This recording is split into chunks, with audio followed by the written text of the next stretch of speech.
Bamloliwe attorneys. Chair, the witness, I think, still remains under oath. There are a few housekeeping issues that we need to address from last week.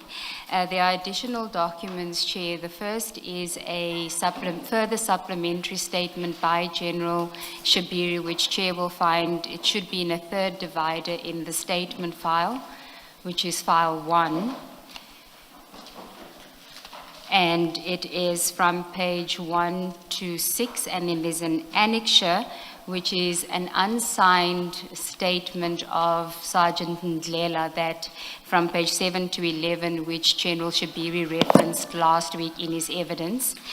And then, Chair, there's also a new file, file 4, which is additional exhibits.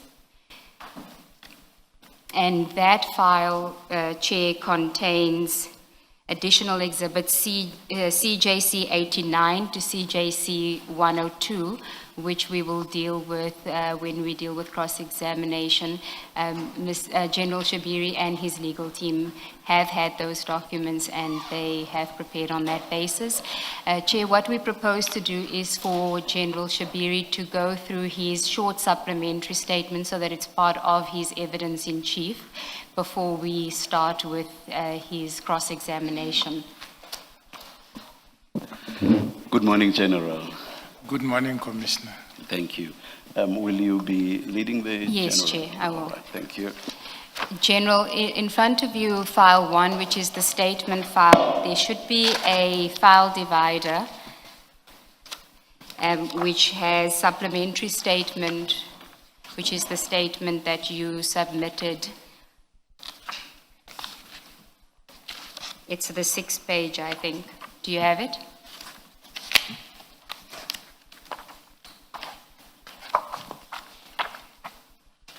Perhaps if someone from the attorneys can just assist. It's at the beginning. Towards the end of the file, Towards the end. General, towards the end. Sorry. Towards the end, there should be 2 separators, and your supplementary statement is the second last separator. This file. Where's the-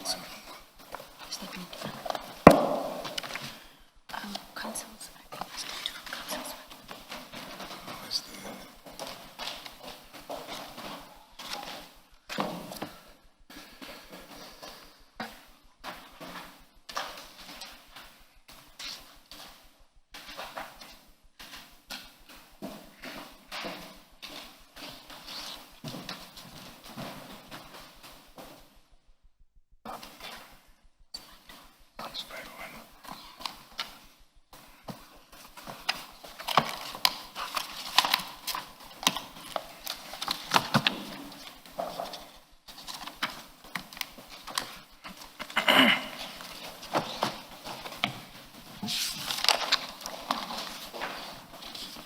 You have it now, General? That's correct. Okay. So we can skip the first paragraph. You don't need to reintroduce yourself, but can you just deal with paragraph 2 where you give context to the reason for the supplementary statement? Thank you very much. It reads as follows. I provide this supplementary witness statement for the limited purpose of clarifying certain aspects of my earlier written statement submitted to the Commission, in particular the contents of paragraph 193 thereof, and to place the Commission additional information that has come to my attention following the emergence of further statements and documentary material. In paragraph 193 of my earlier statement, I referred to sworn statement affidavit deposed by Sergeant Ndlela, Annexa RS10, which forms part of the evidentiary material before the Commission. It is necessary to clarify the precise meaning of what was conveyed in that paragraph. My statement should not be understood to suggest that Sergeant Ndlela expressly disputed the version advanced by witness A. What I intended to convey was that Sergeant Dela's statement does not contain an allegation that prompted or suggested or insinuated that the investigators should accept bribery or any form of gratification. My observation in paragraph 193 was therefore directed not to a contradiction, but rather at the absence of that allegation in the statement of a witness who was present at the same meeting. Given the seriousness of the allegation that I suggested or insinuated the acceptance of a bribe, I considered it appropriate to draw the Commission's attention to the fact that the witness present during the same engagement does not record the allegation in his sworn statement. Sergeant Dela personally provided me with signed statement which he deposed on the 7th July 2025. The affidavit bears his signature and reflects that it was executed on the same day. I have now noted that an affidavit attributed to Sergeant Dela dated 8th July 2025, which did not form part of the original statement disclosed when the investigators' affidavits were first presented to the Commission, has recently been submitted before the Commission and appears to have signed one day after the affidavit of Sergeant Dela had previously provided to me. The timing of the appearance of this affidavit raises question as to why a statement was signed on the 8th and was not placed before the Commission earlier, together with other statements obtained from members involved in the investigation. The Commission may therefore wish to consider circumstances under which the affidavit dated the 8th July 2025 has now been produced and why it only surfaced at this stage of the proceeding after I have presented my written statement before the Commission. This may have a bearing on the completeness and chronology of the evidentiary record placed before the Commission. In addition to the signed affidavit, Sergeant Dela had personally handed to me an unsigned document which he explained had been given to him as a prepared statement for signature. That document already contained typed statement in an affidavit form, had eventually been prepared in advance. General Shabiri, can I just ask you, when you read paragraph 11, if you can scratch out the name of the sergeant that appears there and refer to him as witness C? Please, can you do that now if you have not done it? May I mark it so that I don't forget? Yes, please. C, you said? Correct, Chair. Yes. Thank you. Sergeant Dela informed me that he had been requested to sign that prepared affidavit and witness C that the content were intended to be similar of the affidavit disposed by witness A.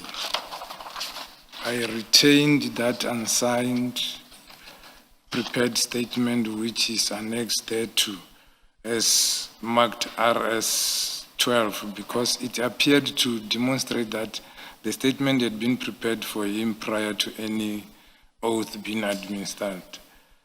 The existence of the prepared and unsigned affidavit together with the later appearance of signed affidavit containing materially similar contents raises a question as to whether statements ultimately placed before the Commission may have been prepared in advance and subsequently executed by the deponent.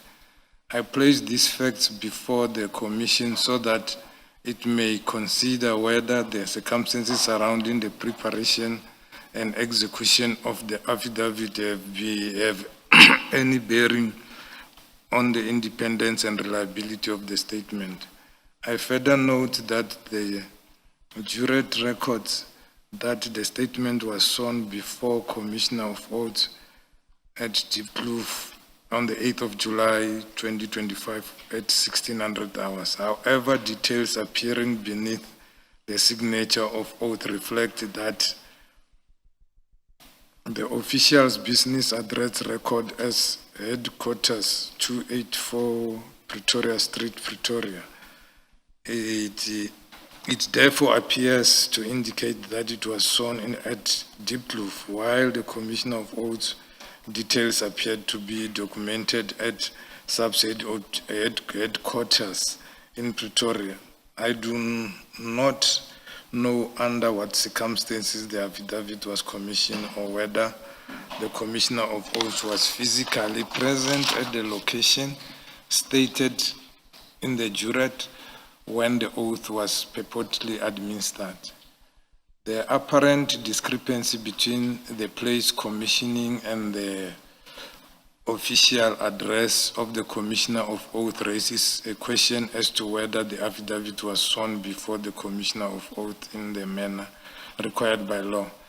In paragraph 254 of my earlier statement, I recorded consent that certain members of the South African police may have been approached and potentially induced with promises of career advancement or promotion in exchange in advance information concerning me. Sorry, can you just read that properly into the record, General? It is important. It's an important allegation that you make there, that there was promises of career advancement or promotion in exchange for providing.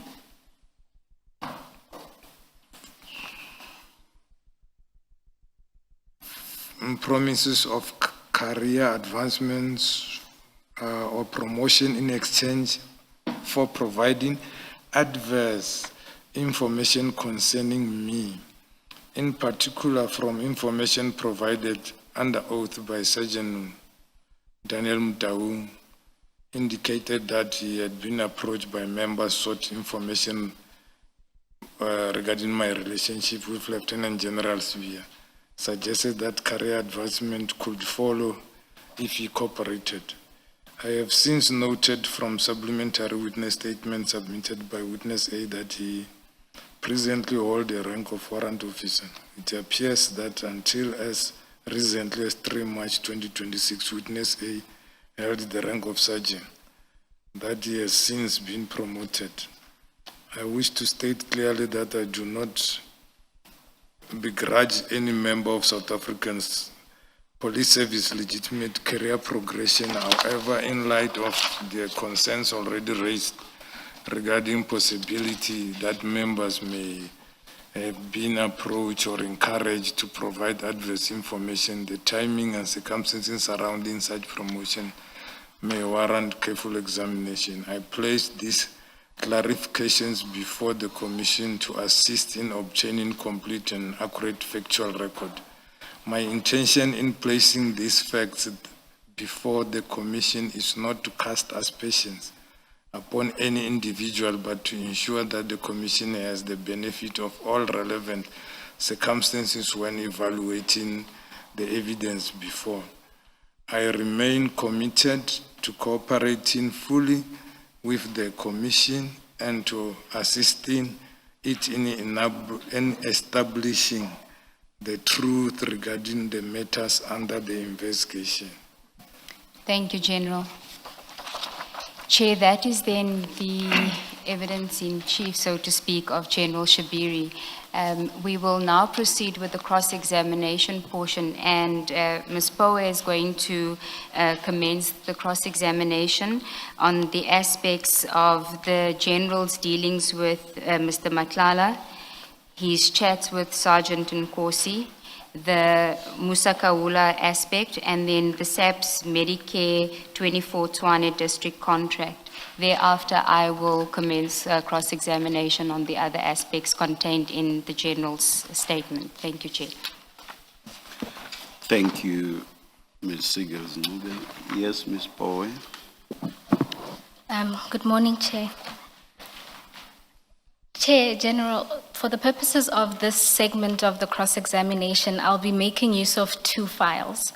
That is file 1 with the general statement, as well as file 3, which contains the WhatsApp chat between General and Sergeant Nkosi.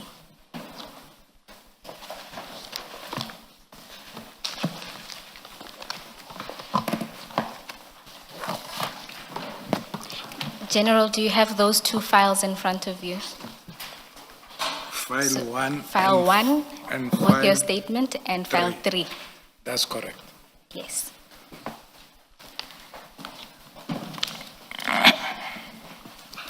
And then just so that we have a sense of how we'll be dealing with file 3, General, if you can start by going to page 14 of file 3, that is CJC 86.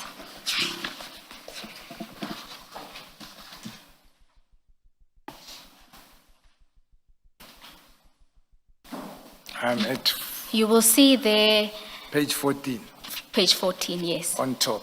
Yes, the red page 14. I'm there. Yes, you'll see there that there appears two numbers. One is a number for Sergeant Nkosi, and the other number is your number. Can you confirm that that is indeed your number? I confirm. And which number is this? Is this the SAPS or your personal number? It's my personal number. Thank you, General. And then if you can then also go, Maybe before you do that, Apologies. identify which one is Sergeant Nkosi's, because there are 3 numbers here. yes, General, you'll see that there are 3 numbers. The first 2 are identical. Can you confirm that those 2 belong to Sergeant Nkosi? I guess so, I confirm. I You don't guess know so? them by head, yes, I confirm. Yes, they do.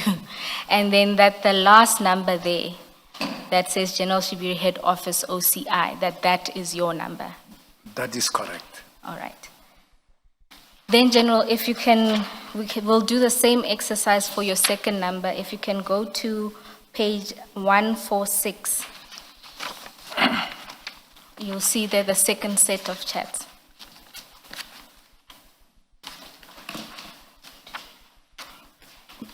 I think the flags make it easier to navigate. Perhaps you should refer to the page number, fine, but also the flag. My apologies, Chair, because I'm working electronically. Let me find by file. I am at page 146. No, if it complicates your life, it's fine. We'll find the pages. Yes, Chair. If there again, General, there are 3 numbers. The first 2 belong to General Sergeant Nkosi. Can you confirm that? I confirm that. And that the last one there is then your number, that's your SAPS number. Do you confirm that? That is correct. Thanks, General. What is OCI? Organized crime investigations. Thank you. If we can then go to page 28 of your statement.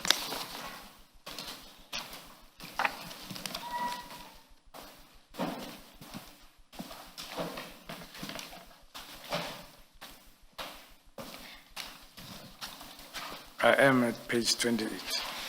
General, there you deal with your communications on WhatsApp and Signal. In particular, there was a request from the Commission for you to provide WhatsApps for a period of 1 Jan 2024 to 31 December 2025.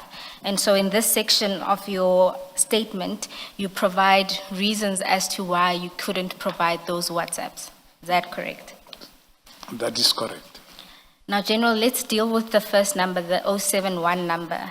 This is the cell number where you say that the phone was stolen. at a soccer match.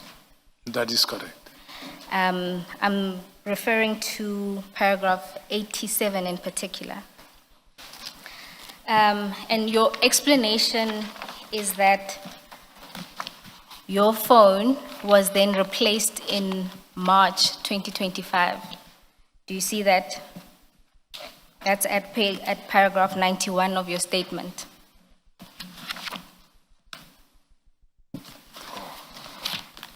On bundle 1.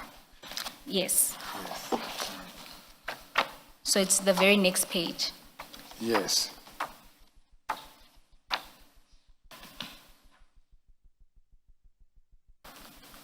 You see that, you say that during March 2025, I purchased a replacement cellular phone.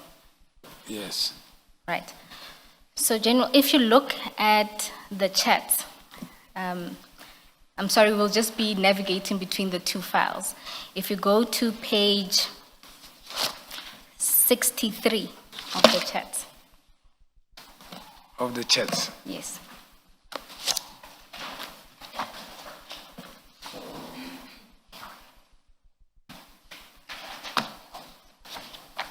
I'm at page 63. Yes. You will see there that you had a conversation with Sergeant Nkosi in the morning of the 8th. Can you see that? Yes. If you look at chat 1, perhaps, General, let me pause to say, when you're looking at that page, the green blocks would be messages that Sergeant Nkosi is sending. The gray blocks would be messages that you are sending. Where the block has nothing in it, that represents a call.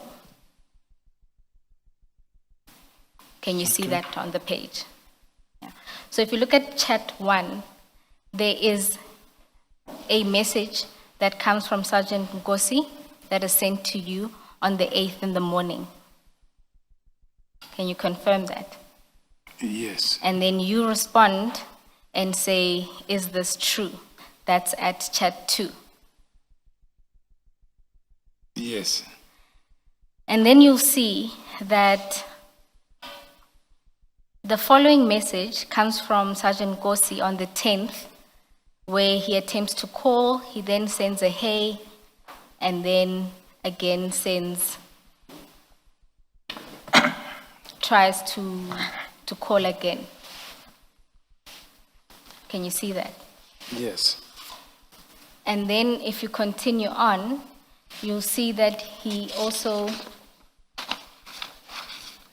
tries to call 2 more times. That's on page 64. That's chats 1 and 2.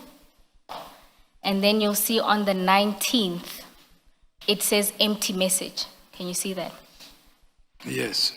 And then on the 20th, you resume communications by sending what appears to be a TikTok link. Can you see that? Yes. And General, what this shows is that by the 20th of February, you had a device that was operational and you were already in communications on WhatsApp. Can you see that? Yes. So your version that you only got a replacement phone in March is not supported by your WhatsApp exchanges with Sergeant Nkosi. Can you see that? That's correct.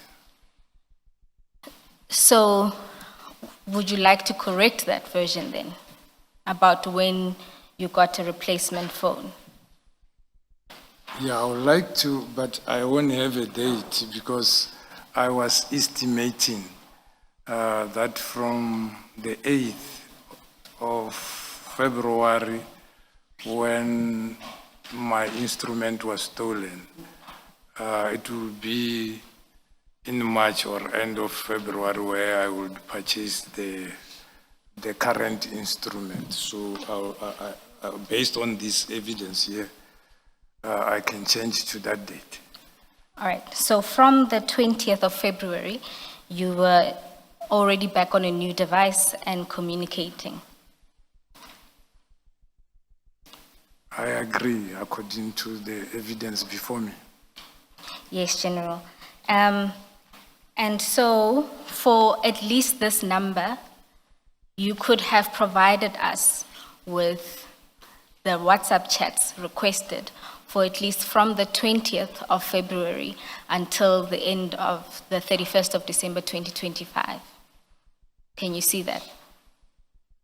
Yeah, if I had. Why didn't you? As I indicated on my statement, now and then I delete my messages for storage purposes, and sometimes it deletes itself when I forward for a certain period. It is how it is set. And again, as it was indicated when I went to the service provider, my my backup was not activated. So, General, you are saying that you couldn't give us those WhatsApps because you either deleted everything periodically from that date and you were not backing up. Is that your version? Yes, and some they deleted themselves. Some deleted themselves. Yes, Is it that your messages do an auto-delete? yes. And General, are you aware that even whether you deleted yourself manually or through an auto-delete, it leaves a footprint in your WhatsApps? Yes. So if you had provided the WhatsApps, we would have been able to see those instances where you deleted. Yes. But you chose not to give us those WhatsApps. No, I indicated on my statement that I went to Vodacom and they couldn't help me. And I went to our cyber office. Also, they couldn't help me. I indicated even the name of the kennel I spoken to. So not to say I chose not to. General, remember we're still dealing with your 071 number. We'll get to your 079 number, where Yes. you explain that you then go to Vodacom and pursue that avenue. Yeah, I'm asking as it relates to your 071 number. Yeah, even my 071 number, you'll remember I also attached even my request to Vodacom, which it happened on the 11th month of 2025, where I was requesting even my atomized billing for the calls I made from that particular phone for the whole duration. I even paid something like 2,800, of which it didn't help me with anything. Do you accept, General, that Vodacom could only ever help you with itemized billing, which would be your calls and your SMSs? They weren't going to be able to assist you with WhatsApp. Yeah, I accept now because I know now. I didn't know that time. Yes, and my second point is that had you given us your device, we would have been able to retrieve this information and perhaps even see all of the areas where you say you deleted or the phone may have automatically deleted the messages. Yeah, that option was there and nobody asked. And you didn't offer either, despite our request for the WhatsApps. I thought by explaining that I went to length to our cyber and also to Sabric, where I couldn't get help. If you have help, you could have said we can assist you with that, because I didn't know you are having. But I did indicate in the report which I sent that I tried to do 1, 2, 3 in order to get this, and this is where I ended. So General, would you, in short, be willing to give us your devices for us to perform that exercise? I have my devices with me. I can give it to you if you want. All right, thank you, General. And then let's deal with your 079 number. Before you do that, General, I don't understand how you would make a mistake in paragraph 87. You say your device, your 071 number, was stolen in February 2025, and yet the WhatsApp messages indicate that you were communicating in, is it October on this same number, how do you make that kind of mistake, if it is a mistake? February and October are significantly far apart. Unless I'm, Ms. Power, unless I'm reading this wrong, page 14 of that SMS bundle says time period is 10/15/2019 to 10/8/2025. So that's in October. But you've also considered to Ms. Power that you were speaking to Sergeant Gossi in August. Now, you say that device, 071, was stolen in February 25. How would you make that kind of mistake? Even if you say, I didn't quite recall when, it's too big a difference for you not to recall that it was not in February, it was in the later part of the year. No, it was lost in February the 8th. And the date which I was not sure, or which I indicated, he started working in March. I thought I bought the new device in March 2020. It's before the chat in October. So March is 1 month after it was stolen. Sorry, I don't understand that answer. Commissioner Baloyi, perhaps let me be of assistance. Please. So on page 14, where it says time period, that is our technician's download of the period in Sergeant Gossi's phone. So if you go to that conversation on the 8th, you'll see that there is a place where it stops communications. You'll see communication from Sergeant Gossi. You won't see anything from the general. It's only on the 20th where conversations resume.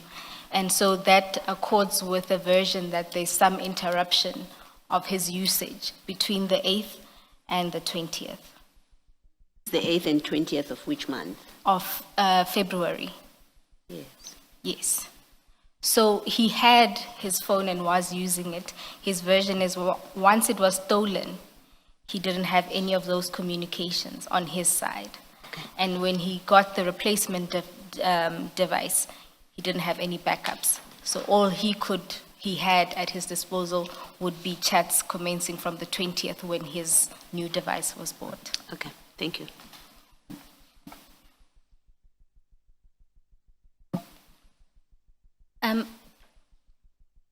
General, if you can then look at, let's move to your 079 number. You deal with that at paragraph 92.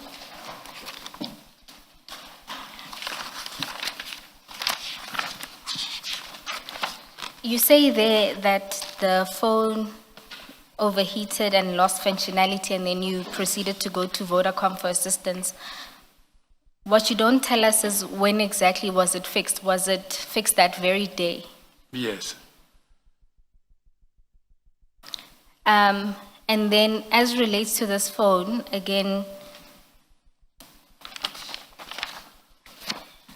you would have been able to give us the chats from April once it was fixed. Yes. So even with this phone, your version remains that there was no backup. 2, that you periodically deleted messages as well, even on your work number. Yes, but there is some few messages. And did you provide us with that some few messages? No. Why not? Maybe I was clouded by that thing that most of my WhatsApp messages were deleted. But they are still here, those who few messages when I checked, I saw them. So will you be able to provide us with those messages then? Yes, I can provide even today, yes.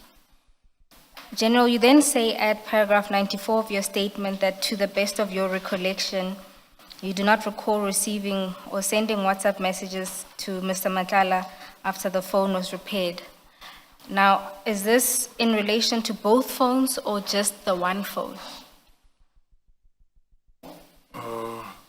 I think it's in relation with my work phone, but on the private phone, I remember I phoned. I didn't send a message.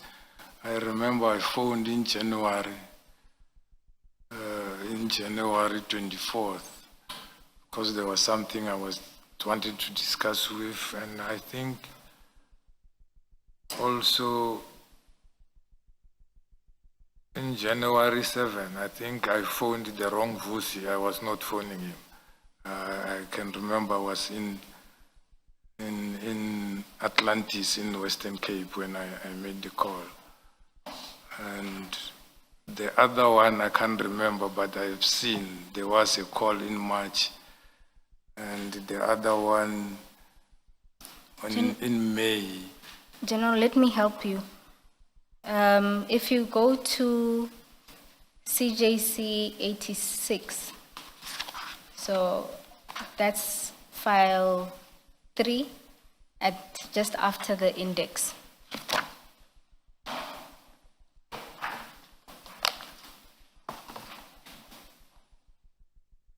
It will be page So it starts on page 1. 1. Yes.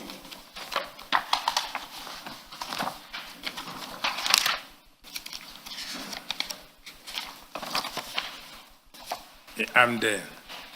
So if we look at that first little table, would you confirm that the number, that 071 number, that's your number? That's correct. And the second number there is that of Mr. Matlala?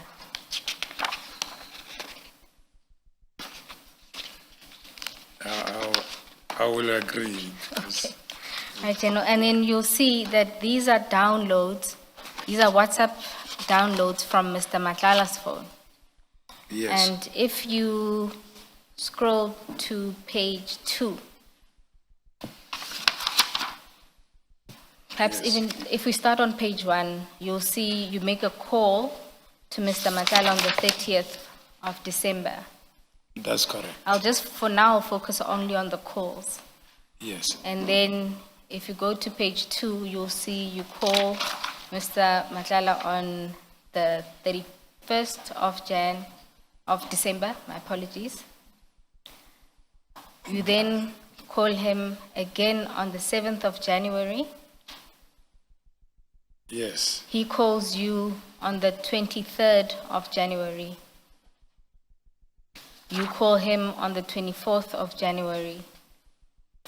He calls you or returns your call on the 24th, and then you call him again on the same day. And then he calls you and you call him. And all of these are 2025. Yes, and that's 2025. And then you see in February, he calls you on the 7th of February. You then also call him on the 7th of February. You go to page 4, on the 14th of March, he calls you, then you return the call again on the 14th. And then in May, he calls you on the 2nd, and then you call him on the 9th of May. So there was quite a few calls between you and Mr. Matlala on that phone. Yes.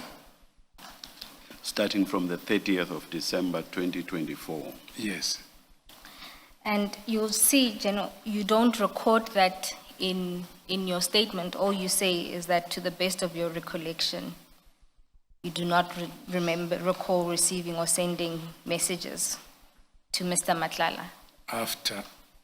After the phone was lost. Yes, remember, now your phone would have been repaired. The first one would have been in February, and the second one was operational, as you said, in April. Yeah. So in both instances, after the relevant time, you were in contact with Mr. Matlala. Yeah, I'm in agreement with you to say in my statement, I indicated that after I have fixed my phone, I don't recall calling him on my official phone.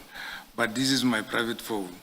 And you have corrected me that by the 20th of February, I bought another phone. I thought by March.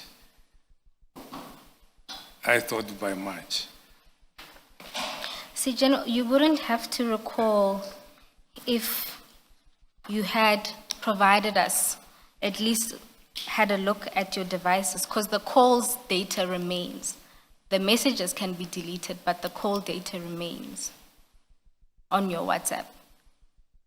So you would have been able to say to us that you remained in communication with Mr. Matlala after both phones were operational. I'm not sure how it remains. I still need to be educated on that. I couldn't see them. I couldn't see them, hence I even went to Vodacom to look for the itemized billing.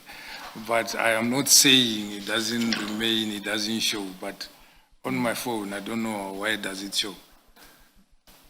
On your WhatsApp. And General, I don't think that an itemized billing from Vodacom would have assisted you with the record of your WhatsApp texts. Yeah. Do you agree? Yes, I agree, Commissioner. Thank you.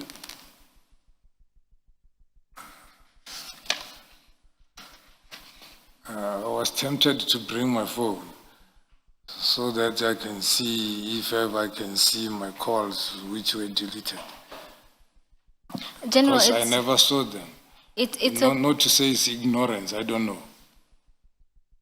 General, it's fine. What we will do, because you have agreed that we can download your devices and the WhatsApps in particular. Yes, So we will get our technicians to do so. all right.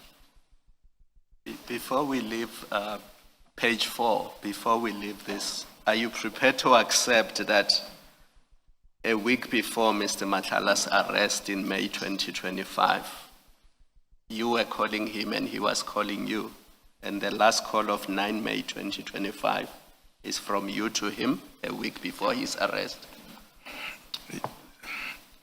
Yes, but as I was saying, I remember on this day, on the 9th, I was somewhere in the farms in Mpumalanga.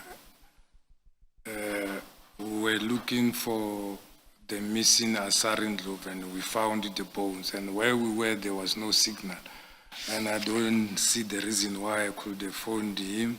But I remember there was somebody whom we wanted to check with somebody from Mamelodi, but I'm not sure. But I might have phoned him. I'm not sure. It is like the one I was saying on the 7th.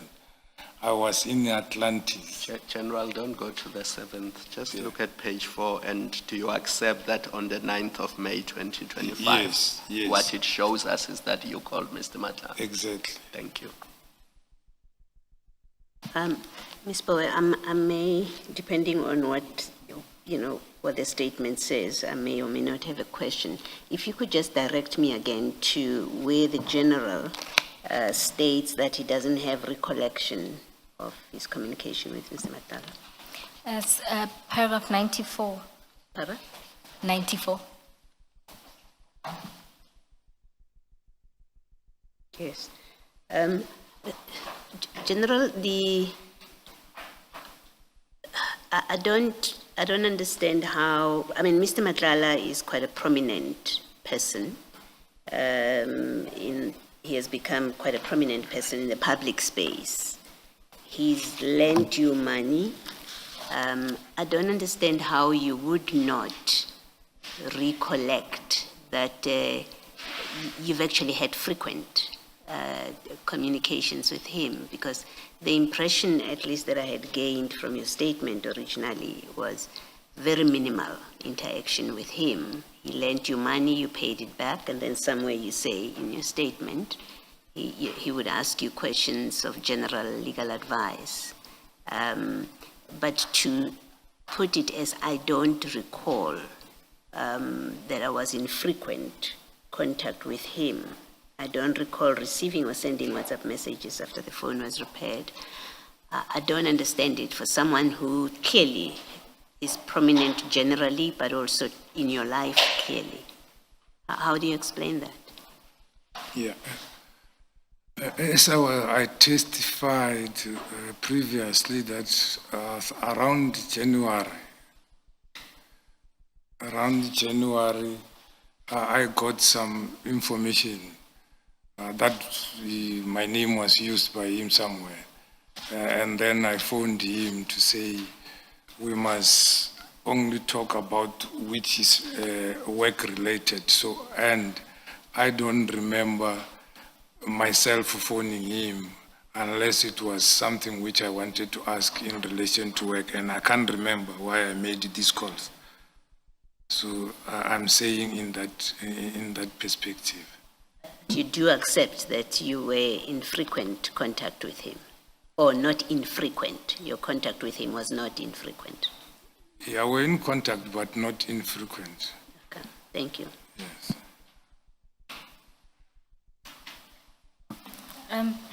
General, we are going to deal with the calls in detail, and we'll deal with the call duration as we deal with your relationship with Mr. Matlala. But before we get there, can we then go to your relationship with Sergeant Nkosi?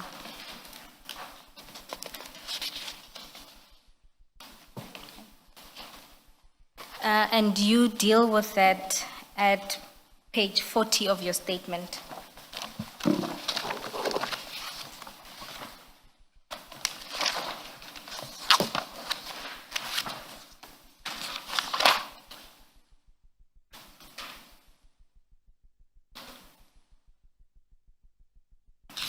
Are you there, General?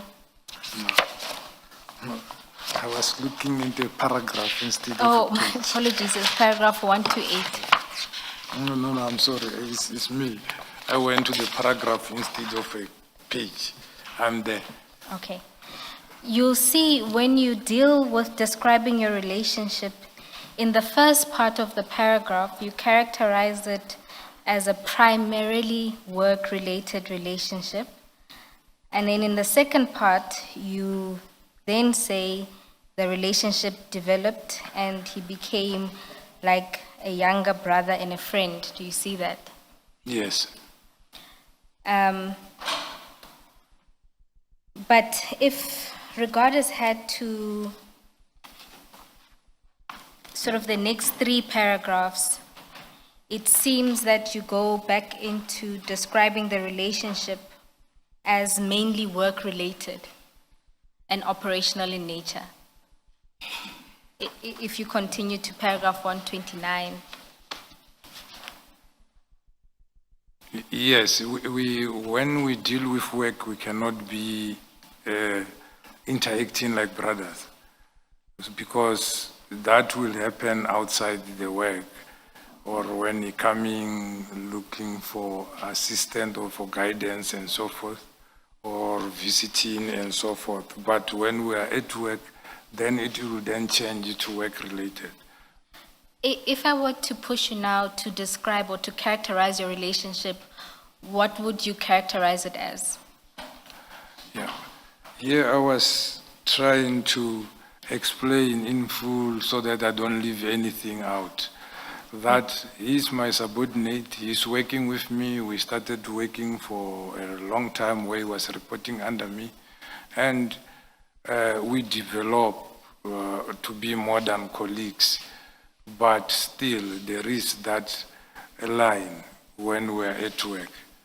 So as matters stand, you have a close relationship with him, Yes, but for work purposes, you remain his superior. that's correct. All right, Jim. Then can we have a closer look at the exchanges that you have with Sergeant Nkosi? Because I think that will help characterize that relationship. Okay, Is that fine? yes.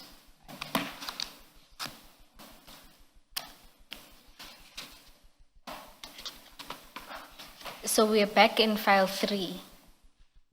And unfortunately here, because we are working with both chats, I'm going to refer to page numbers. We're going to be jumping between the chats, right? No problem. Okay.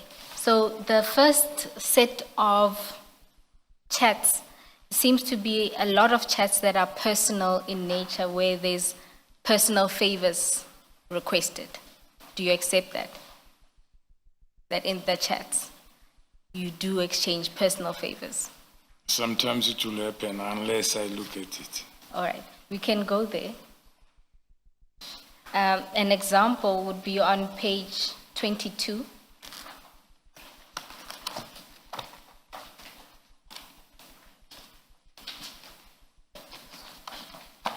Yes. You'll see there, Sergeant Kosi sent you pictures of what looks like shoes, trainers.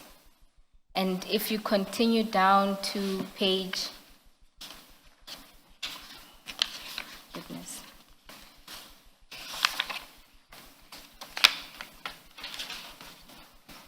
Page 39.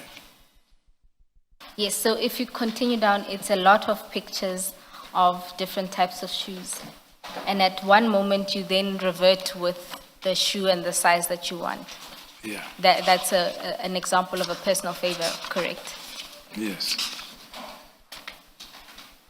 And then, if you go to page 58,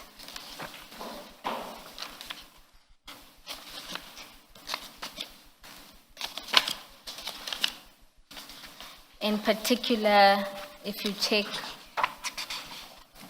chat number 6, are you, just let me know when you're there.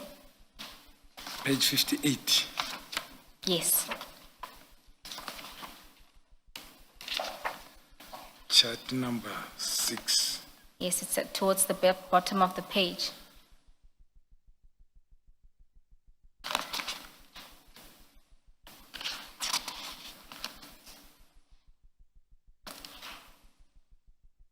Yes. You see there, you sometimes check on him and you express concern over his biking. Yeah. Yeah, I can explain why I was worried. You were at an event together. Yeah, we went to police day in KZN, in Devon. He came with a bike. I was flying when I arrived. I phoned the whole night. He's not answering, so I was worried, and he's driving alone. So the answer, I was so worried. Yes. But you accept that you do check on his person. I check on a lot of people who I care about. Precisely that you care about him. Yes. Okay. And then if you go to page 157, Jen, I'm just going to use a few examples just to demonstrate some of the personal interactions and personal favors. 157. Yes, 157. Yes. There you had a conversation with him about wanting a dog, Yes. and then he sent you pictures of what he was breeding. Not him breeding. A white guy in Pretoria North is breeding. Yes. He was looking for a dog for me because I wanted a dog. All right, so that's an example of a personal favor. Yes. All right. And if you go to page 55, Not a personal favor. so when you want a dog and he's looking for the dog for you, you don't classify that as a personal favor. No, I indicated we like brothers. I asked him to assist me with something, so I don't take it as a favor. A favor might be somebody whom you are not related to. According to me, I don't know, maybe I'm wrong with my English. Okay, a request amongst brothers, as it were. Yes. All right. So there's quite a few examples of those kind of requests between you and him that are personal in nature. Yes, of course. All right. I understand those to be favors, asking for favors, General. But anyway, I don't think I said there's- under I don't- correction commission. I don't think there's anything controversial. Okay. Yes. I learned it today. Thank you. Thank you. And a final example I'll make, and I'm going to request that this not be shown. Commissioners, we go to file 4. Page 97. Sorry, General, this is a completely different file. File 4.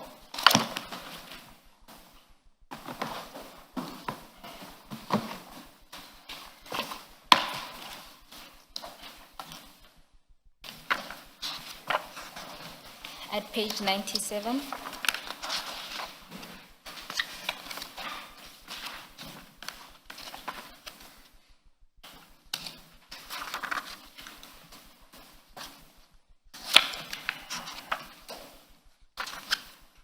And there you'll see communication between Sergeant Nkosi and General Dlamini, where he is requesting some assistance for one of your family members. Can you see that?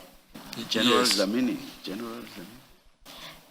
Chair, yes. If you look on the left side, you'll see the name.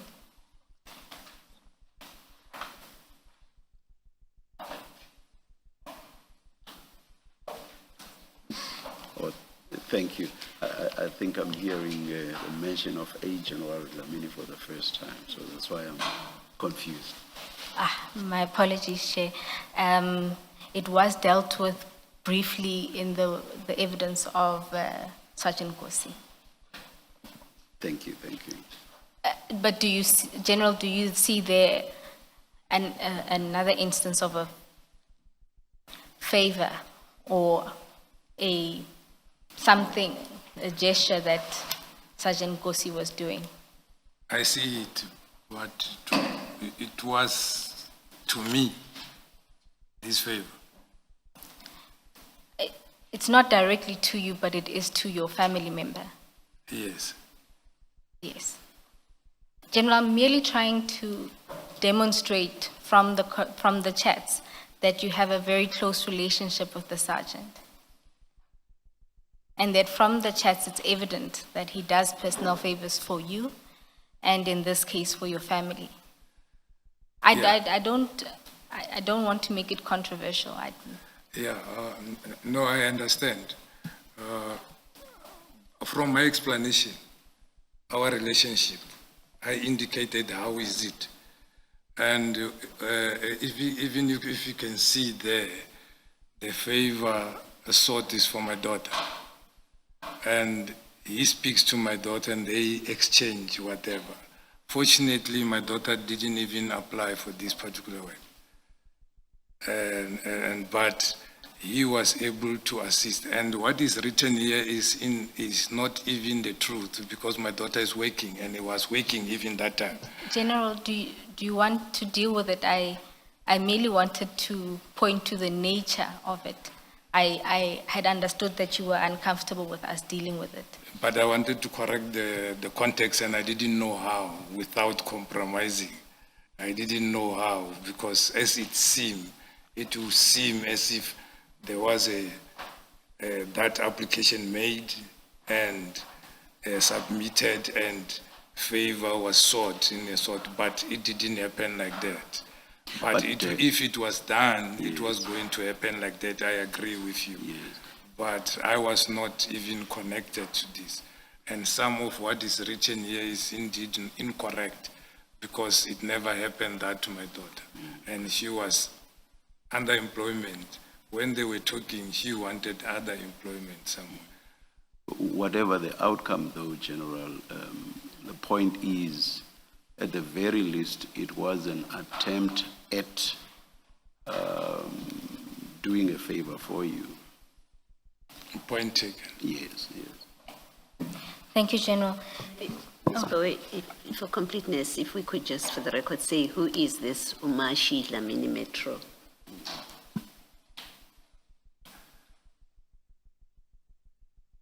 If General, you are able to answer the question, I can direct it to you. Otherwise, Ms. Bowe might be helpful. Commissioner, I don't even know the person. I don't even know the person. The person is known to Sergeant Nkosi, not to me. Thank you. Commissioners, it is the Deputy Chief of Police in Tshwane. Say that was the evidence of? That's the evidence of Sergeant Nkosi.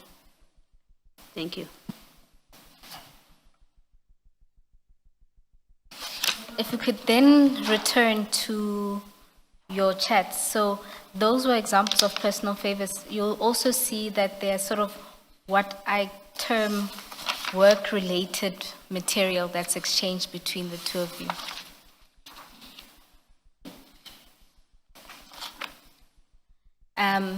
If you go to page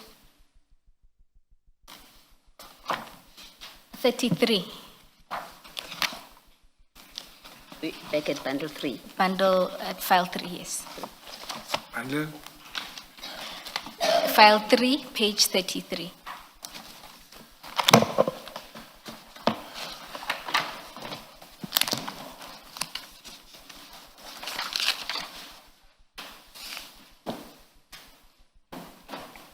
I'm there. You will see that Sergeant Nkosi sends you what's contained in those MP4 files is CCTV footage. So he sends you about 5 videos, and that's followed by still shots of the car that was involved in that incident, and more videos as well as pictures of the suspect. Yes. So that's the kind of information that you also exchange. Yes, yeah, it was a vehicle stolen, the Prado of Mr. Mandela in the shopping center. We sent them lookout to go and check and see if they cannot trace the suspects, because there were vehicles which we were suspecting as vehicle of interest, whom were seen following the vehicle when it was getting out. Fortunately, the vehicle was recovered in Limpopo and suspects arrested there. So we do share. We have also a group chat where we share this kind of information so that they can react faster as and when we receive this kind of assistance to say there is this, what have happened, yes. So in this instance, he's sending this information to you. Yeah, to say that, if I can explain, Yes, please, General. Commissioner, how is Sergeant Nkosi? Sergeant Nkosi is one person. You can ask you, where are you? He will check the picture of the building in front of you and send it to you to show where he is before he can explain anything. So when you send him to do something, when he get there, whatever he's doing, he'll be sharing with you all the way. Even if you respond or don't respond, you'll be sharing with everybody. He is an arrest or is an whatever he's doing. You can send him to say, they say there is a suspect in this house. He will go there. When he don't find anybody, he will even take the photo of the house and send it to you. That is how he is. So he was sending to us to say, this is what they are following. They checked this kind of people. They seems to be somewhere in Benoni or whatever. And then they are following up for that particular period until such time we receive the feedback to say the vehicle was recovered and 3 persons arrested somewhere in Polokwane. All right, thank you, General. And then you'll also see another example at page 148.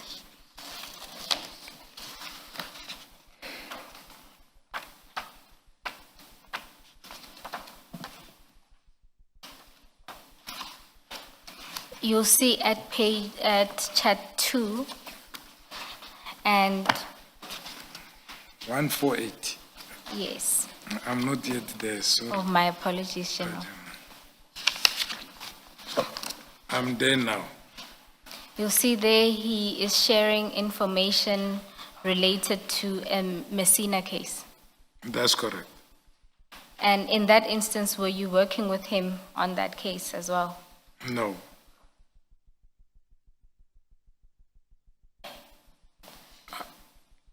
I think I was looking for them for something, and the US indicating they are busy with this Musina case. And I think they made the arrest on this matter before I can even come back to the to head office. I was still at the province. But as typical of him, as I just said, he forwarded me what was he doing and busy with. He also then, in the next chat, you'll see he sends you more pictures of vehicles and weapons. Yes. So again, is this part of just him sharing what he's doing? Yes, as I said, sometimes if it is new arrest, we will share in our chat, which we are having as members of his team, and myself, I will be there. And sometimes we will send direct to myself, like as I said, when I asked where was he, when he was busy somewhere, working on this matter, he will send me what he's doing, and then to show that this is what he's busy with. When I thought you said when he was sending this, he was not even part of your team. You were in province. No, by this time I was part of their team. Okay. I remember, Commissioner, I came back to head office to head the organized crime component on the 18th of December 2023. And when he was sending this was in April 2024. Yes.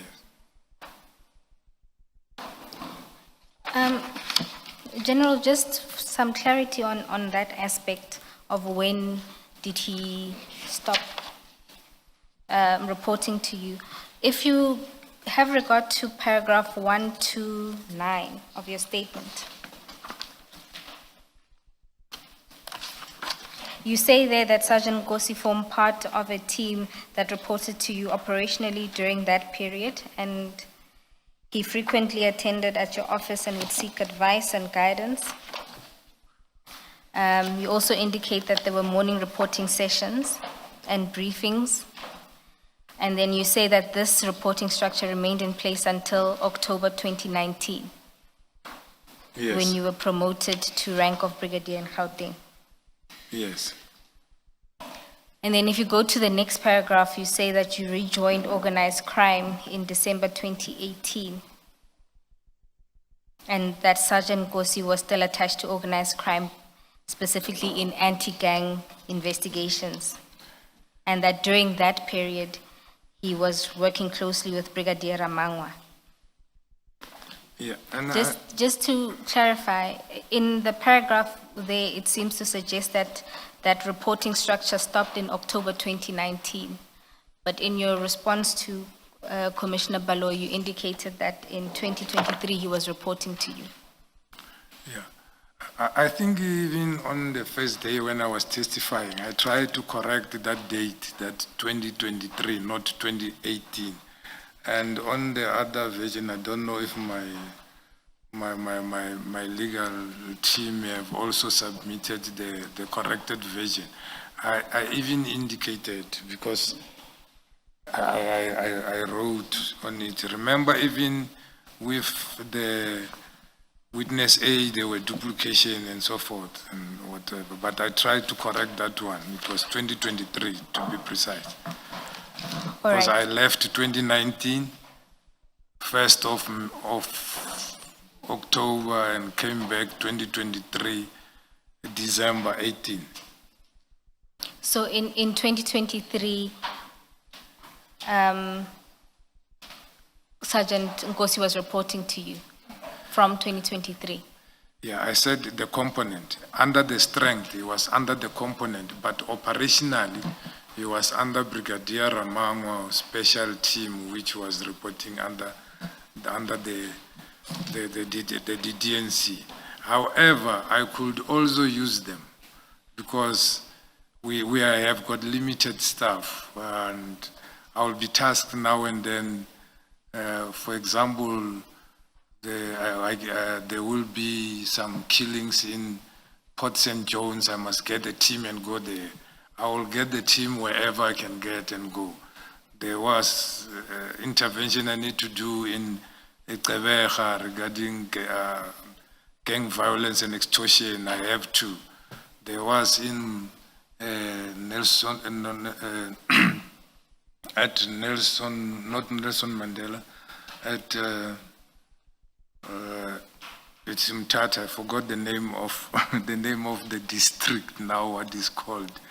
Yeah, there was cash in transit. I have to take a team and go there, and then yeah, because you are tasked now and then as there is problem to go there, but you are not having enough resources. So I can use any person who's there in within, as long as they are not busy, as long as I sought permission from the immediate commander, because General Brigadier Ramanga was retired and then given contract of 2 years, and he was not having a section within organized crime, but he was from within organized crime.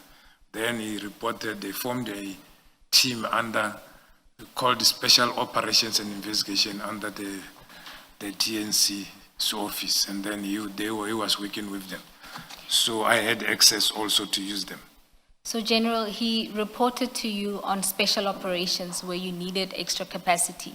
But in Yes. the ordinary course, his reporting lines would have been Brigadier Ramangwa and Yes. then General Sibia. Yes, And then your reporting line would be to General Sentumulo and then General Sibia. yes. All right. And then, General, just back to the chats, right? There, if you go to page 192,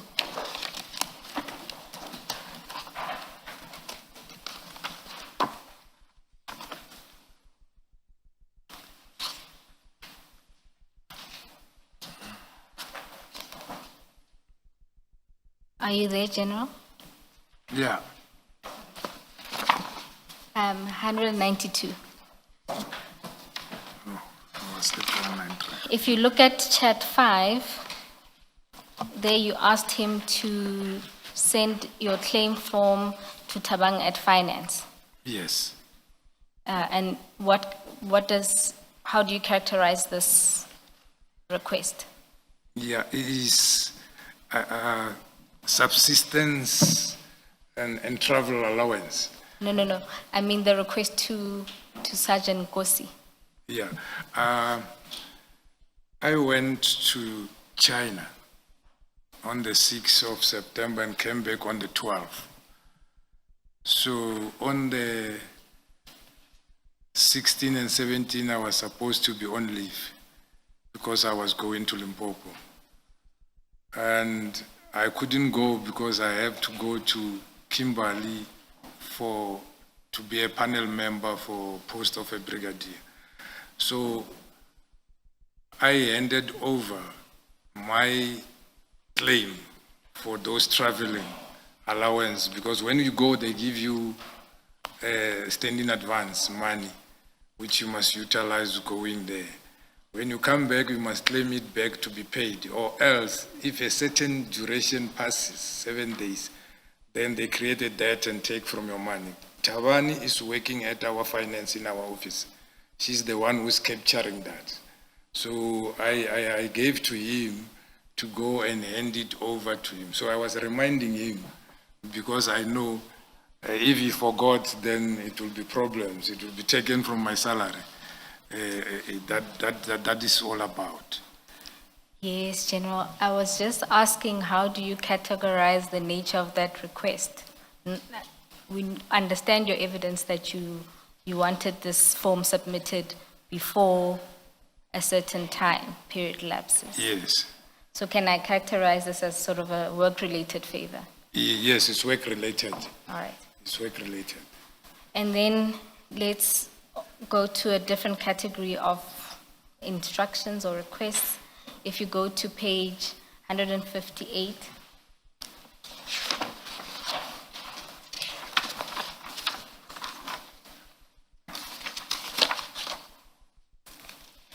And if you look at chat 5 in particular, 158. 158, yes.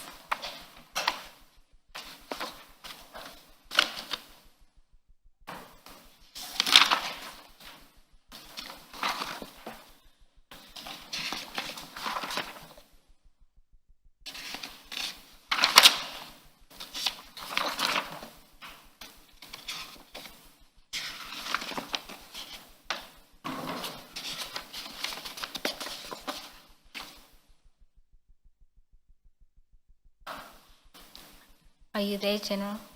Yes.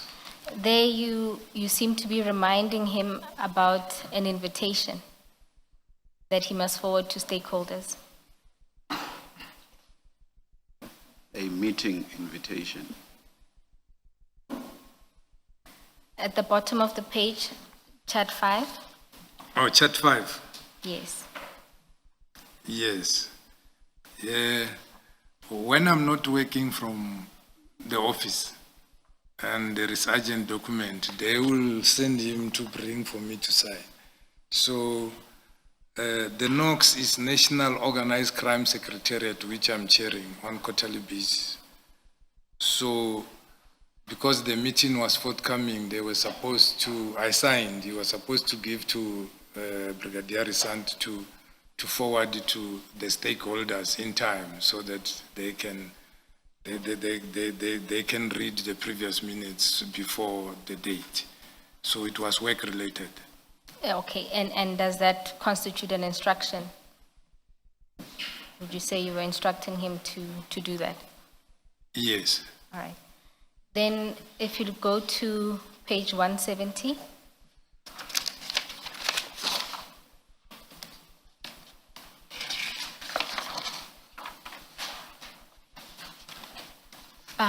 Maybe, sorry, don't show this.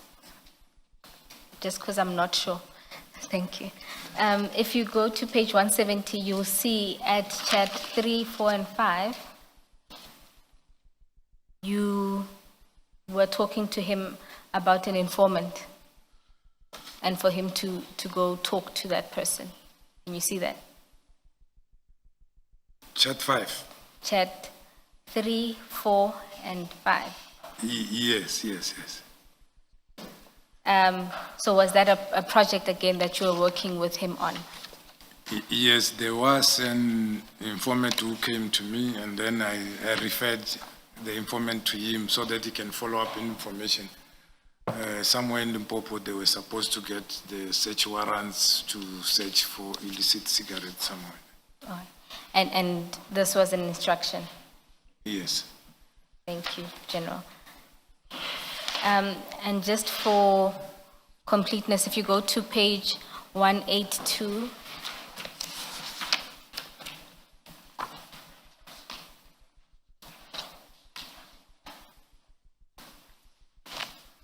if you look at chat 1, Sergeant Ngosi tells you that he's going to meet the informer and that he'll update you tomorrow. Do you see that?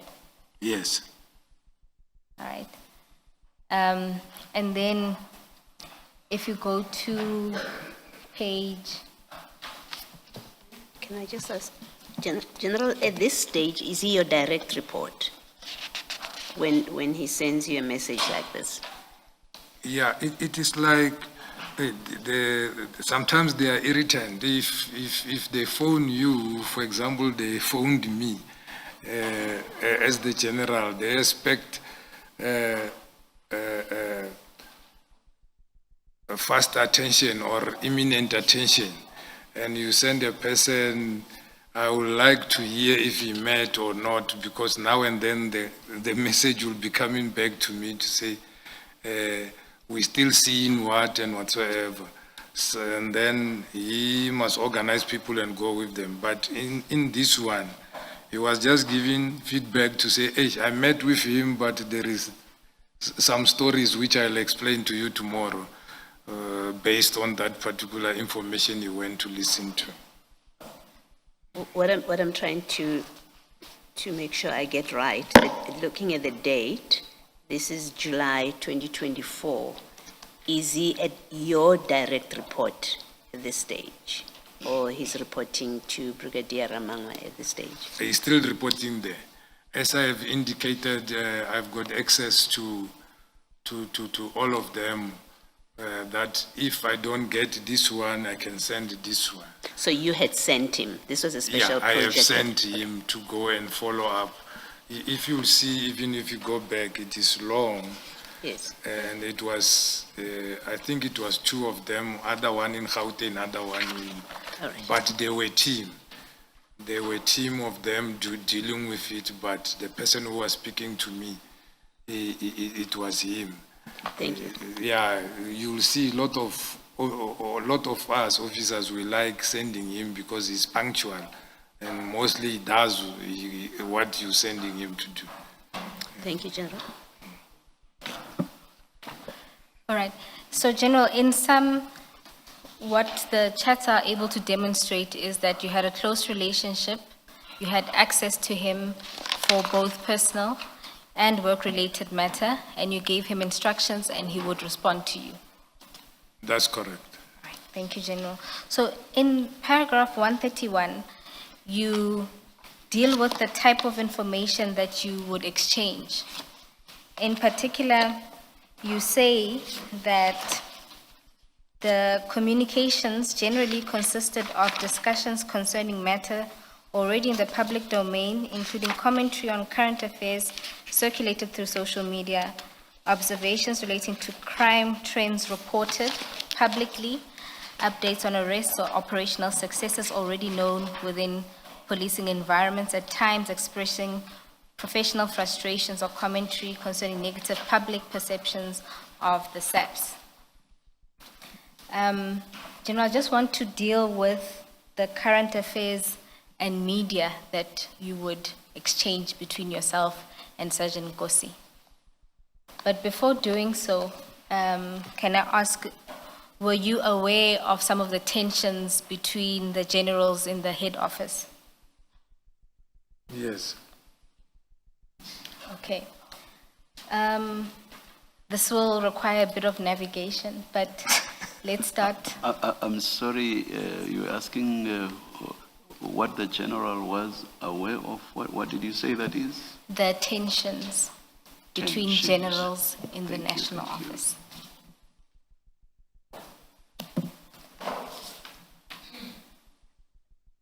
General, let's start with, if you go to page 42.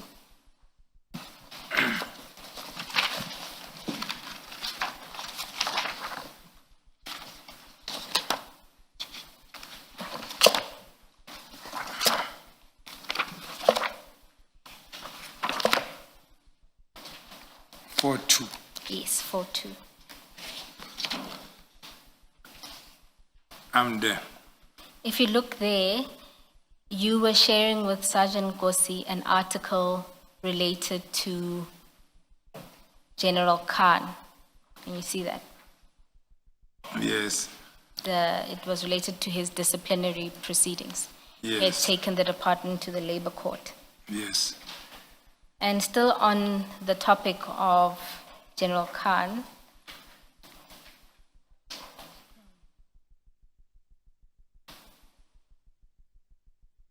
if you go then to page 60, my 60. apologies, 59. 59.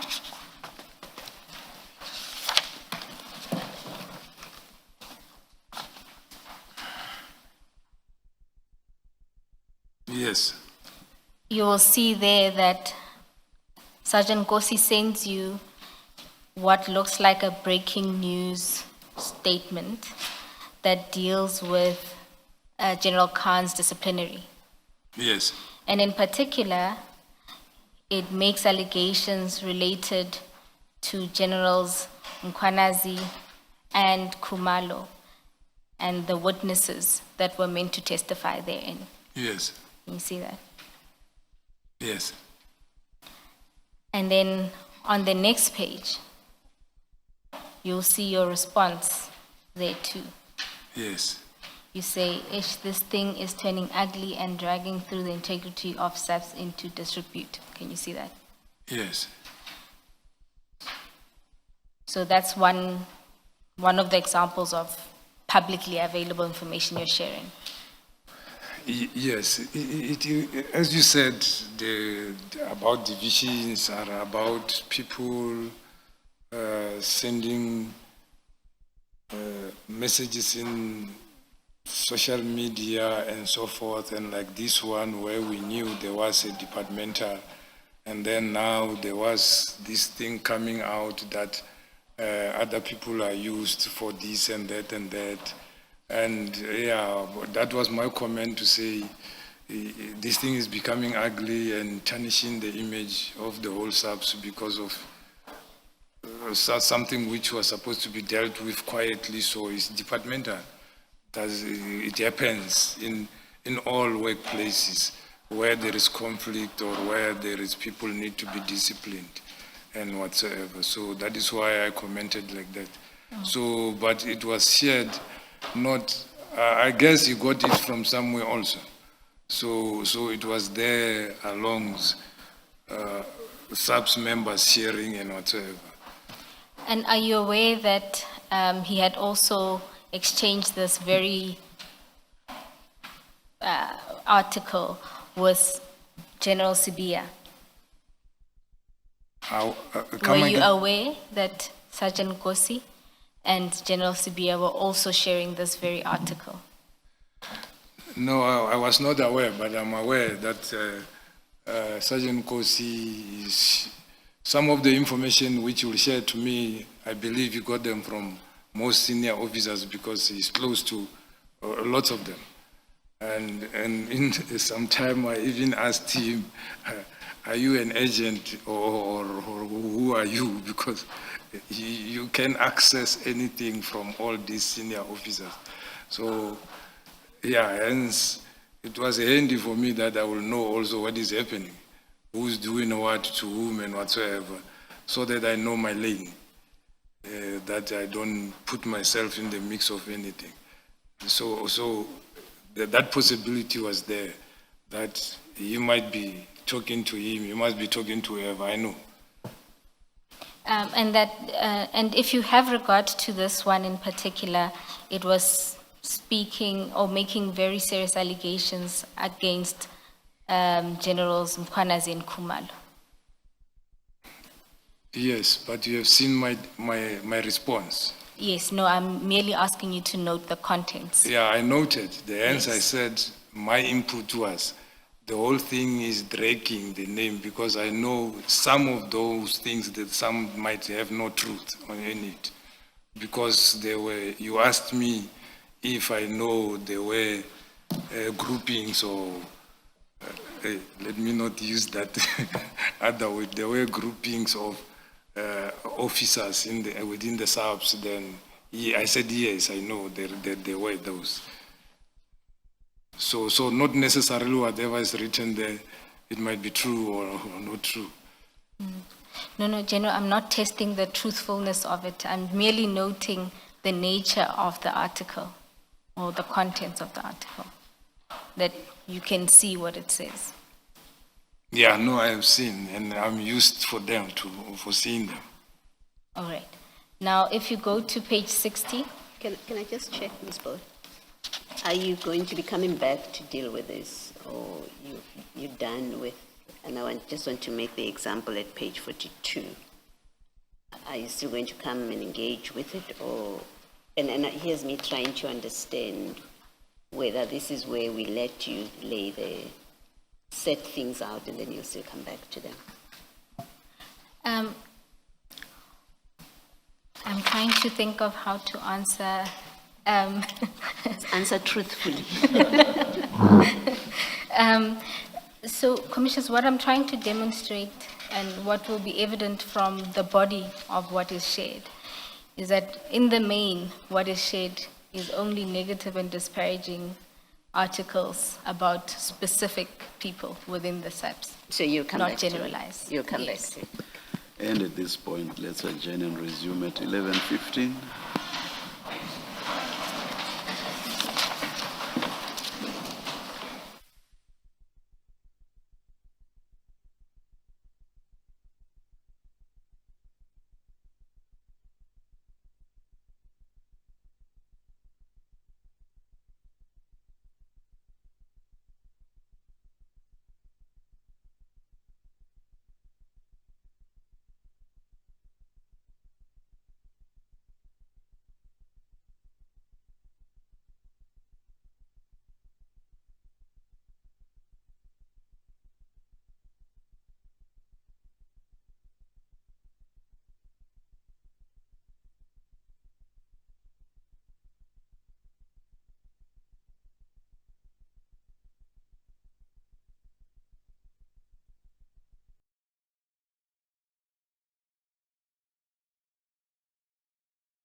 in turn, this is now the following day, so on the 4th, that's chat 4 and 5, well, 4, 5 to,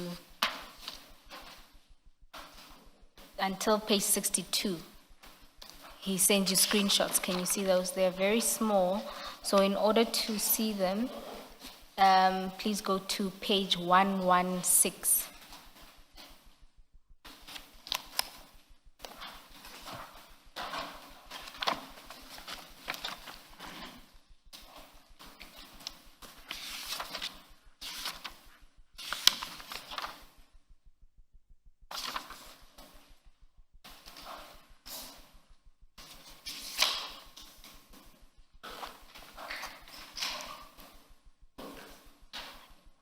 And there you'll see, this is a story related to General Musikili and allegations related to the arrest or a court case involving a 10,000 rand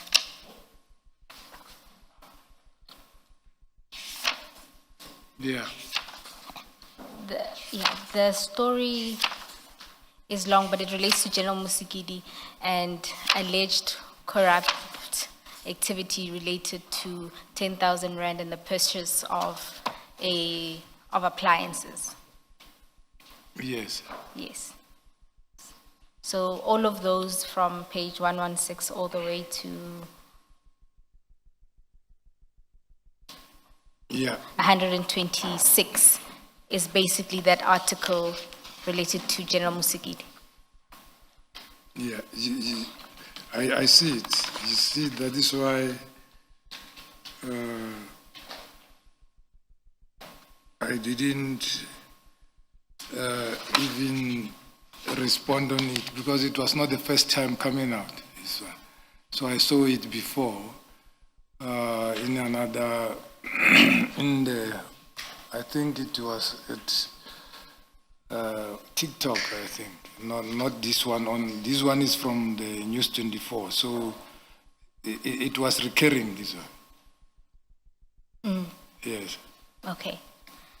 And then let's move to the next one, which is at page 63.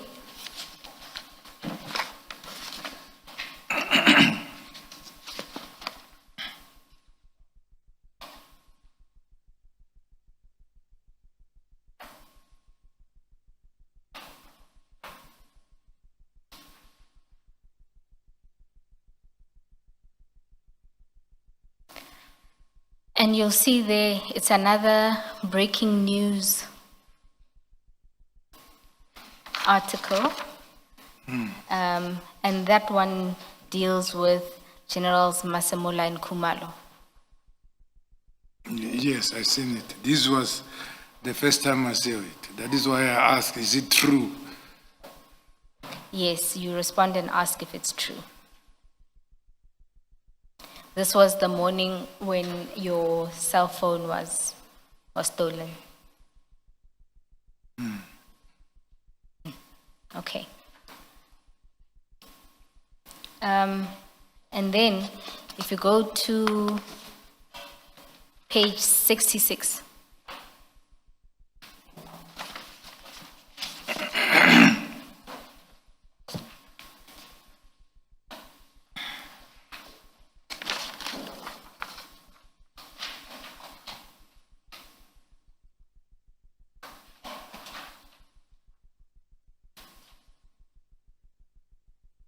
Are you there, General? Yes. You'll see there you sent an article related to Mr. Matlala's tender. Yes. Okay. Then we'll keep going. If you go to page 67. Are you there, General? Yes. At chat 3. You'll see there Sergeant Gossi sends you an article related to Minister Mkhunu dismissing the crime intelligence boss. So that would be General Kumalo. Yes, And I you responded. I respond- saw it on Google. Yes, General. Thank you.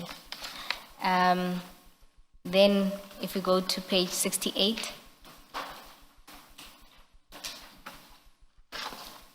at chat 1, you'll see there, Sergeant Kosi sends you an article related to Mr. Matlala's tender. That's correct. And there they also talk about him being linked to the Tmbisa hospitals scandal and the death of Babita Diokara. Can you see that?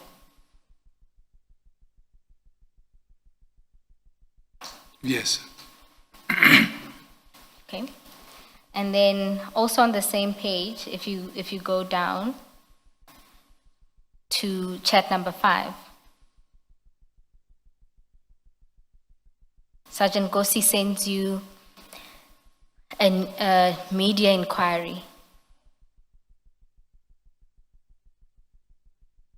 related to the tender and cancellation of the tender, as well as an internal audit that was done by SAPS. So if you look at chat 5 on page 68, and then chat 1, 2, and 3 on page 69.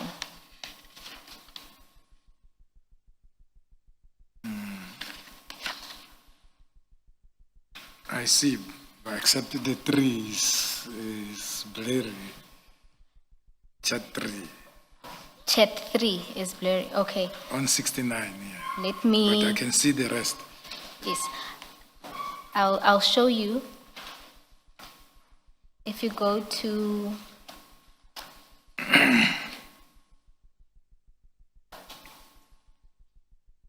Is the one at 127? yes, 127, chat 410. Okay. So that's a picture of the recommendation page of a preliminary audit report conducted by SAPS. I see. Yes.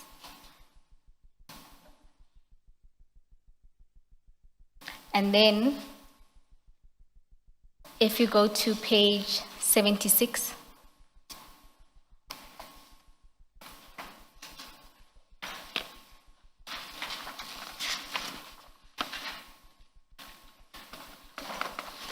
And there?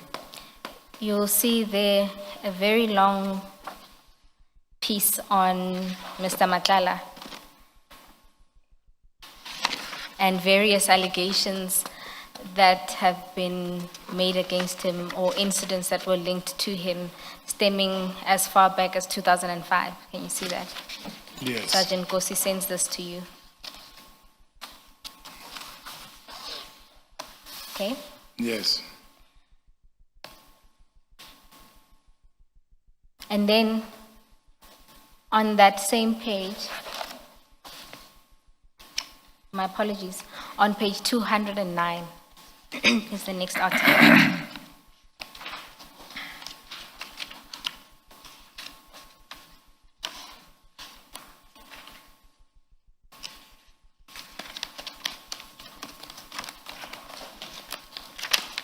And you'll see there is an article related to the PKTT and the implication of police officers in the killing of Sindiso Makak.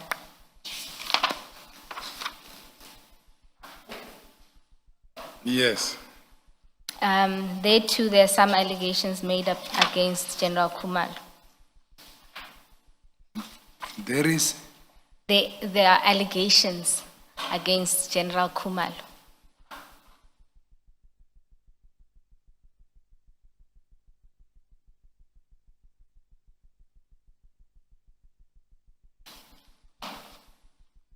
Yes. Okay? Not only General Kumalo, but the PKTT, or is that what you refer to as allegations? Yes, against? it refers both to the PKTT, General Kumalo.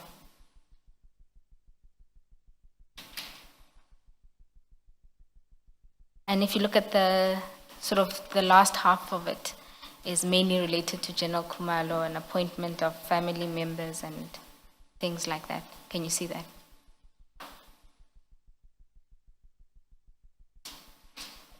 Yeah, but it's not only about that. Yes, it Yeah, it started relates with to firearms used to kill firearm. Matlala from the crime intelligence and police informants used. yes. Yeah. Okay. And then if you go to page 210, so just the next page. That is at chat 3. Yeah. You'll see there you send to Sergeant Nkosi a link about Musa Kawa. Yes. That's when he was arrested. Yes. And then still related to Musa Kawa, if I'll take you back to page 38.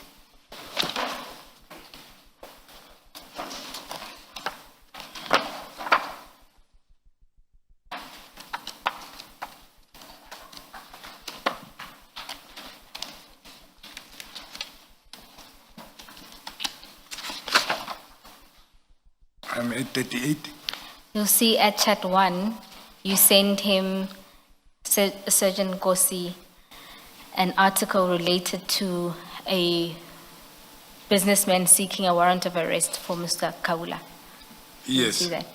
And then after that, that's immediately followed by a call. That's at chat 2. Yes. Okay.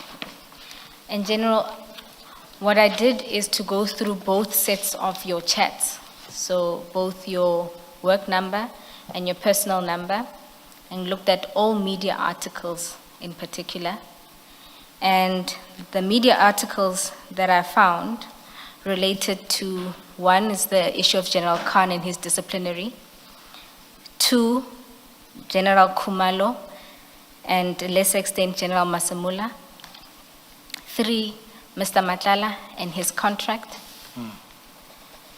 4, they related to the arrest or warrant against Musa Kawa. Those are the 4 themes of articles that you share. So not as general as you put it. They have a particular theme. It's those 4 themes. The only other thing that I could find that I could say media-ish related is like warnings of heat and snakes potentially going into somebody's house. So it's a warning for the weather, people to be aware of snakes coming into the house because of hot weather. And another one was related to scams. Beware of these numbers because they will scam you. But in the main, these are the only 4 topics of articles that you exchange with Sergeant Nkosi. Yes. Is there a reason for this?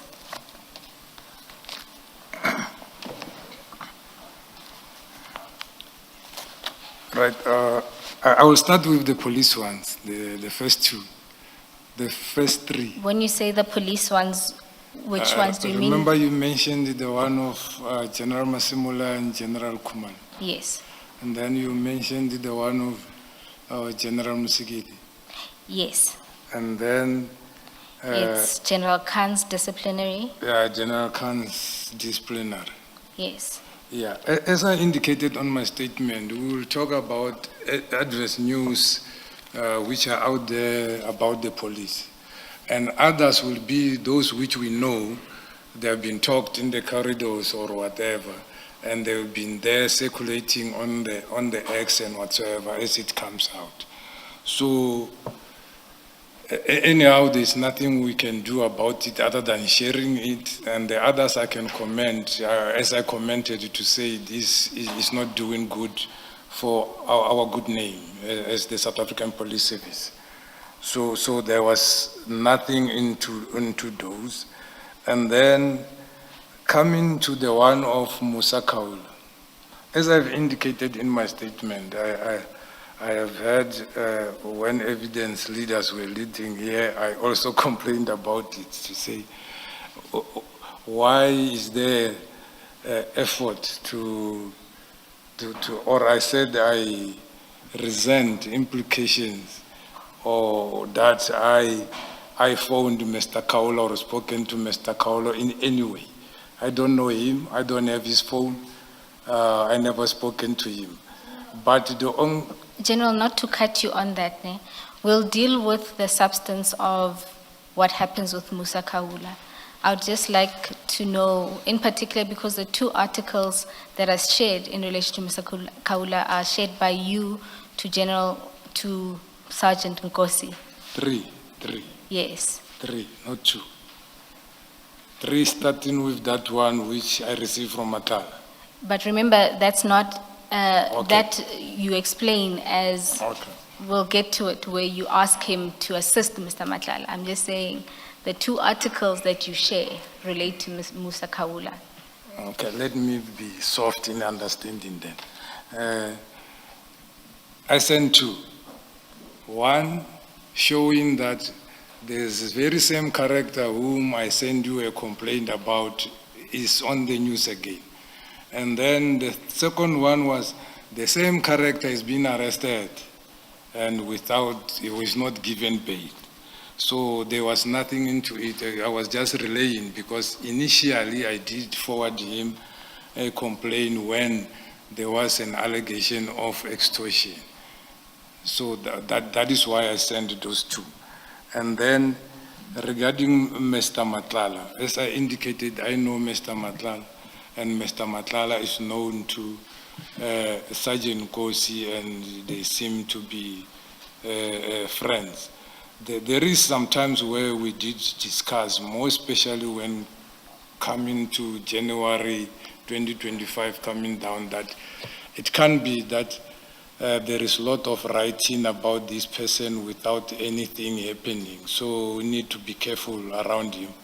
Because when you ask him, you indicate that it's just jealous people, there's nothing against me and so forth. Even though, yes, in other cases, like the one of Babita, I was in Gauteng, I knew that suspects were arrested. And then the burning of the hospital, I was involved in the investigation and people were arrested. And the others, I don't know. It will remain a suspect until somebody is arrested or there is evidence to prove that. But we did talk to that now and then. And also, as I said, Nkosi is somebody who, when he sees something, he will send to me to say this person. And also, when discussing issues relating to him without him as Mr. Matlala. I think I can stop there. I don't know if I forgot one or I have covered all. General, you've covered all of them,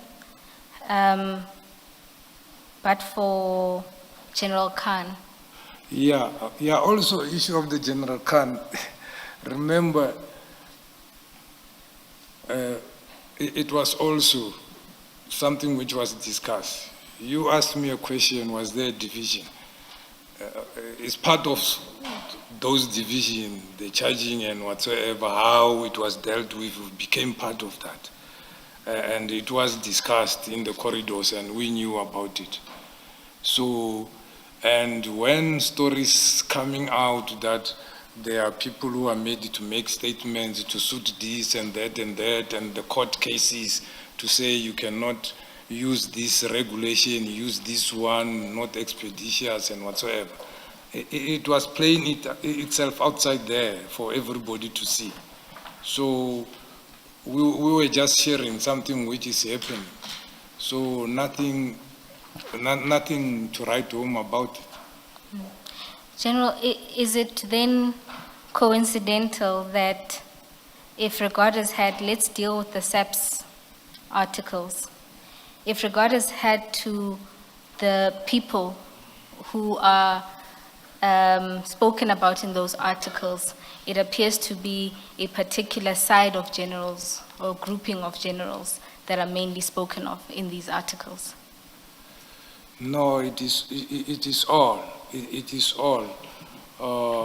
as far as I know, I don't know General Musigidi falling under any class or whatsoever. We go along well with others. But was appearing.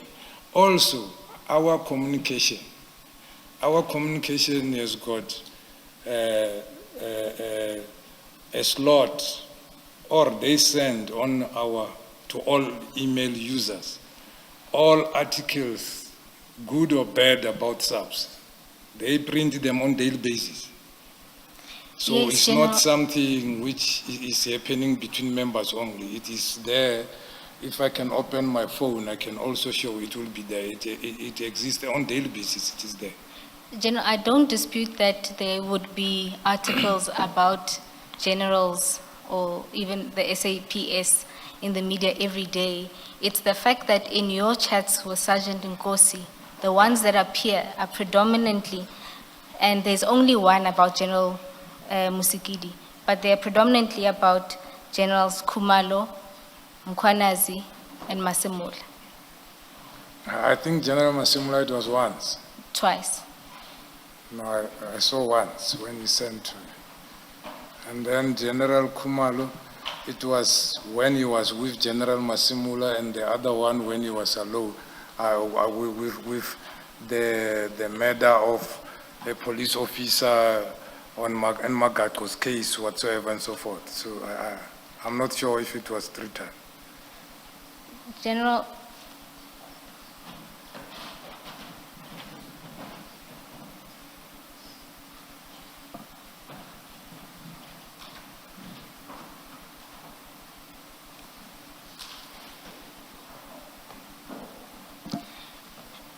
if regard is had, right, and I don't want to go through the articles again, but there are at least 5 media articles that speak to General Kumalo, 2 of which include General Masemula.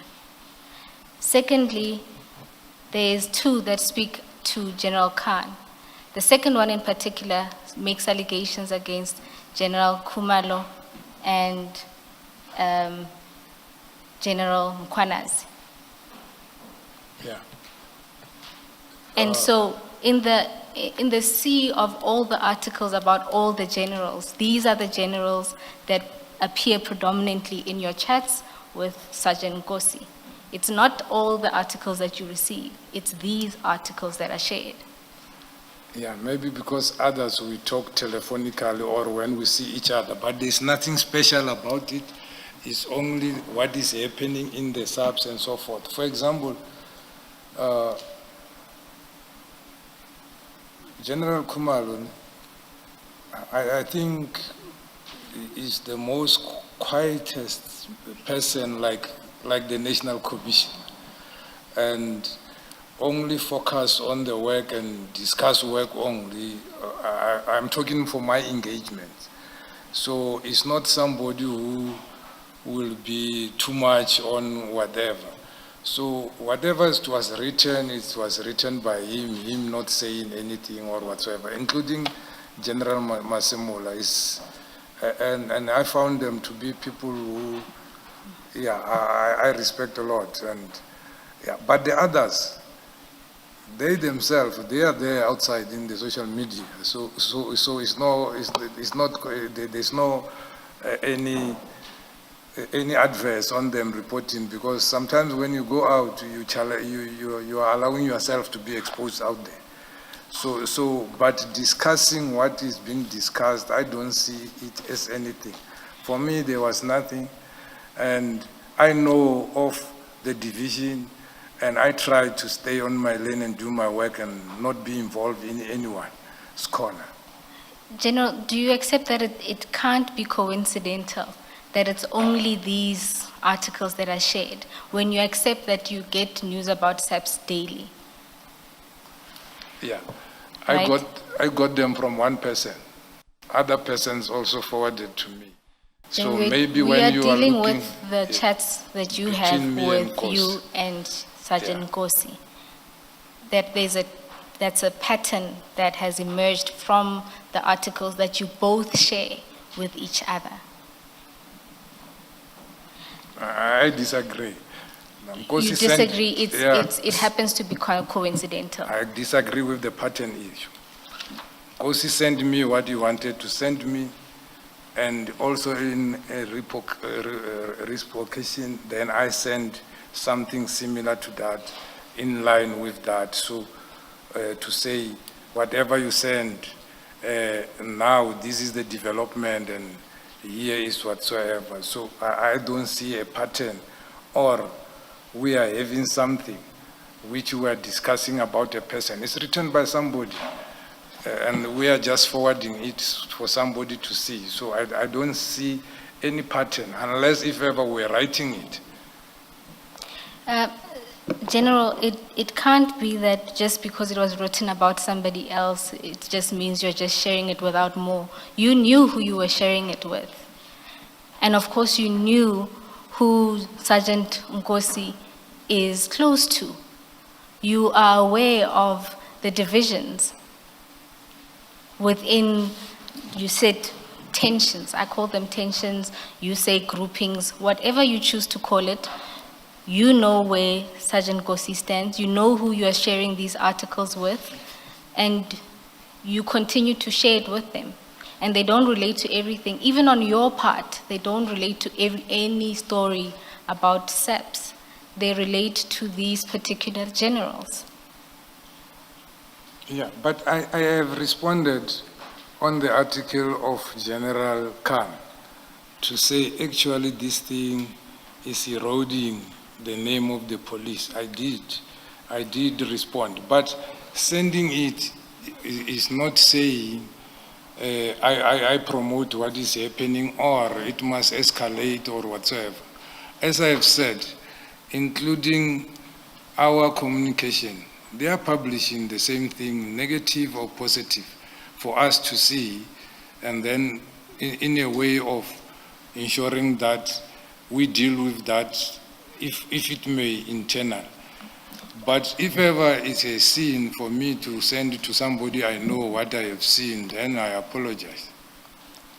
But General, you could not have been sharing with Sergeant Nkosi so that we can deal with it internally, to use your word. He's far junior in the organization, so that could not have been the reason that you share with him these bad stories, what you identify as being bad for the reputation of the SAPs that's playing out in the public. There has to be another reason why you're sharing with this junior employee. I understand what the commissioner is saying. As I have indicated before, that Sergeant Nkosi is close to lots of senior officers, and whatever information is getting, he will share with me. And if you check most of this sharing, it comes from his side, not from my side. So, yes, he's junior. The only one where I have seen something which I think as a junior, I was also worried to say, where does it come from? It's only that one page of the audit, because it was confidential, to say where do you get this, and it in future can get you into problems. Whoever send you, if it's a senior officer, don't send it to anybody, because this can put you into a problem. But the others, I didn't see any reason to say it's non-consumption for juniors or is consumption for seniors. News is news. Well, what I was doing was testing your immediate response to Ms. Bowe, that you were sharing these to say these are the things we need to deal with. So when I say, but he's a junior employee with absolutely no power to deal with anything. Yes, so you could not have been exchanging these with him on that basis. It may have been gossip at its most innocent, sharing, look what's happening with these people, or at its worst, and maybe let me put it to you as a possible explanation, that you, like Sergeant Nkosi, you were part of a particular grouping within the subs, and I'm putting it just for your comment, because I thought that's the point of what is being put, what is being engaged with you about, that you've described groupings, you have said you were aware of tensions amongst the generals. We have had enough evidence here in the commission to know or to have come to understand that within subs senior management, it seems indeed there are sides. And if it is suggested to you that looking at the people that you are sharing about, you and Sergeant Nkosi, knowing Sergeant Nkosi's proximity to General Sibia, which I'm sure you will admit you know about, looking at all of that, it may suggest that you are sharing about the National Commissioner, about General Kumalo, because the PKTT, because you are part of the other faction with Sergeant Nkosi and his close superior, the Deputy National Commissioner, and others. What do you say to that, if that is put to you as a proposition? Yeah. Commissioner, I hear you. Sergeant Nkosi, I don't think he's got a faction. He's in all the factions. Because whatever I will get, whatever is talking to General Mkwanazi, I will know. He will come and tell me. That is why I always wish it. When he's talking to General Sintumule or General Sibia, he will come and tell me. So, me saying I don't fall under any faction, that is true. But I was placed in a faction because people perceive me as Sibia's person for no reason. Because as I indicated before, when he goes somewhere for work, he will like me to be there. And when he tasks in terms of work need to be done, he will task me. It also goes to General Sintumula. I even complained to say,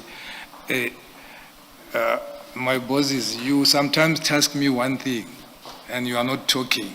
And the only thing which was saving me is when the protocol dictates, and when I write a information note reporting back on what I was tasked, even by the DNC, it must go through the office of the DIFCOM to sign, so she will see what I'm reporting and whatsoever.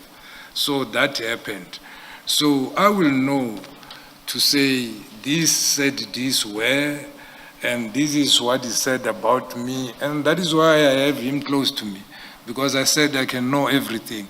Even though I indicated here, I even once, are you an agent for which side or for what? Because you happen to speak to everybody and knows everything. And it seems somewhere you are told to go and say these things so that the other group can hear.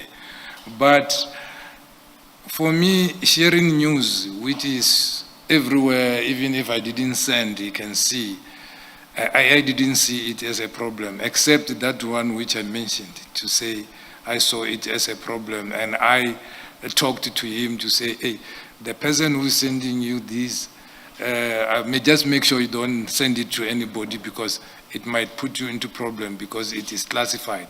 Knowing that maybe he might not be aware about how the minimum information security standard works and so forth. So that is my answer to that.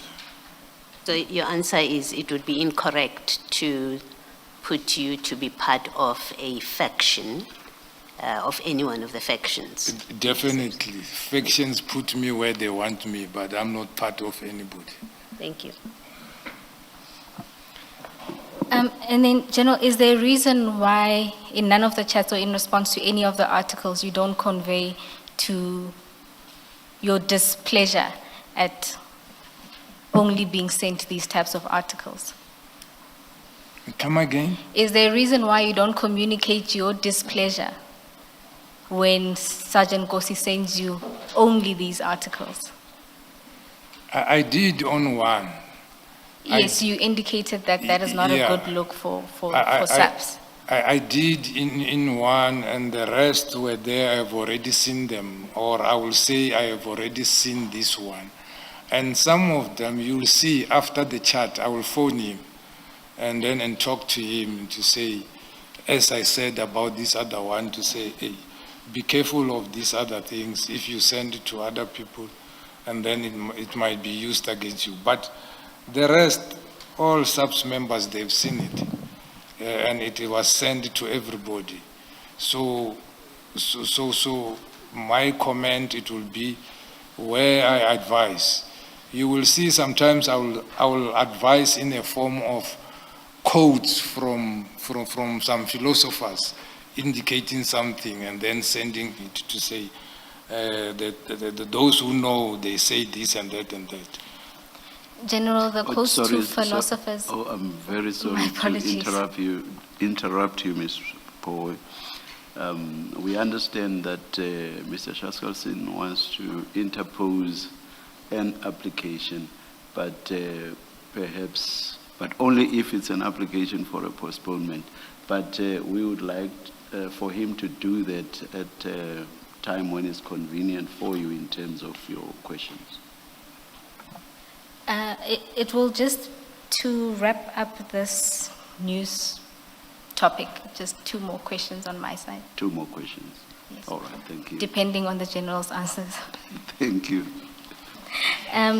General, the other noteworthy thing to say, you'll see there isn't a single positive article that Ngosi shares with you about these individuals. Neither do you, for that matter. Do you care to comment on that?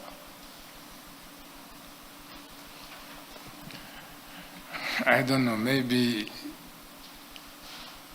he likes their articles or dislikes them. I don't know. I can't speak on his behalf. I don't know.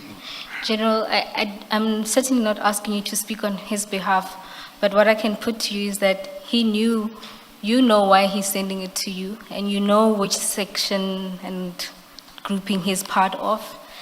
And hence, even on your end, there is no positive article that you send regarding these individuals. So even assuming, like you said on your version, that you see positive things and media this and media that, you could have sent positive things. You don't either. You send on the same on the same individuals, negative articles, you send them to Ngosi, Ngosi sends them to you. And you would have heard in other evidence that the same articles are then also circulating between Sergeant Ngosi and General Sibiya. I said, And so I put you that there is a reason for that. And one of the plausible explanations for this is because you are in that faction with Sergeant Ngosi. There's a brother in arms sharing the same articles with you. Do you care to comment on that? yeah, for the 38 years I had in the police, I never belonged to any faction. And I will never belong to a faction now because I'm about to exit. And yeah, I sent one positive one to say a person who seemed to be a menace is arrested. I think it is positive. But the others, I didn't have anything to send about them to say, unless if ever they are senior managers, or all of them. And whatever happens, which is done, which they are on TV for, it's just relaying what SAPS is going to do and what SAPS have done and which is done by members. So I don't know which one must I say, but I don't belong to anybody. I belong to Shibiri and the SAPS. General, the one article that you do correctly note where you sent something positive about what you call it, a menace being arrested, it was in relation to Musa Kawa. Yes. And if regarders had to your evidence and other evidence laid here, that stems from a discussion, an exchange you had with Mr. Matlala. Exactly. Mr. Matlala was a victim, and everybody who is a victim must be helped by the South African police. So irrespective of his standing in the community, if you are a victim, you are a victim. I'm a police officer, I assist everybody. But General, what distinguishes Mr. Matlala, and I think it's a topic on its own, is he's your friend. He's your friend, he's loaned you money. You take a particular interest in him and whatever you do, we know how this story ends. It ends with Mr. Kaula being arrested by Mr. Nkosi, and I think your immediate subordinate, Brigadier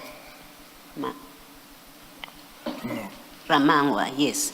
So forget the Matlala messages, because I think in themselves they are a topic for discussion, but the picture that comes out of your engagement with Sergeant Nkosi relating to Mr. Matlala, including the document that you say you told him he should not have sent it because it will get him into trouble. It has its own particular significance. He's your friend, you get a benefit from him, you call it a loan, you say you repaid it, you continue to engage with him over a period, and it suggests you have a particular interest in his contract. That's why you're sharing the interest in the sense of the fact that he's got a contract with the SAPS, it is getting cancelled. It suggests you have an interest in that story, other than simple police obligation to assist citizens. Mr. Matlala is a special case. Can you see how that picture emerges? Yeah, although I have a different view, I see it, but if you connect all of it, my involvement when Matlala sought sort of advice what to do if this kind of a situation, I advised to open a case, and then I advised Nkosi to assist. But however, he chose to go it legally, not opening a case. Something else happened relating to the same person, and case was opened and was arrested. And I was not aware of that particular investigation, and I was never involved. So that is the difference. Maybe let me stop it here so that I don't disrupt Ms. Bowe's, what do you call it, tempo and how she plans to go about it. We'll come back to it. And then, General, you said interestingly in response to one of the questions that people perceived you to be part of General Sibiya's people. And I mean, from this conduct, and just if you look at the pattern that emerges, how else were they supposed to perceive you? You see, because this looks like you are playing into those conversations when you yourself also share those articles on that tone. I don't see anything to perceive me with General Sibiya, because where he invited me to go, it was work-related. So most of the time, the minister will be there, the national commissioner will be there, the deputy, the DIFCOM will be there. And then when we come back, I implement what is supposed to be implemented. So I must be perceived as a good worker other than belonging to somebody. General, we'll get into the issue of Musa Kawa and the Mr. Matlala's contract in detail. I'll leave it there for now. Okay. But I do think you must bear in mind that this has painted a particular picture, and I'll show you when we get to those two topics that it only gets worse. I'll leave it there, Chair. Thank you, Ms. Bowe. Mr. Shoskelson. Chair, I'm not sure if I direct to... For a microphone, perhaps. And don't you need your laptop? Oh, not at this stage. Chair, I'd arranged to do a short postponement of a witness who had been called to appear today. That witness has a pending in-camera application, which we're hoping to deal with on Friday. So can we refer to the witness now as witness G until that application is dealt with? I had initially arranged 11:30, thinking that that's when getting the tea break wrong. I'm not sure if the witness is available at this point. I'm not sure the witness needs to be available at this point. If we can simply excuse the witness to a date to be determined by the evidence leaders, because we will resubpoena the witness after the in-camera application has been disposed of, and the witness is not going to be coming back in a couple of days. There's more than enough time to issue a subpoena again. It is so directed. Thank you. Thank you, Mr. and apologies for the interruption. Thank you. No problem at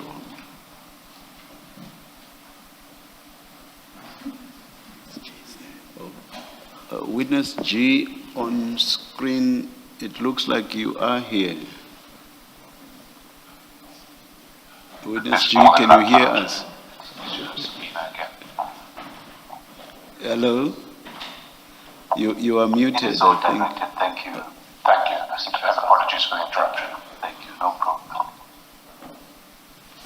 Can you hear us? You are muted, Witness G. Unmute yourself, please. Witness G on screen. This meeting is being recorded. Let's just leave it. There are complications. They have directed as you requested. Thank you, Mr. We'll get the message to the witness. Yes.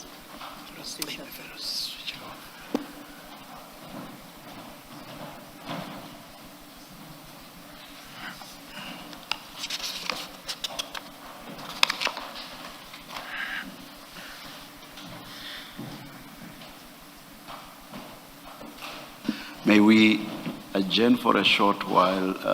We'll come back when it's indicated when we should do so. Let's adjourn.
There's two sides.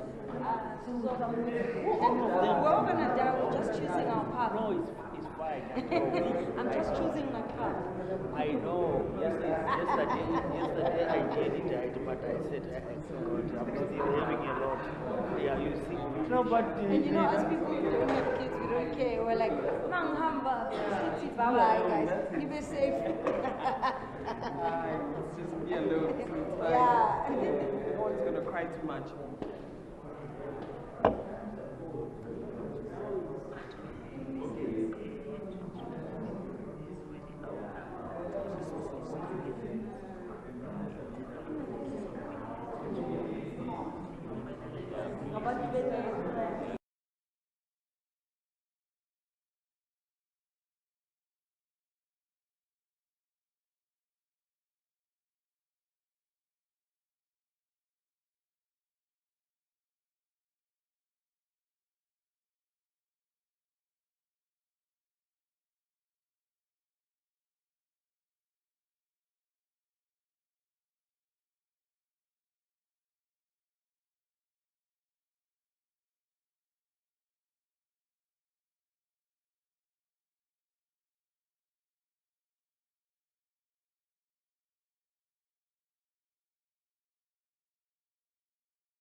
Forget your mics. Your microphones. Microphone, Sorry. They are on now. thank you, General. So, General, you explained to us that you met Mr. Matlala in 2016, That's correct. and you met him through a Mr. Mbilini, who That's was correct. also a police officer at the time. That's correct. Now, when you meet Mr. Matlala through Mr. Mbilini, what does he tell you about Mr. Matlala? He indicated his friend, and also he did business for him. Excuse me, he did business for him. Yes. Was this during the time he was a police officer, or No, he was no longer a police officer. He was doing this acid proofing construction. It's sort of a cement which they put for corrosion. okay? And when Mr. Mbilini tells you that Mr. Matlala is his friend, did you inquire any further into who Mr. Matlala is at that point? No, Okay, you just left it at he's a friend. no, yes. All right. Then you say that you then occasionally met with Mr. Matlala, either because he would join you, or because you would find him with Mr. Mbilini. Yes. Do you recall the frequency within which you met Mr. Matlala? Mostly on Fridays, if I was not out of the province, because that time I was at the head office, I was still a colonel, and most of my job was going out doing inspection. So Fridays, when Mbilini is this other side, we will go to that restaurant before we go home back at West Rand. So maybe once, twice a month, I can estimate. So once or twice a month is fine. Do you have a sense of when you first met him in 2016? Because you say that after Mr. Mbilini passes away in Yeah. November 2016, Yeah. you stopped meeting with him. So Yeah, do you recall when? Because I had one photo with Mbilini and we were wearing warm. I think it might be around winter time. May, June? Maybe June, July is somewhere there. And then at the point where there's, you start to see Mr. Matlala more often, and this I mean that you now starting to find him there, or he comes and joins you. Did you think about looking into who he was for your own purpose or your own benefit? No. Okay, and in these discussions where Mr. Matlala joins you or you find them there, what were the discussions about? They will talk about their work, and then also in general about life, sports, but most of the time the talk was between themselves. Oh, so in these encounters, you would listen to them talk about their work, and sometimes there'd be general talk about other things. Yes. And then you say that you didn't look into him when you are now seeing him a lot more after you've met him. Is there a reason why? Yeah. In my lifetime, I meet lots of people. I don't look at them unless I have a reason. I guess my question is, at this point, you're seeing him once, twice a month. Yes, So you just didn't see a need to? no. All right. And during these encounters in the early days, what did you make of Mr. Matlala? One, he doesn't drink. Two, he doesn't talk too much. He likes laughing, commenting there and there, but he's not somebody who's talkative. So he's not somebody who's talkative, okay. Then you say you lost, so during in 2016, you never exchanged contact details with Mr. Matlala? I think we did, but we never phoned each other. I don't think we phoned each other in 2016 until we met again. We exchanged numbers, and then I think then we phoned each other. When you say you didn't phone each other, does this mean that you also didn't communicate on any other platform? No. All right. And then you say that in 2016, after Mr. Mbelini's passing, you lost communication.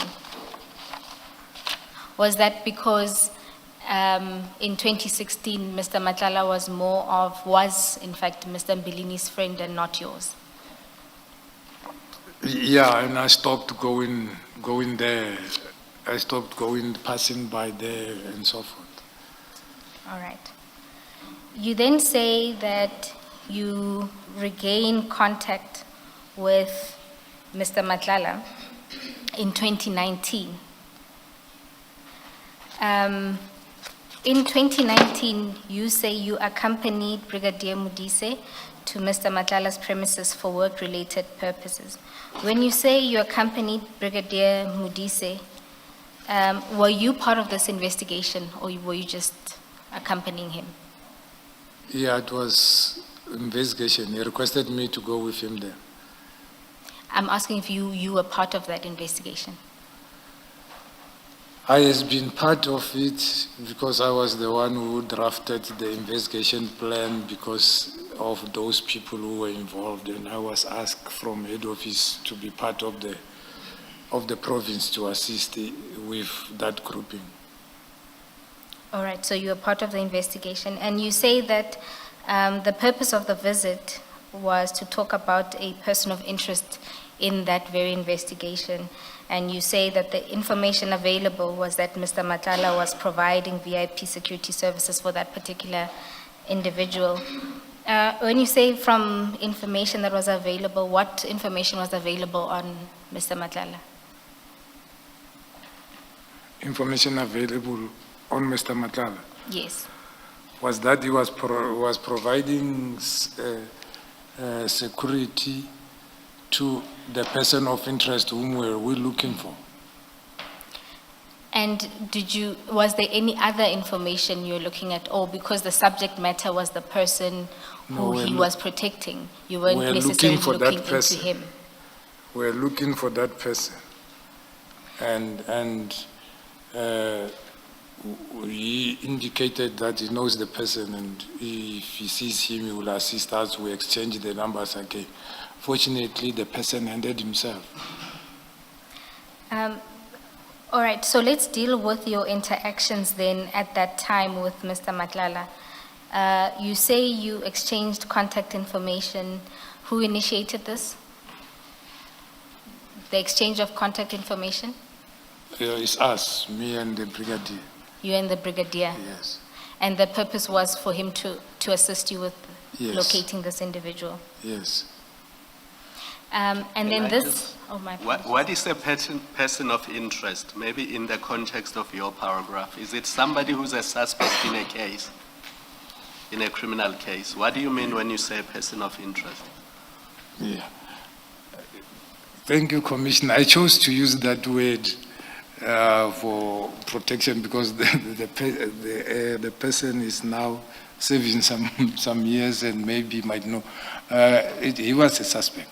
Yeah, I don't want the name. I just need to Yeah. know that when you say a person of interest, Yeah, it's he a wa- suspect in a criminal case. Yes. Yes, thank you.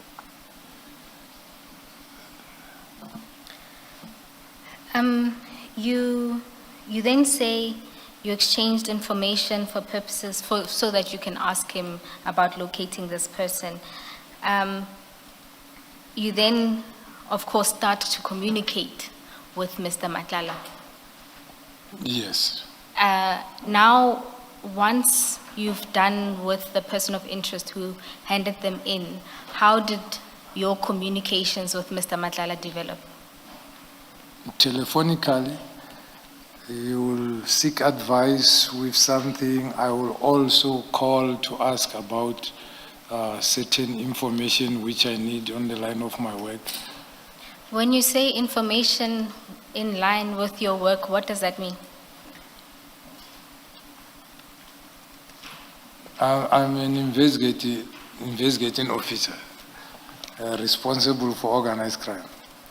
There is a lot happening, and he's in that industry whereby in the space of knowing lots of people.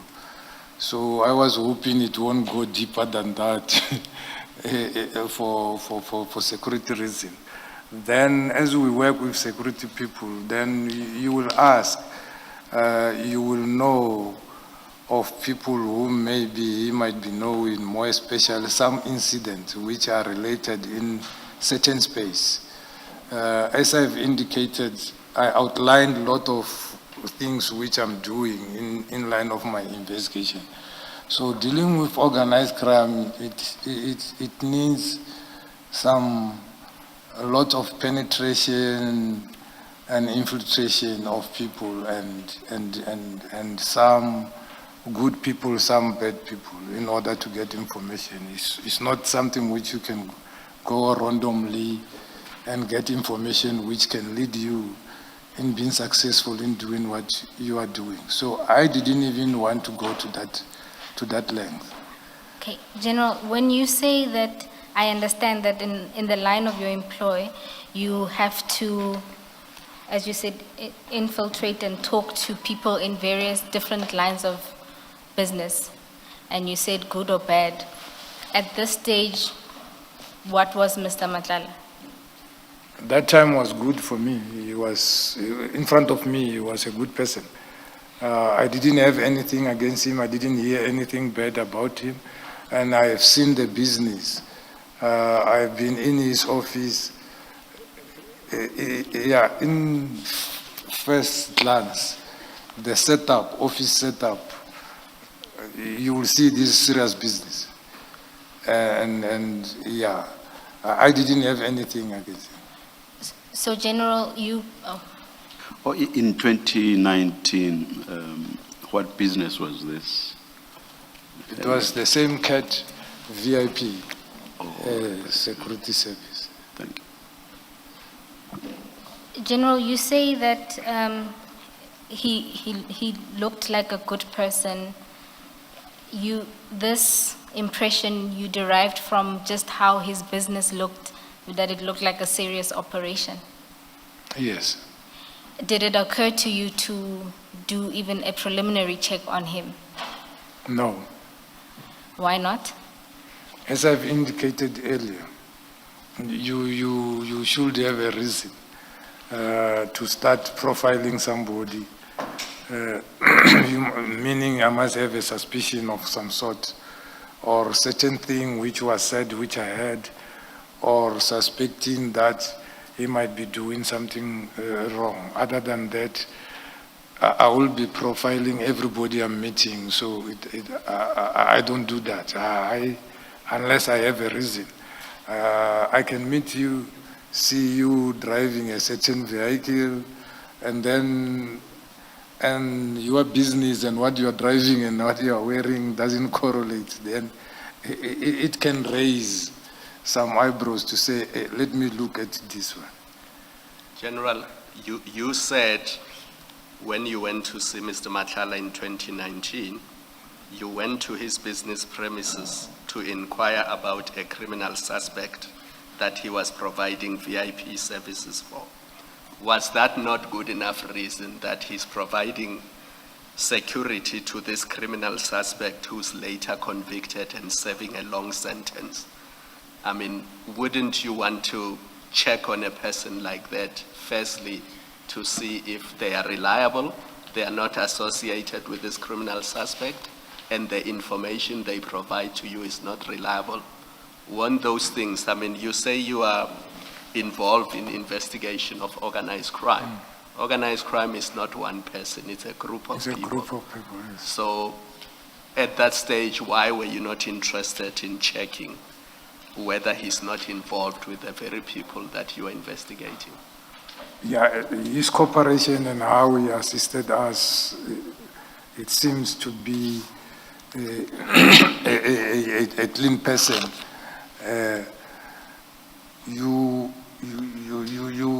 It depends what were you looking for this person for, even though what we are looking that person for was very, very dangerous. Exactly, that's my point. Yes, was very, very dangerous, and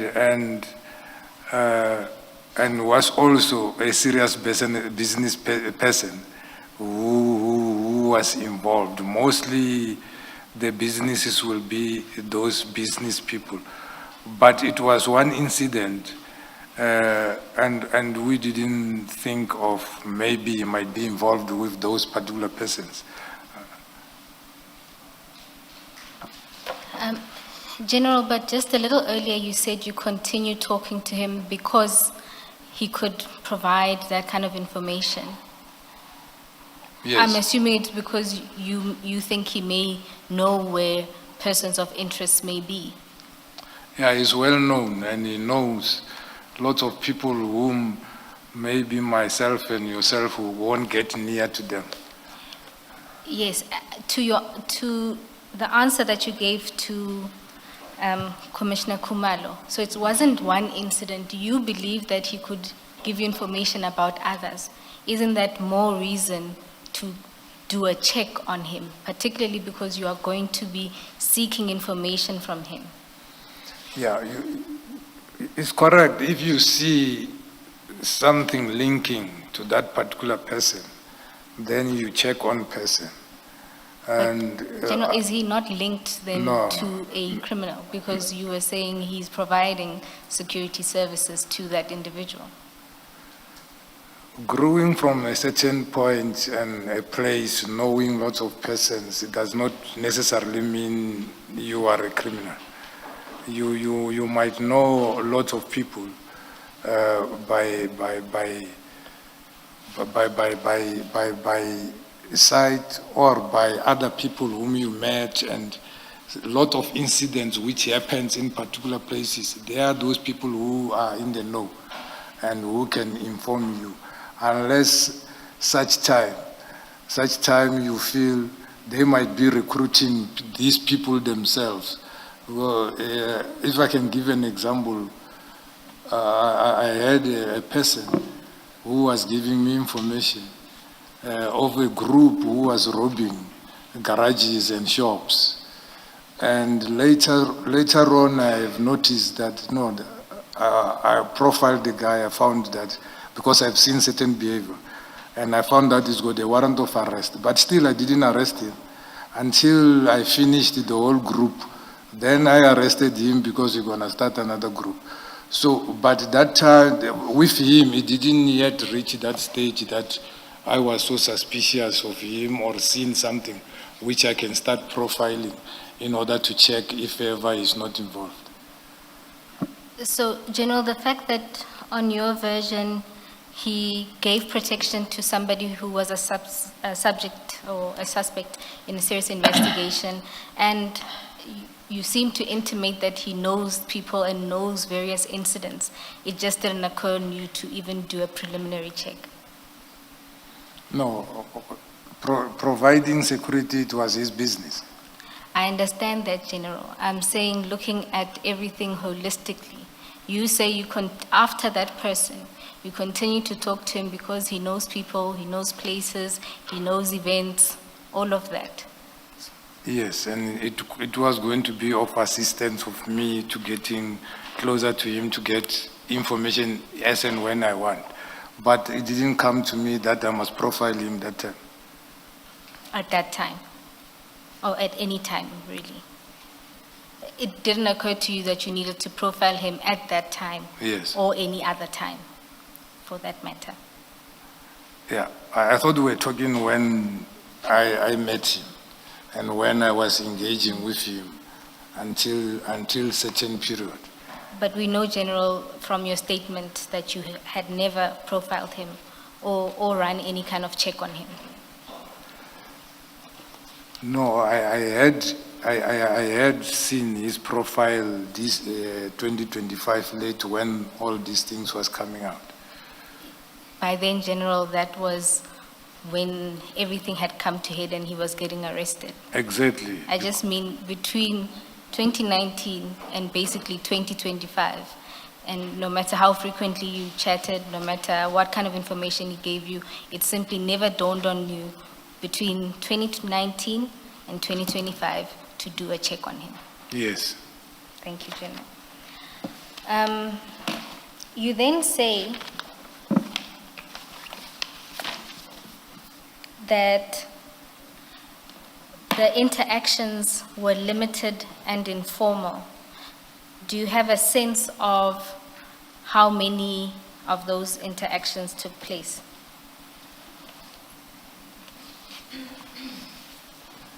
Interaction telephonically, Yes. I can't say because you will phone as there is a need, I will phone as there is a need. Meeting physically, for example, 2024, we met once. 2024, you met once at At the party. the party? Yes. Okay. And the calls, both the calls or the meetings, who would initiate? Who would initiate? Was it you who called him most of the time, or he called you most of the time? No, we didn't have many meetings. As I said, it will be telephone calls. And then when we meet, like this one of 2024, I didn't know he will come. We met because I was invited, and not knowing he's also invited to the party. And then we met at the party.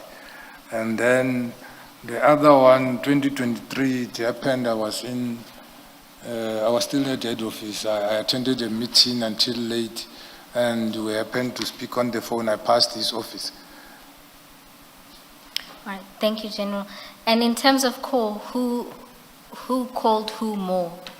Did you call him more, or was he calling you more?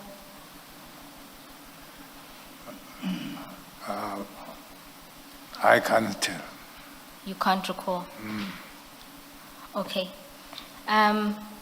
Just the sample is quite small because of the limited cell phone information we have from what the Commission has been given. But if you go to CJC 86, which is at the beginning of file 3, where the chats are.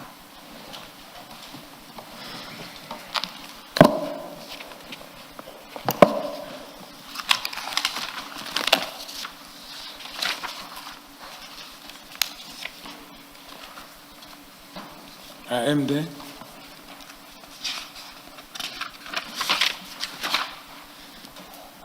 You'll note from the calls that in relation to this phone and over, it's just a short period.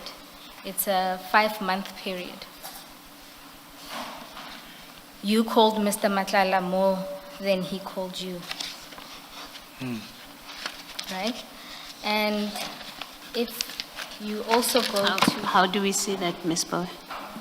My apologies, Commissioners. If you look at the, I want to say white, but perhaps gray, those would be the calls from General Shibiri to Mr. Matlala. Is that page 1 to 4? Page 1. 2 to 4? 4, yes. And then the green, where it says audio video call, those would be the ones that come from Mr. Matlala going to general.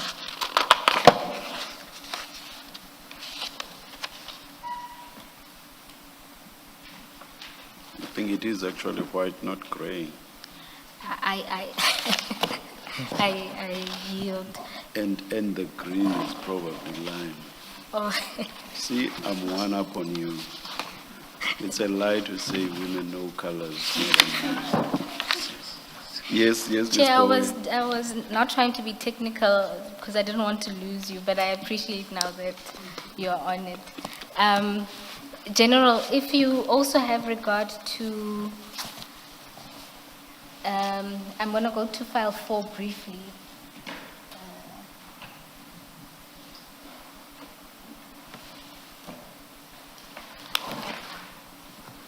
Page 6 of file 4.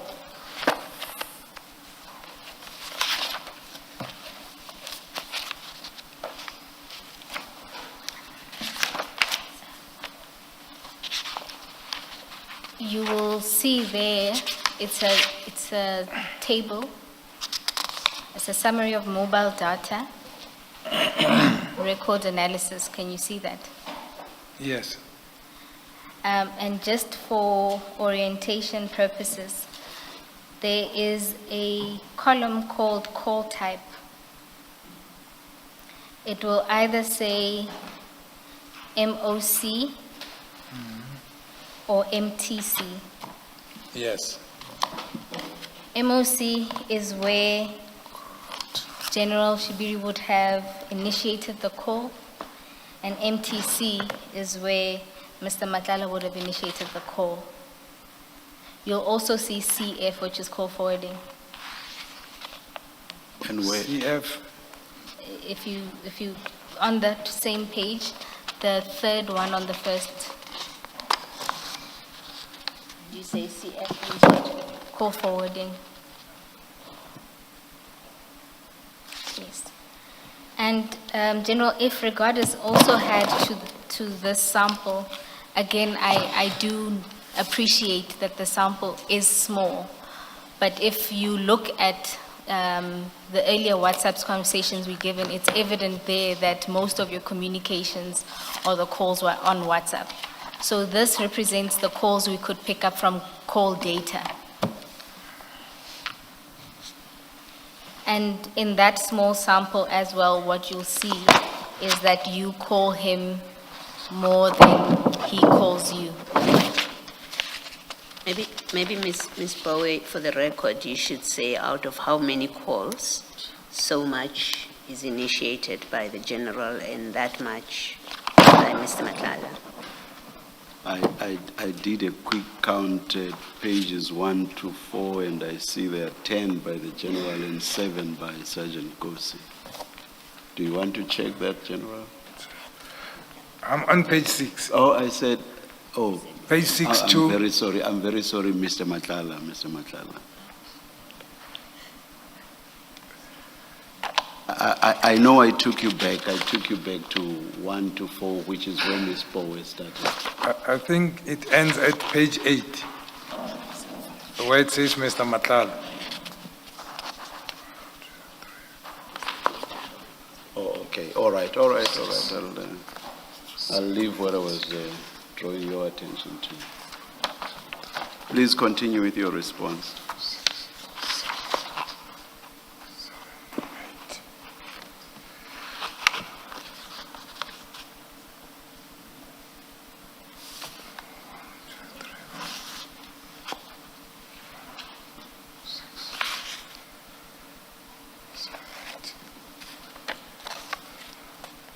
So I counted 8 calls for me, 8 calls for Matlala, and there is 1 CF.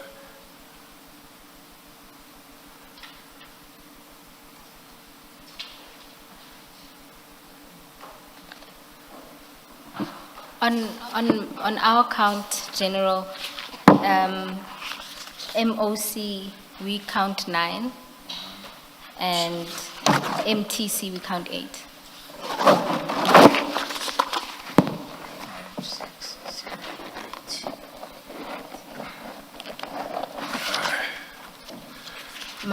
my apologies. I We still included, count 8. yes, we included one that wasn't.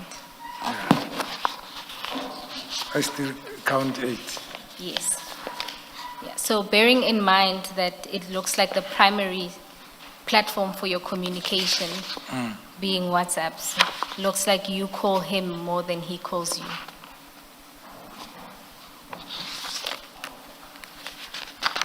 Yeah, somewhere there will be a reason.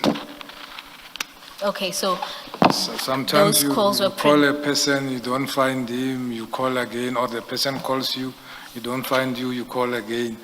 And like the one of the WhatsApp, I called on the 31st and twice because I was looking for an account. And he responded and he sent the account on WhatsApp. And on the following day, I called to find out if ever he received the money, and also WhatsApped the proof of payment. So it will depend. What are you looking for? For sometimes he'll phone you, asking something, you go and inquire, and phone back. Okay, General, since you want to go there, let's go to page 87 of file 4. 87 of 4.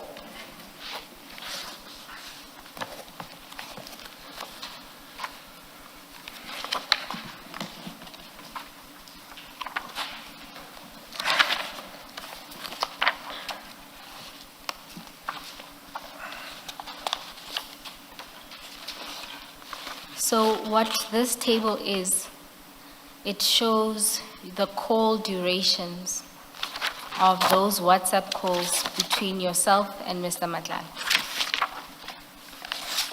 I'm lost now. Oh, my apologies. I'm going to ask somebody to help you. File 4. File 4? Yeah, the one that had the... I'm having it. It was only the page. Oh, 87. My apologies. 87.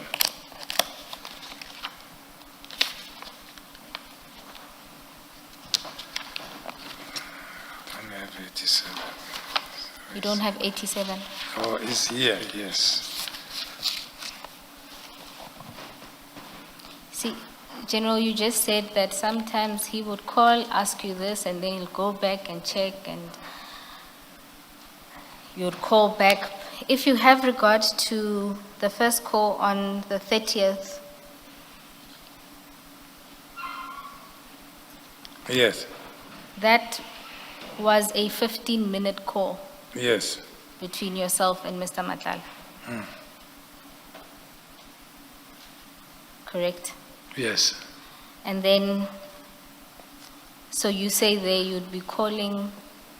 I suppose my question is, you seem to minimize how significant the calls were, but if you look at the first one, that was a 15-minute call. So it was a detailed conversation that you were having with Mr. Matlala. Do you recall what it was about? Yeah, it was on the 30th. It Yes. was about the account. For 15 minutes. Yes, he was in a meeting and then made me to hold. He was in a meeting and he made you hold for 15 minutes. Yes, he was coming back to me. Yes, he made me to hold. General, that sounds improbable. And I'm assuming that you have quite the workload to be waiting for 15 minutes on a call, as opposed to just saying, call me back when the meeting is over. Yeah, I don't know why didn't it come that I drop and whatsoever, but I waited and then he came back, but not exactly after 15 minutes. But we took a long time waiting for him to come back to me. And General, you can see the time of the call, it was in the middle of the day, it was at 1. Yes. So I genuinely find that implausible. But that is what happened. But that's your version. Then you go to the second call, which is on the 31st of December. Ms. Bo, can I suggest that you give the year? We have it in front of us, Oh. but when we read the transcript in 2 months' time, we might struggle. My apologies, Commissioners. This is in 2024. So this, on the 31st of December 2024, at 9:42, there's a 5-minute call. And you said earlier it was to check if Mr. Matlala received the money. Again, that's a 5-minute call. Sorry, Yes. General, when you shrug your shoulders. Yes, I'm saying I don't run time. I can't remember what happened. Was he opening to check the WhatsApp and what? I don't run time, but that is what happened. So you think what happened was you called him to check if he received the money, and Yes, he was and- opening his WhatsApp. And thank him, yes. No, I'm not saying he was opening. I don't know. I can't remember. General, I guess if the call was really, did you get the money? It doesn't explain why the call is 5 minutes. I don't know. People greet each other. You don't just call and say you received the money and whatsoever. So I don't know. We greet each other, then we talk. You received the money, I just deposited and whatsoever, and they check. But hence I was saying, I can't tell what happened. But for me, the 5 minutes between people who knows each other is reasonable. So the suggestion is because you know each other, people who know each other take long to greet each other. Bearing in mind you just spoke the previous day. It's not like it's like, haven't seen you in a long time, how are things, how are the kids? Mina Mtsonga. Yeah, I greet the way I grew up, and yeah, he talks how he talks. So I don't know. I can't say what happened. But what I can say is, I greeted, and then he greeted. I indicated what I wanted to indicate. I thanked him, and then our call ended. All right, General. And just in relation to both calls, bearing in mind the call duration, and I referred to the one of the 30th as well, could Mr. Matlala have talked to you about the operation that was conducted at his place on the 6th? Because we know from evidence laid before the Commission that on the 6th, Mr. Matlala was visited by members of GCI Ops. Funny enough, he never told me I heard it from somebody. So on both occasions, this issue never came up? Which, okay, the occasion of the 6th, The calls, the two calls, the two calls, on the 30th and yes. no. But by then you knew that the operation had taken place. When these calls were happening, you knew that on the 6th of December 2024, there was an operation at Mr. Matlala's house. Yes, I was told that there was an operation. But remember, on the 6th, I was sick. I accept that. Yeah, and then I think around 16, 17, that is when I became aware. I want to ask you a follow-up question. You said earlier one of the reasons you were calling Mr. Matlala was because he had dropped your name to some people. Yes. He had told some people that he knew you, and that upset you. Did I understand you correctly? That's correct, Commissioner. I'm assuming these people are policemen. That's why it upset you. Because if he mentioned your name to a random person, you would have no reason to be upset.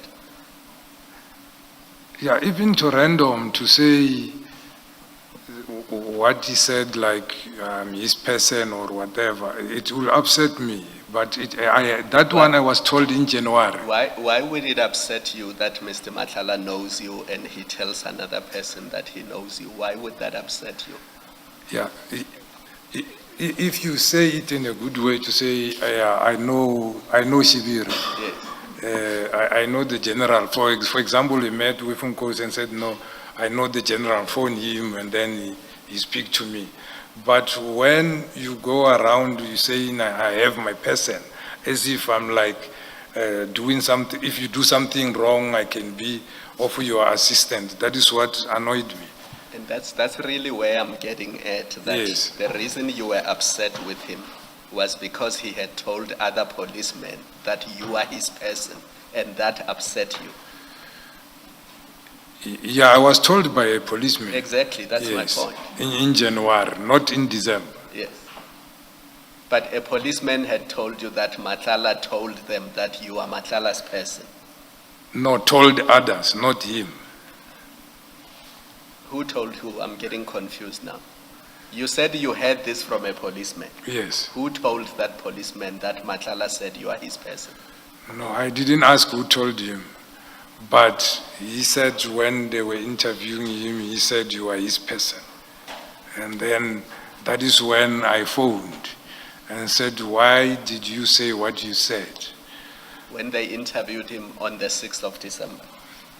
I'm not sure when. I was told on the 24th of January, I think. Yes, because the other time I think the police have an interaction with Mr. Matlala is in May 2025. So the interaction you are referring to can only be the interaction of the 6th of December 2024. I'm not in disagreement, Commissioner, but it came to my attention in January.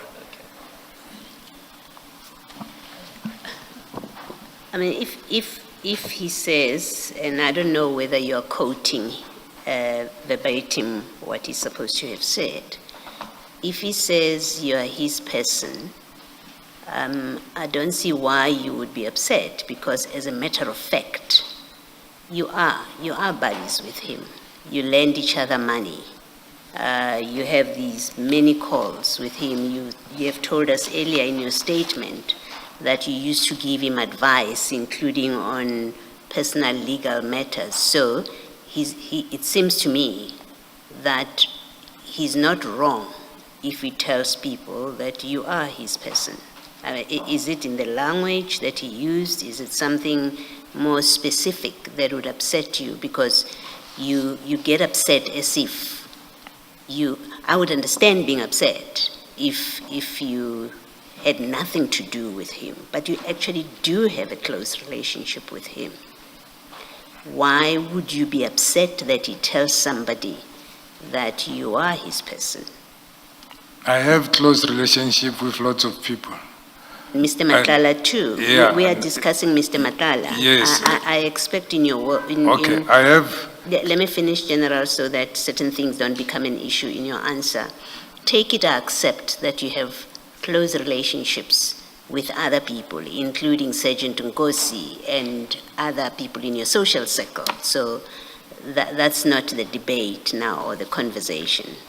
My question is, this one person that you have a close relationship with, or more than, if it makes you more comfortable, you have more than an arm's length relationship. He's not a casual acquaintance of yours.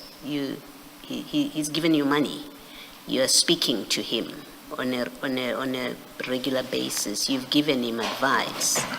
What would upset you that he tells people that you are his person? Yeah. It angers me when he told the people that I'm his person, meaning I can protect him from any wrongdoing. That is what makes me angry, because that could never happen. And the issue of he gives me money, it's not like he gives me money when he sees me or whatsoever. He loaned me money which I paid back. And yes, he's a friend, but it's not a friend whereby we're going out together every weekend or going to parties together and so forth. So my anger was based on that, what was said, of which he denied. But I didn't take it. I said, but you cannot say, I'm your person, I can protect you from any wrongdoing. It can't. It can't be like that, because I will never protect anybody from any wrongdoing. If somebody commits a crime, is a friend of no friend, then I will arrest such person. And most of those people who knows me, they can't even start doubting or asking such questions to me because they know me.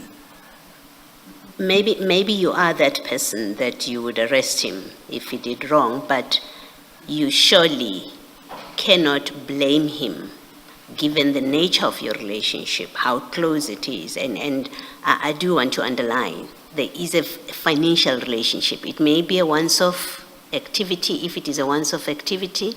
It may be a loan, if indeed it was a loan, but you surely cannot blame him to form the impression, even if you didn't say anything to him, to form the impression that he knows the head of organized crime, who has this close relationship with him in the way that you've described it, for him to think that, because remember you've also advised him, including about personal matters and other legal matters, to form the impression or to hold the impression that you would come to his assistance if there were problems. We know what happened with Kaula. You forwarded to Nkosi to do something about it. So if Mr. Matlala were to come here and say, you know, my relationship with General Shibiri is such that I had the impression that he would assist me if I run into trouble with the police, you cannot blame him for that impression. Do you want to comment? Yeah, if it were me, I won't do that.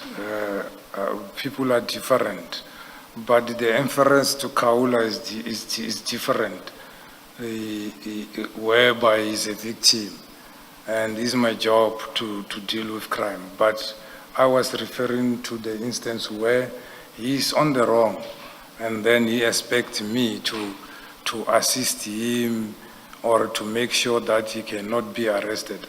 You can assist anybody who is related to you, legally so. For example, getting him a lawyer, if it's necessary and whatsoever.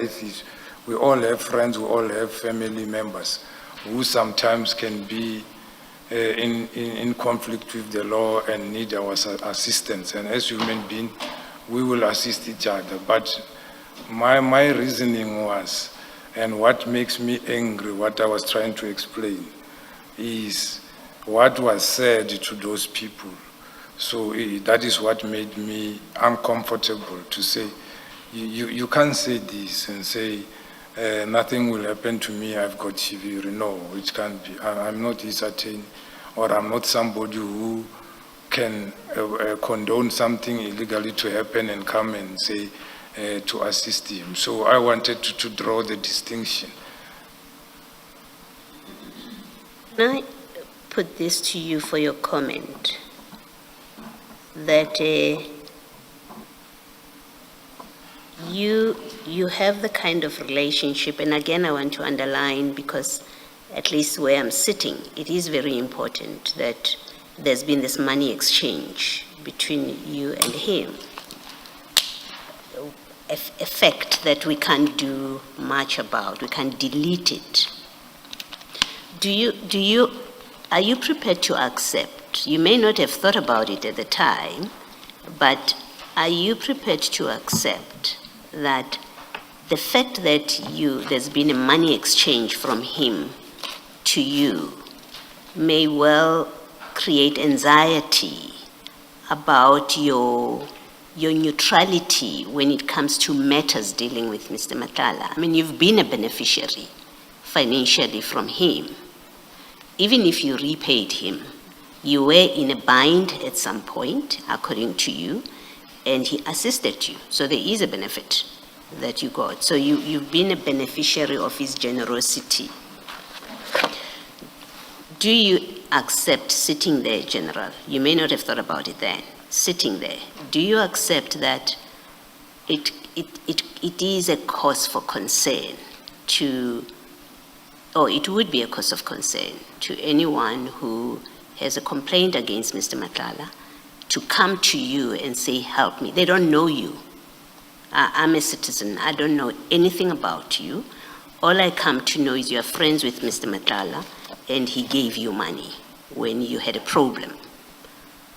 Are you able to accept that it would be reasonable for me to be concerned that I have an issue, I cannot go to General Shibiri about a complaint against Mr. Matlala because they are friends and he's given him financial assistance? Yeah. I hear you, and yes, other people can take it like that and say, no, we can't go to him if we have something against Matlala because Matlala once assisted him. But if it was saying, I assisted Matlala for exchange of something, it will make it worse. It will make it genuine for those people to think like that. But anyhow, I can't think, everybody will think the way they want to think. But yes, I agree with what you are saying. It put perception to other people. Can I Thank you, General. just give you context? On the date of the raid on Mr. Matlala's house on the 6th of December 2024, you owed Mr. Matlala on your version 50,000 rand. Yes. Because you had only paid him 20 of the 70,000 that you owed him. Yes. Now, there is a suspicion that either you or Captain Nkosi, Sergeant Nkosi, tipped off Mr. Matlala on the 6th of December 2024 when there was a raid at his house. And when you say you were upset that he mentioned to those people, or later, not even on the day, but later, but certainly before January, that he mentioned to those people that they can't touch him because you are his person. That is the context. That's why it is a source of concern that head of organized crime owed Mr. Matlala money at the same time that Mr. Matlala was the subject of a criminal investigation. I hope you get the context and why it is concerning to all of us. Commissioner, I know I won't go anywhere with this one because it is there. In context or not in context, I borrowed the money not knowing it's been investigated or whatever. But the way it is been pushed, so it won't end. So let me end it there. But I was not happy for the reason I mentioned. And when I borrowed the money, I didn't know it was a subject of investigation. And I borrowed it from, like any other person whom you know you could have borrowed money. So, yeah, I know it won't go anywhere. We can debate until tomorrow, but that is my stand. Let us, are you finished, General? I'm finished. Thank you. Let's adjourn and resume at 2:10.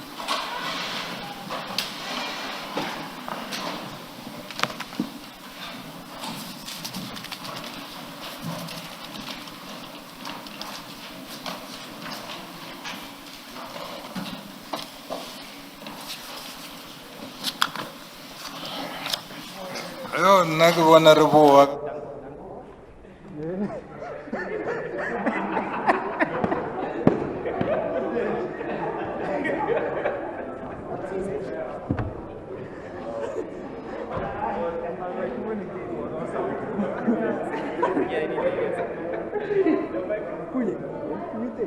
Ke bona re boa mo ka sadi mo.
Hey, Jeno. You and the one.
Are they coming?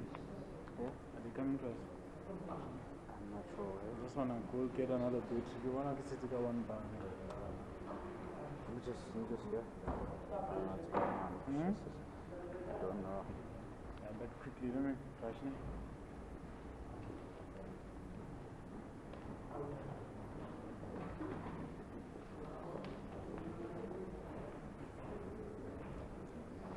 Let's put Shibiri Pacific and go straight to Shibiri Matlala back to.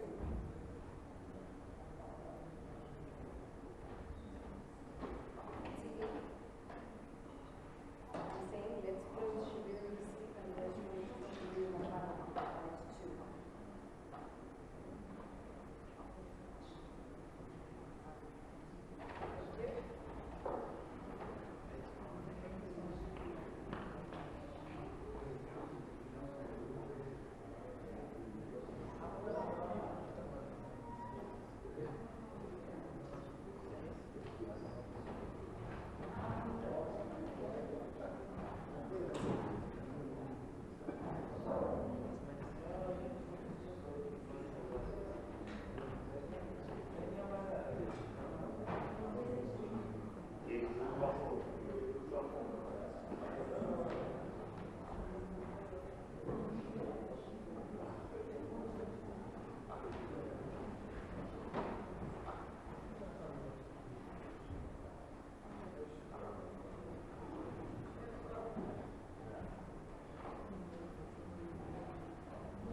And that's why I'm like, so please choose your words.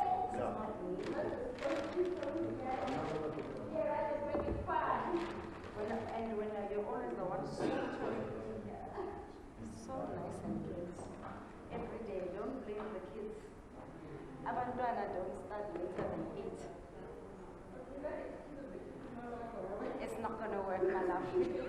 Like, leave the kids out of it.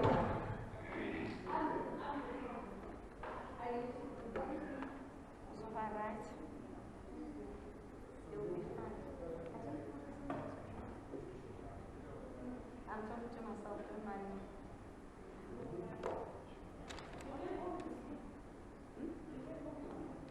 I continue watching from home, but I stopped my rap.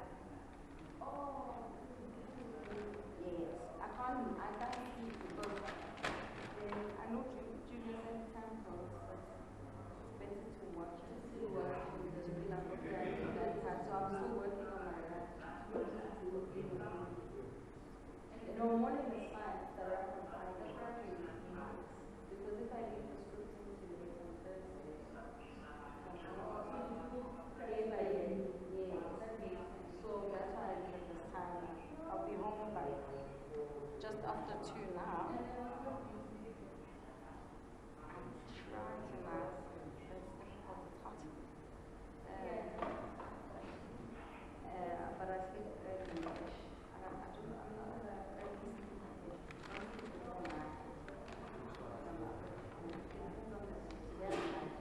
I might not.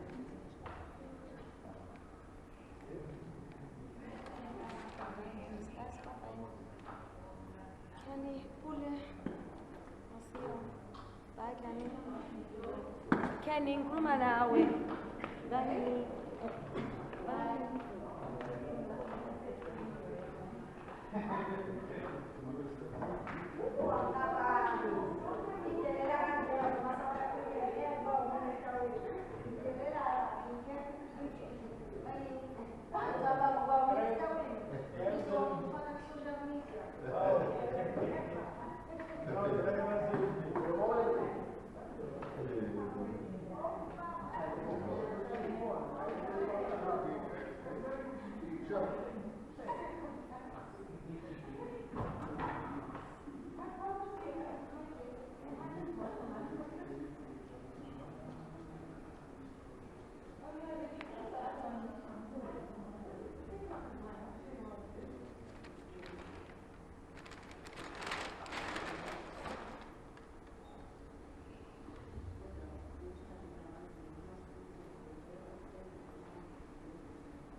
I'm an important person.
Before I don't know what he said, just it's so long.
Ms. Bowe.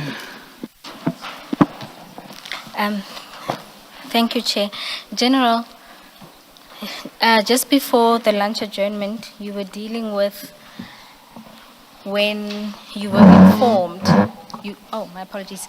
You were dealing with when you were informed by someone that Mr. Matlala had mentioned your name during one of the operations. Do you recall that? That's where we were. Yes. Are you able to tell the commission who informed you? No. No, why not?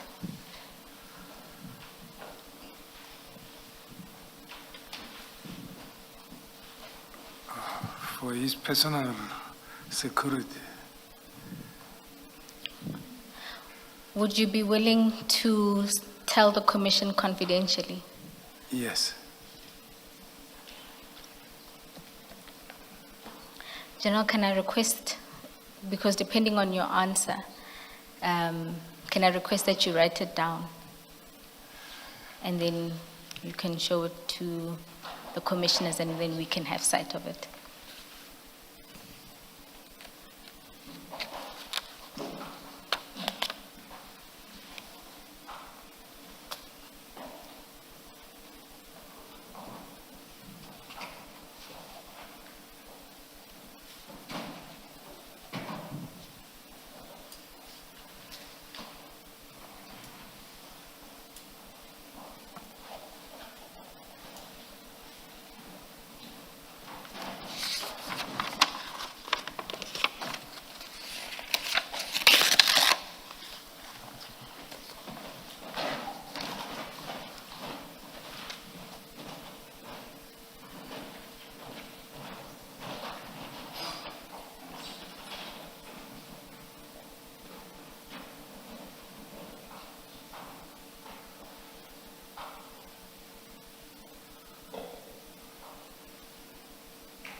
Thank you, General. And you indicated that this person told you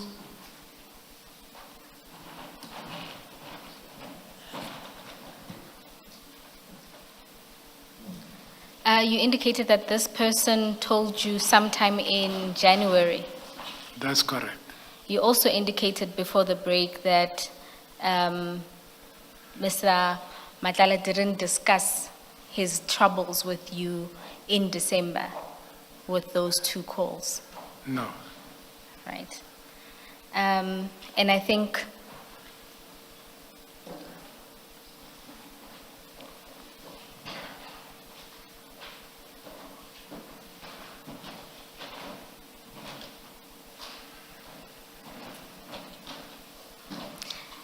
and if I'm not mistaken, you indicated that you then talked to Mr. Matlala about this on the 24th of Jan, 2024. Yes. Right. Now, General, the operations that were conducted at Mr. Matlala's house or premises, the first happened on the 6th of December. The second happened on the 18th of December at his premises. Yes. And by the 17th of December, he was suing organized crime and had launched an urgent application for what he says were missing things from one of the operations. I can give you a reference for that. It can be found in item 85 of file 3.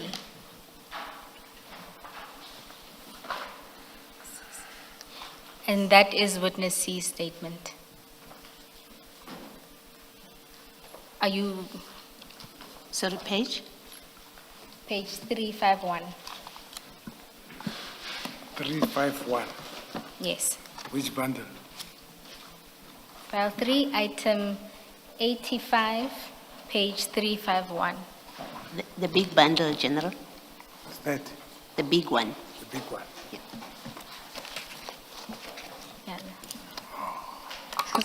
Sorry, General.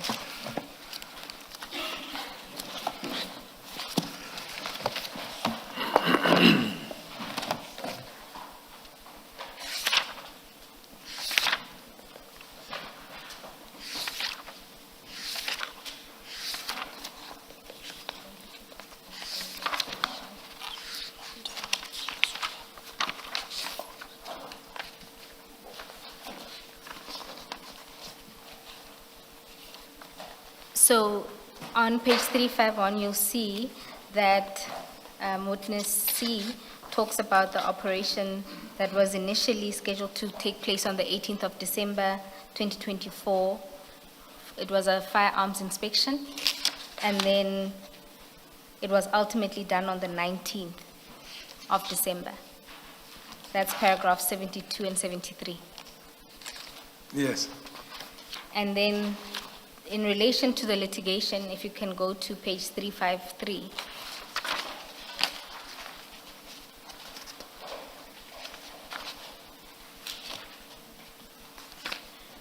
You'll see there that Mr. Matlala initiated an urgent application on the 17th of December, 2024, in the High Court. And the Yeah. purpose of it is described there in paragraph 80. So it was in relation to a number of items he says went missing or ought to be returned to him. Yes. And then at paragraph 82, you'll see there that General Musa Kawa deposed to an answering affidavit in response to Mr. Matlala's urgent application. Correct. See that? So basically, in December, Mr. Matlala had a lot going on in relation to him and the SAPS. And we know from your evidence that Mr. Matlala approached you often with personal legal issues. Yes. And so it's inconceivable that he would be going through all of this, particularly by a component that you head, but not talk to you about this. What's your comment?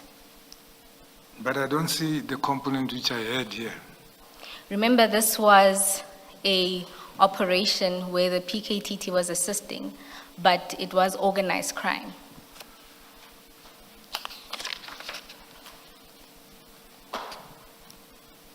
Yeah. But even the respondent is not from organized crime who responded here. Even assuming that the respondent is not from organized crime, the point is Mr. Matlala, who approaches you on your version on his legal issues, and even comes to you on a small issue like criminuria related to Musa Kawa. It's inconceivable that he wouldn't approach you over something like this. So I know the expectation is I was supposed to be consulted because you are saying it's inconceivable. But I indicated I underwent operation on the 5th, and I started working on the 18th. General, I accept. Oh, my apologies. And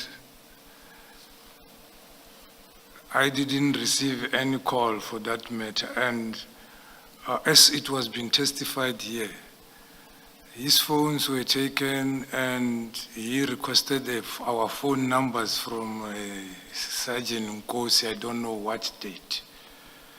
So I don't know if that time he didn't phone me because he didn't have my number, or he didn't have a phone or whatsoever. So I don't know what I've been asked to comment on, but I was never phoned.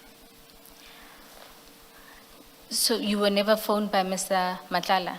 I'm saying that you were phoned by Mr. Matlala in late December. That much you know and you have confirmed. And you have also testified that he approaches you on his personal legal issues. including the issue of Musa Kawa.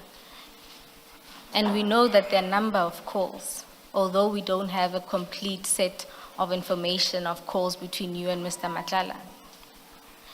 Furthermore, we know that you had a call with witness A on the 7th of December and again on the 16th of December, where you were discussing in part the operations that witness A, B, and C and the whole team were undertaking. So just because you were gone and had an operation from the 6th and you returned on the 18th, it doesn't mean you didn't know. You had those two calls in that time period. Yeah, I have a problem with the perceptions which I need to respond to, not factual things which I need to respond to. Yes, on the 7th, I phoned after I received a call when I was off sick because I was phoned by General Sibia. On the 16th, I was about to go back to work on the 18th. Hence I phoned, that is what I said, I phoned witness A. Then I'm saying I never received a call from Mr. Matlala during that duration. The phone call we had, it was on the 30th. And with Mr. Kaula, it was in September when Mr. Matlala phoned me. I also had the commissioner indicating that it is alleged here that me or Nkosi have tipped him off on the 6th. But the witness C said Nkosi never mentioned me to have tipped him off. So I'm answering in what I know and what happened to me. So what you conceive and what you perceive to be, it becomes difficult for me to say yes or no because it didn't happen to me. Unless you are saying, you showed me, I was shown, Commissioner, calls, which I agreed to. And now I must agree to a call which I cannot say for a fact it happened or it didn't happen, but I didn't receive such a call. General, before we lose each other, because I may have lost you along the way, I'm not suggesting that Mr. Matlala called you between the 6th and the 18th. We don't have that information before us. I am saying to you that, one, you had knowledge of the operations because you spoke to witness A on 2 occasions prior to the 18th of December. 2, you call Mr. Matlala on the 30th and the 31st. And you have a conversation where you say you never discussed Mr. Matlala's issues. I'm saying in the context of him calling you with matters such as what you described as personal legal issues, like Mr. Kawula's criminuria issue, that you are saying to us that he approaches you with that type of information. I'm saying that it's inconceivable that on the 30th or the 31st, when he calls you, he didn't speak about these issues. Not when there were basically 2 operations that had taken place at his premises and he was in the process of suing SAPS. Commissioner, I knew about the operation on the 6th, not from Matlala. And on the 30th, I didn't know about the 18th, even though I have spoken to witness A. And when I spoken to Mr. Matlala, he never told me of any operation happened to him. I don't know for what reason. So that is my answer. I don't know for what reason, but he didn't tell me. Okay. And even this one where I said the member gave the name he told me about, it was not even relating to this, it was relating to other investigation. General, when do you say you heard about the operation of the 6th? Yes, When did you hear about it? on the 7th. So you heard about it immediately after it happened? Yeah, on the 7th, I was phoned to inquire about the detention of Mr. Molefe. Remember, I testified about it on my initial testimony. That is when I phoned witness A. And then on the 16th, it was a follow-up No, of I'm that. sorry. Unless I misunderstand your answer, my question is the first operation on Mr. Matlala, when they raided his home at the beginning of December. Is that what you say you heard about it for the first time on the 7th? I didn't even hear about it. I heard about the Molefe one on the 7th, actually. When did you first hear that there was a SAPS operation on Mr. Matlala on the 6th of December, if you ever heard about it? When did you first hear? Yeah, I heard about it when the testimony was given here. Before that, you didn't hear about it? No, before that, I didn't hear about it. And then the operation of the 18th and the 19th? On the 18th, and I heard about it. Before the commission, you heard about Before it the at commission, yes. I heard about it before the commission. When did you hear about that? Yeah.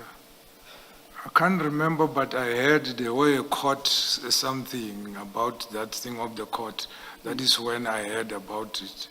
After the court, there was something. It was also on the news. Okay, so you heard it from the news, in the public space? Yeah, from the news and from the police speaking in the offices. Okay.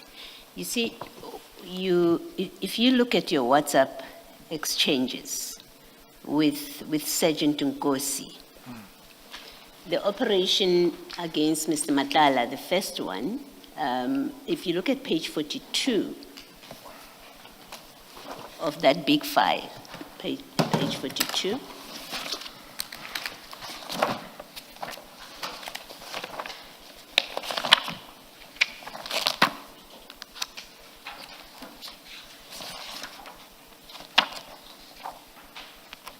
Are you at page 42? That's correct. Yes. You have a call, chat 5. You have a call with Sergeant Nkosi on the 7th. You have another call on the 7th. You have another call on the 7th. Can you see where I'm reading? Is that page 42, Commissioner? Yes, of file 3. As I understand these WhatsApp exchanges, and correct me if I'm wrong to say you had a call. So, at page 42, yes, chat number 5, if you look at that middle of the page, chat number 5 is a WhatsApp call from Sergeant Nkosi. Yes. On the 7th, right? So this is the day after the operation. You have another call on the chat number 6 on the same day. There's another call on the same day, number 7, at 10 p.m. And then there's another call on the 8th of December. And there's another... These last two being from you. Yes, thank you, Chair. And you have another call on page 43 from Sergeant Nkosi. In fact, the first one is from you. And then the second one on the 8th is from Sergeant Nkosi. And then chat number 3 is you to Sergeant Nkosi. Chat number 4, it's you to Sergeant Nkosi. Number 5, number 6, number 7, number 8, that whole page. You're talking to Sergeant Nkosi on the 8th. It ends on the 13th in that page. And then you go on to page 44. You're making calls again. Chat number 1 on the 13th.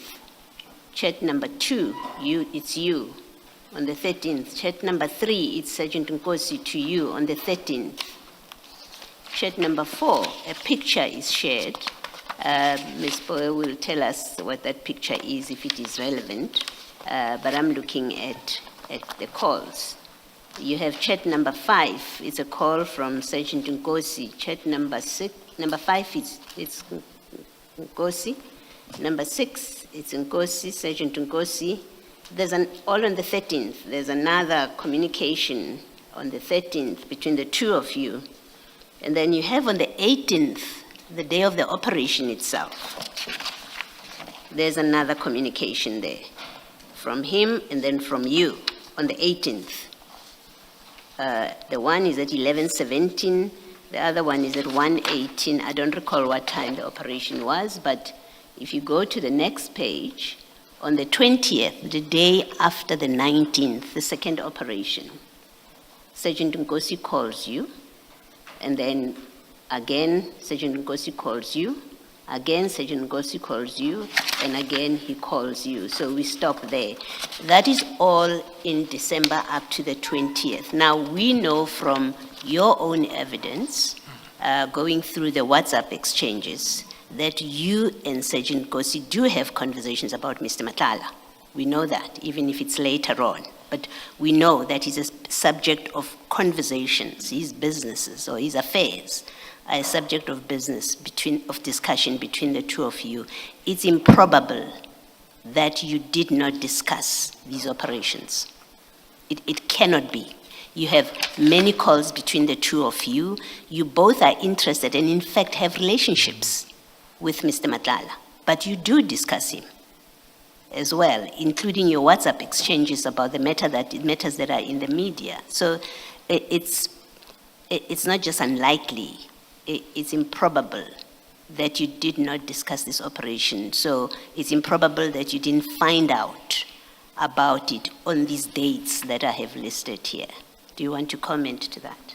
Yeah. General, before you comment, Commissioner Baloyi, just because it is relevant, the attachment there at page 44, if you turn to page 111, you will see there it's Sergeant Nkosi sending CAT's contact information to the General.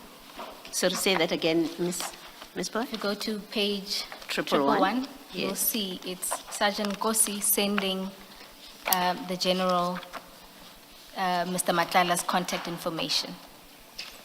Yes. So on the 13th of December, back to page 44, on the 13th, Sergeant Nkosi sends you something. The 18th. On the 18th, rather, I beg your pardon. He sends you some. Sorry, Miss Bowe.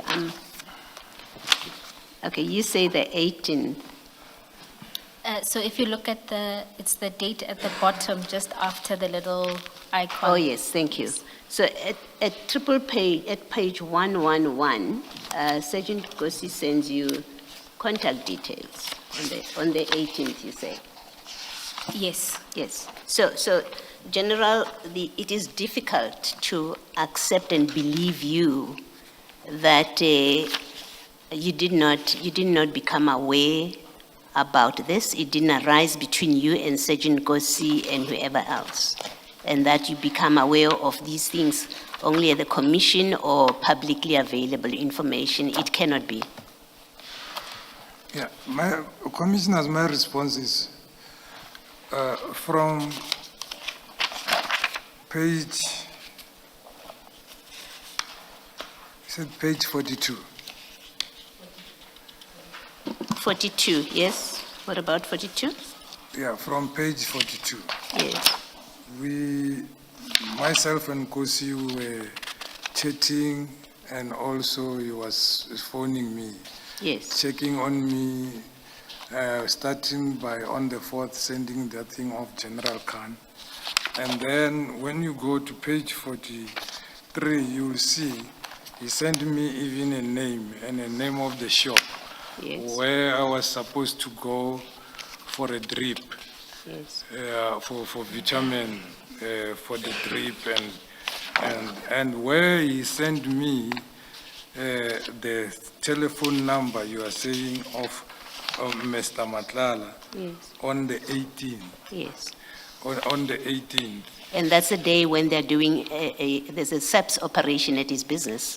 And Yes. Mr. Nkosi sends you Mr. Matlala's contact details on Yes, he that day. sent me the phone number of Mr. Matlala because he said Mr. Matlala is no longer using the other now, his number, he doesn't have his phones. He said I must give him the number.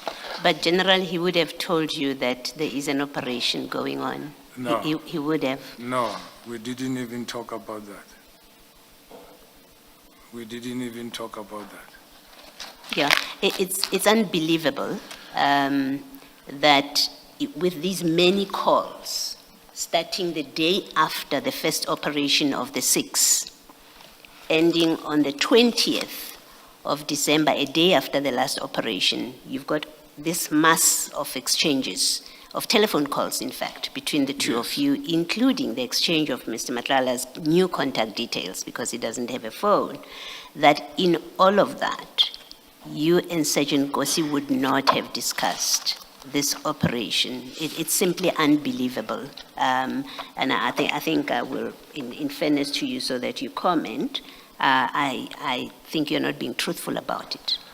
I did comment, Commissioner, that on those days from the 5th until we were talking about my health and also suggesting to say which shop must I go, where they've booked for me, where if I get a driver, then will be taking me there for the drips to be installed on me and the person whom I must look for.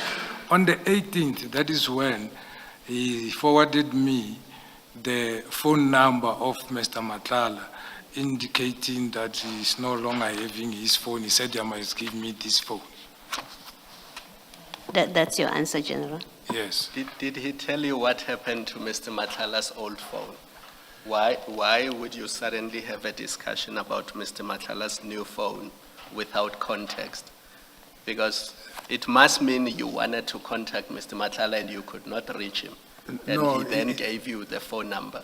No, I remember now, it's the day where he said he asked him to give my phone number to him because he doesn't have my phone since his phone was confiscated. So then it means you knew that his phone had been Yes. confiscated by the Yes. police. Yes. You did not find that out in this commission here. Yes, I remember now. No, but Because- why did you say you only found out in this commission? Yeah, that- because I didn't see this and I didn't remember. The only way I can remember was that. General, Chair has warned witnesses in this commission many times that when they are asked things that should be within their knowledge, first they deny them, they claim not to know, until they are shown documents, and only then do they suddenly remember. You've known for a couple of months now that you'll be coming to this commission to testify about your relationship with Mr. Matlala. It cannot be that you don't remember this fact until you are confronted with documents. I mean, even this bundle, you've had a weekend. You were supposed to continue your testimony on Friday last week. You've had a weekend to go through this bundle. It's now Wednesday today. You must have gone through the bundle and it must have jogged your memory. I find it unacceptable that you can say, until 5 minutes ago you did not remember, and then when you are shown this, suddenly you remember that this discussion took place. That is difficult to accept. Now, I just want to add why it cannot be that you're remembering now. Mr. Matlala is your friend. It is of big moment that there's a raid on his property, at his home on the 6th and later on. It is of big moment that is happening. And it's of big moment to you when you find out eventually, because he's your friend and you have dealings with him. But it is also of big moment to Sergeant Nkosi because he's quite close with him. There is just simply no scenario where you could not remember it independently. That Nkosi, whether you heard it from Nkosi or from Sergeant or from Mr. Matlala himself, but I'm prepared to accept that you heard it from Mr. Nkosi because all these exchanges are between you and Sergeant Nkosi. But the quarrel now is that it cannot be that you just remembered 5 minutes ago as you're sitting there. It's of sufficient importance to you as head of organized crime, one, two, as someone who's received monies from someone who's now being raided by the SAPS. It is of moment. There is no way you only remember now. Yeah. I hear the commissioner. The big issue here is because he borrowed me money. And secondly, as a friend, I indicated what type of a friend is that, when we meet, when we don't meet, and how long, and how do we phone each other. And already it was indicated here that I didn't have my WhatsApps and whatsoever. And we received these WhatsApps, I think it was on the, we're supposed to report back on the 12th or the 10th, I can't remember, but we received that Thursday, which by Friday we're supposed to report. And we requested until Monday. And some of them, you can see, we couldn't know if ever there is something missing or whatsoever. But yes, this kind of documents are here to remind us also as people. So I'm telling the truth that our discussion with Nkosi was about medical treatment, which I can get somewhere to advance my ill health and whatsoever. And on the 18th, yes, he gave me the number to say, here's the new number of the man and so forth. So the reason why we didn't discuss about the search at his premises and whatsoever, I don't know and I can't remember. So it does not mean I lie if ever I didn't remember something, or it was convenient for me to say so because it is not here, or because I didn't see it here. I might have seen a lot of things which I don't even remember what it's all about, or also here, which is in here. Maybe lastly from me, because you're talking about numbers that he has given you, if you look at page 43, you are the one actually that's providing information to him. At page 43, you say at chat number 5, you say he must look for that name. And then the next chat, you give the name of the shop and a telephone number. So you're the one that's actually giving him information. The rest of it is telephone calls. Yes. We're supposed to go to that Mediterranean for that particular injection. Thank you, General. We usually go together, even if we do colons cleaning, we go together. You can see, or maybe some they will show here. Usually we go together on these things. General, don't understand me to be disputing that you had these other health issues and health discussions. I'm not disputing that. We're speaking about the improbability of you and Sergeant Nkosi not discussing the raid on Mr. Matlala when you speak on the 7th, a day after that operation. And then when you speak again, well, you have all of those chats, and then you speak on the 20th. But in between, he's given you Mr. Matlala's contact details, and as Commissioner Khumalo says, that he knows you to have his contact details. He can't just give it to you in a vacuum. He would have said something to you. And you've just admitted, well, yeah, he did say to me that his phones were seized. The simple point is that it's improbable that you heard from the public for the first time and in the commission. I have acceded to that. All right, thank you. And then, General, just to finish up on one of the points here, if you go to file 4, page 88, so that's where we have that schedule that gives you the duration of the calls.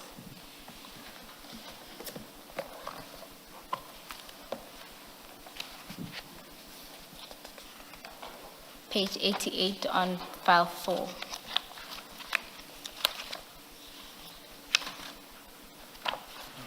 File 4. Yes. The big one. The mini flags. page 88. You'll recall that earlier you said that you had the conversation with Mr. Matlala on the 24th of January 2025. Now, when you look at the calls that you had with Mr. Matlala on the 24th, you will see that the first call, which was at 10:06, was 45 seconds. The second call at 10:28 was 34 seconds. Then there's a call at 10:44, which was 50 seconds. And then at 11:07, it's a 14-second call. And then at 1 o'clock, it's a 38-second call.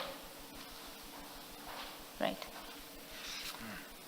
So there again, given your earlier explanation about how long it takes you to talk to Mr. Matlala, particularly about simple things. For example, you said on the 31st of December, the 5-minute call was just so that he can check if he received the money. And on the 30th, you said the 15-minute call was just so that you can get an account number. So again, it just seems implausible that you would discuss something as important as him name-dropping you for that shorter duration. Yes. I phoned somebody, I'm angry, I'm telling him about what he has done. He's telling me he's going to phone me back. He's going to phone those people. And then he doesn't phone, I phone again. He said, no, he didn't yet get hold of them. Those people who told those police that he said what he said. So it's not something where you will understand when you are angry. You will go straight to the point and tell the person. But you can see also he's avoiding discussing the issue until he's saying he's phoning the people. I phone, he not yet found the people and so forth and so forth. But that is what happened. But yes, I was conveying that. And if you can check from there, it took long for us even to speak again, because I was expecting him to call me back and tell me really he sorted this thing, is not true, and so forth. General, how do you propose he sort it out? Because it seems to me that he has told somebody that you know them. Were you expecting him to retract? No. I was told by the person I wrote the name, who was told by somebody, not by him, to say this is what he's saying. General, you just said that the calls were because he was trying to get a hold of someone to check. Yeah, to that particular person who told the person who told me.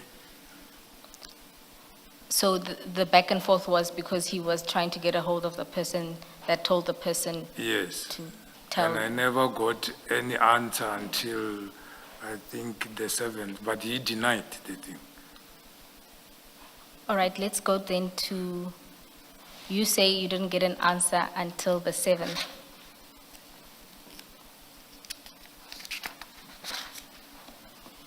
Also on the 7th, I think it's me who phoned. I don't know if he answered or he didn't answer, because I remember I was in Cape Town with the Tmbisa, with the deputy minister that time.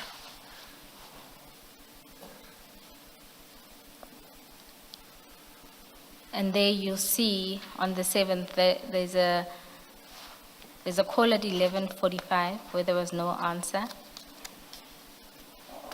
And he was calling you, and then you call him back and you proceed to have a 3-minute discussion.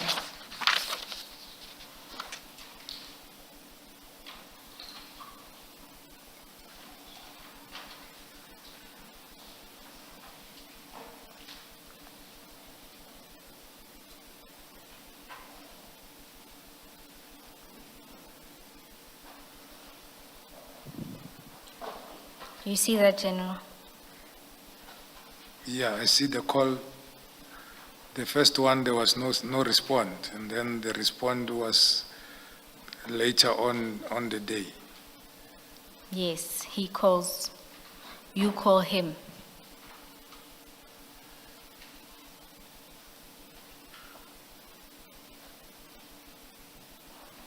He called me. He called you, and then you call him. Are we in February now? Yes. General, if you look at the 7th of February at 11:45, he calls you, and there's no answer. Yes. And then at 13:31, you call him, and you proceed to have a conversation. Yes. So is your version that this is when you then resolved the issue of him having told someone? Not resolved as such, where he indicated the person denies what it was told to me, but I left it like that.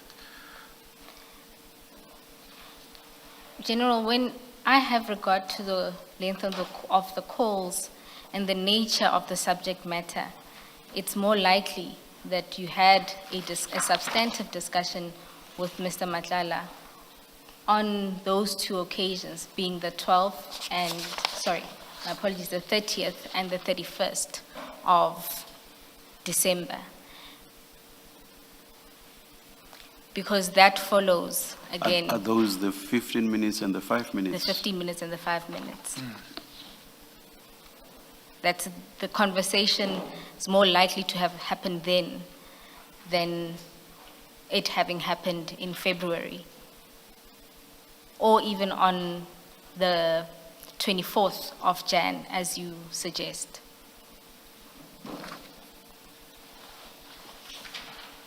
Do you care to comment? I already commented, as I was angry, fighting, and then it's not like the other one where you greet and then you thank somebody, or you can chat about anything because you are cordial there, you are not fighting. Thank you, General. Now, General, let's then deal with your knowledge of Mr. Matlala's dealings, right? You testified earlier that you didn't know, nor did you do a check of Mr. Matlala between 2019 and 2025. And in the testimony, your testimony last week, you said you also didn't know of any investigations against Mr. Matlala. Do you recall that? Perhaps before that, may I ask this? General, sorry. Commissioner?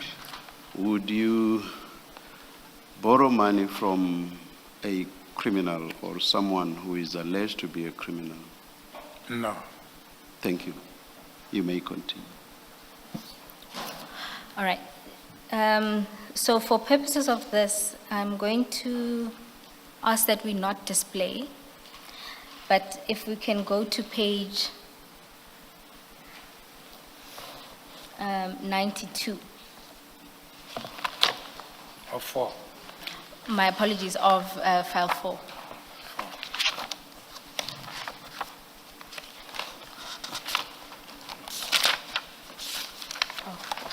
I'm not sure if it's legible when it's printed.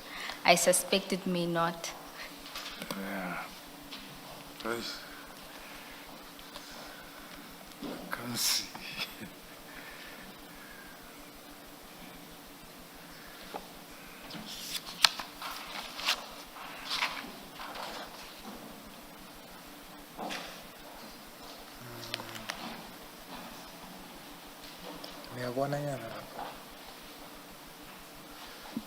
Mine is faint. Perhaps please deal with it tomorrow. And Chair, my proposal Yes. is to ask one of our attorneys to just sit with the general to show him. And I also propose to borrow the commissioner's my machine to have regard to it.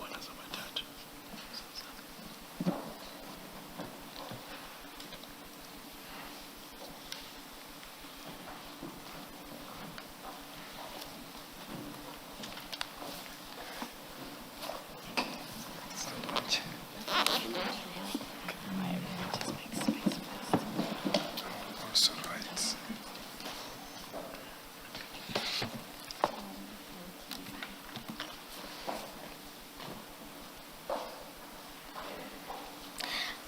General, if it will require to zoom in and out in order to be able to see. Unfortunately, the infographic was not created by us. So unfortunately, we couldn't manipulate it.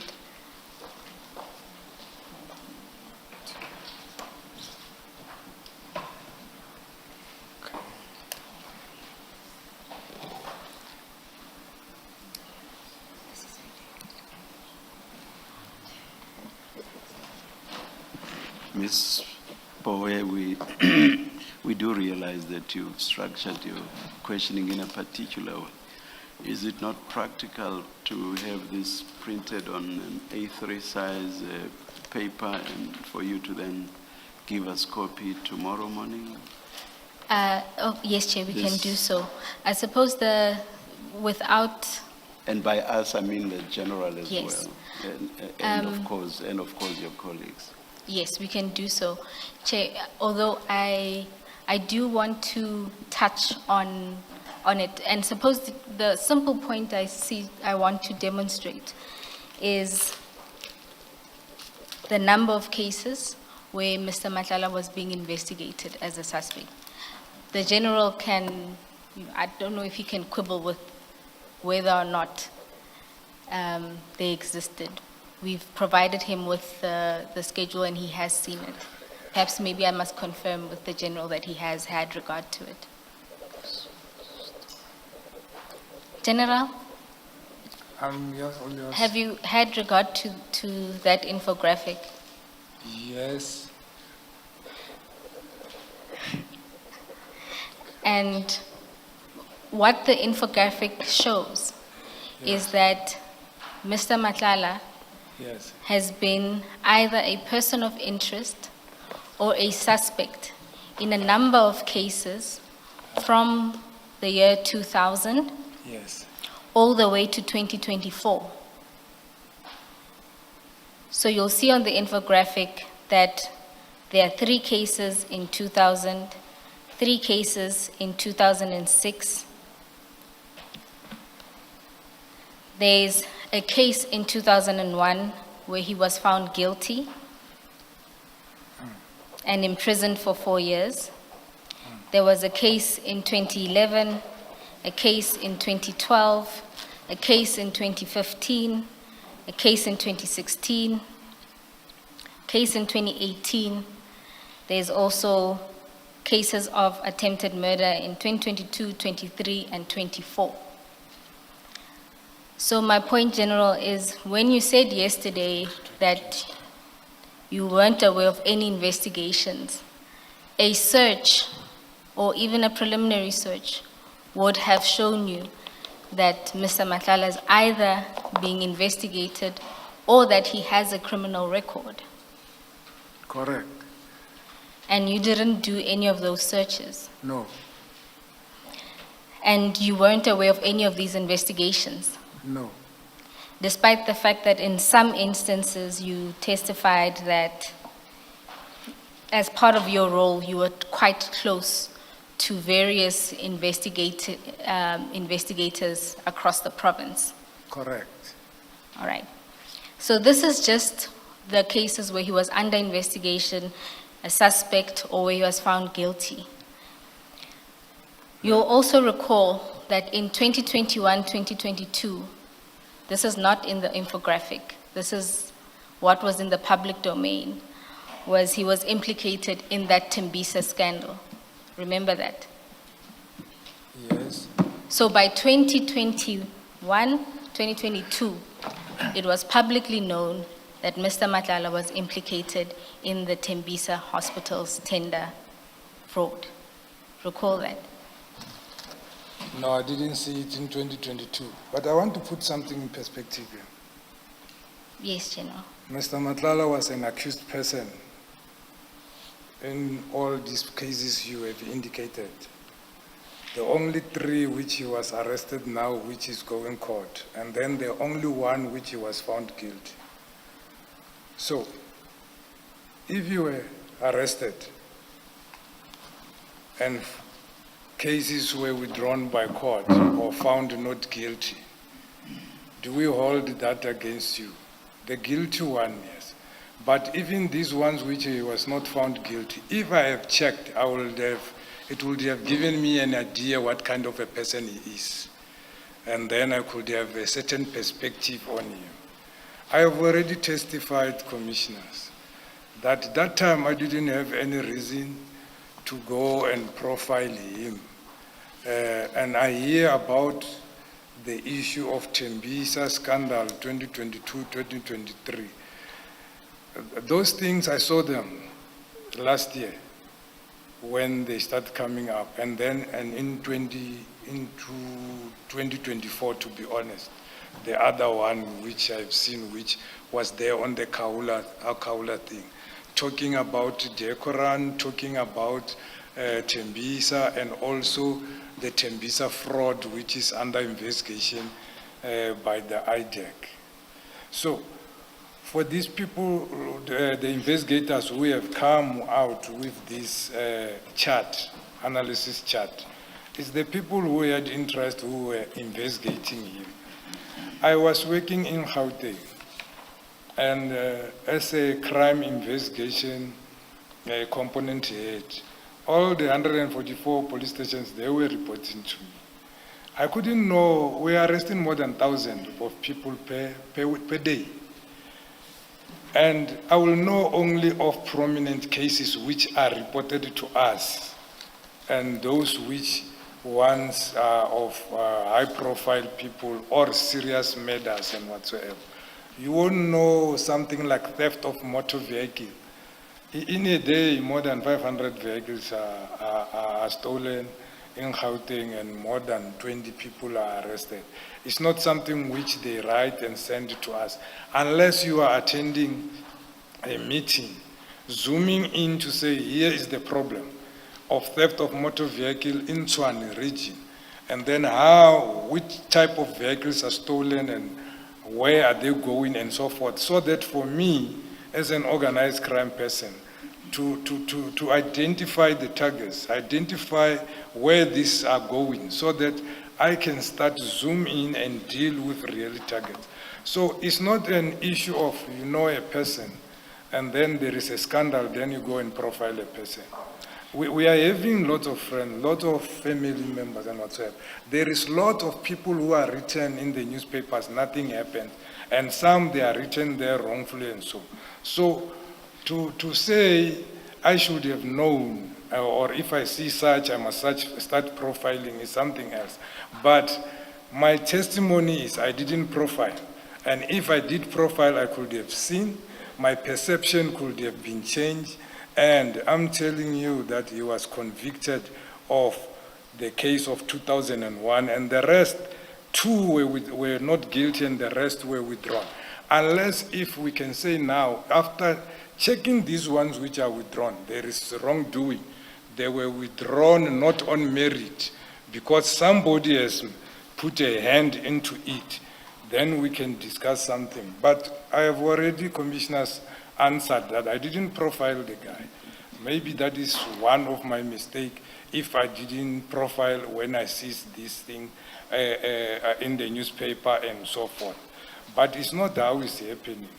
In the provinces, as I said, we are having what we call National Organized Crime Secretariat, which I chair. Crime intelligence, number one, what we do, we do the crime stats of each and every province. General, I'm very sorry to do this. I'm not trying to be impatient with you. I think you are now adding a lot of information to make it seem like it would be insignificant. Remember, I took you back to your testimony, which was, I was not aware that there were any investigations. I am showing you that there were plenty of investigations between 2000 and 2024. So when were they withdrawn? Perhaps, General, I'm sorry, Ms. Bowen. Let us focus on what the evidence leader referred to last, which is the Tmbisa contract, which was in excess of 2 billion rand, and which, if I'm correct, had been awarded fraudulently, and it even resulted in the death of Ms. Papita Dekoran. So all of this was out there in the news. You were aware of that at the time the news broke, were you not? Both with regard to the fraudulently awarded Tmbisa Hospital contract and also with regard to the death of Ms. Papita Dekoran. You must have been aware of that at the time the news broke about both matters but which were of course related, correct? Yes, I've already also, Commissioner, you are correct. I testified to that, to say I just want to be sure where we are exactly, because when you gave the long answer, I got confused. I just want us to focus our discussion. So you say you were aware, and you say also that you were aware of this at the time. Part of what was reported is that Mr. Matlala was implicated and that he had, I should not say received, but he had gotten the benefit, even if it's just contractual without having actually received payment. He had received the benefit of 5 million rand. It was connected to the same story which you've already said you were aware of. So you must have been aware of that as well. It would be very strange for you to say that somehow you are going to extricate that 5 million and Mr. Matlala's involvement and say, no, that part I wasn't aware of. Yes, I was aware of the rest, which I've already admitted to. So you were aware also of Mr. Matlala's involvement and the 5 million rand benefit, were you not? No, I indicated I was aware of the matter. Of the what? Of the matter. I'm asking you about the 5 million, please, the 5 General. million. Yes, and Mr. Matlala in that regard. And Mr. Matlala, I have seen it somewhere on the news. You Yes, saw it. yeah. You saw it, and you must have seen it at the time as well, correct?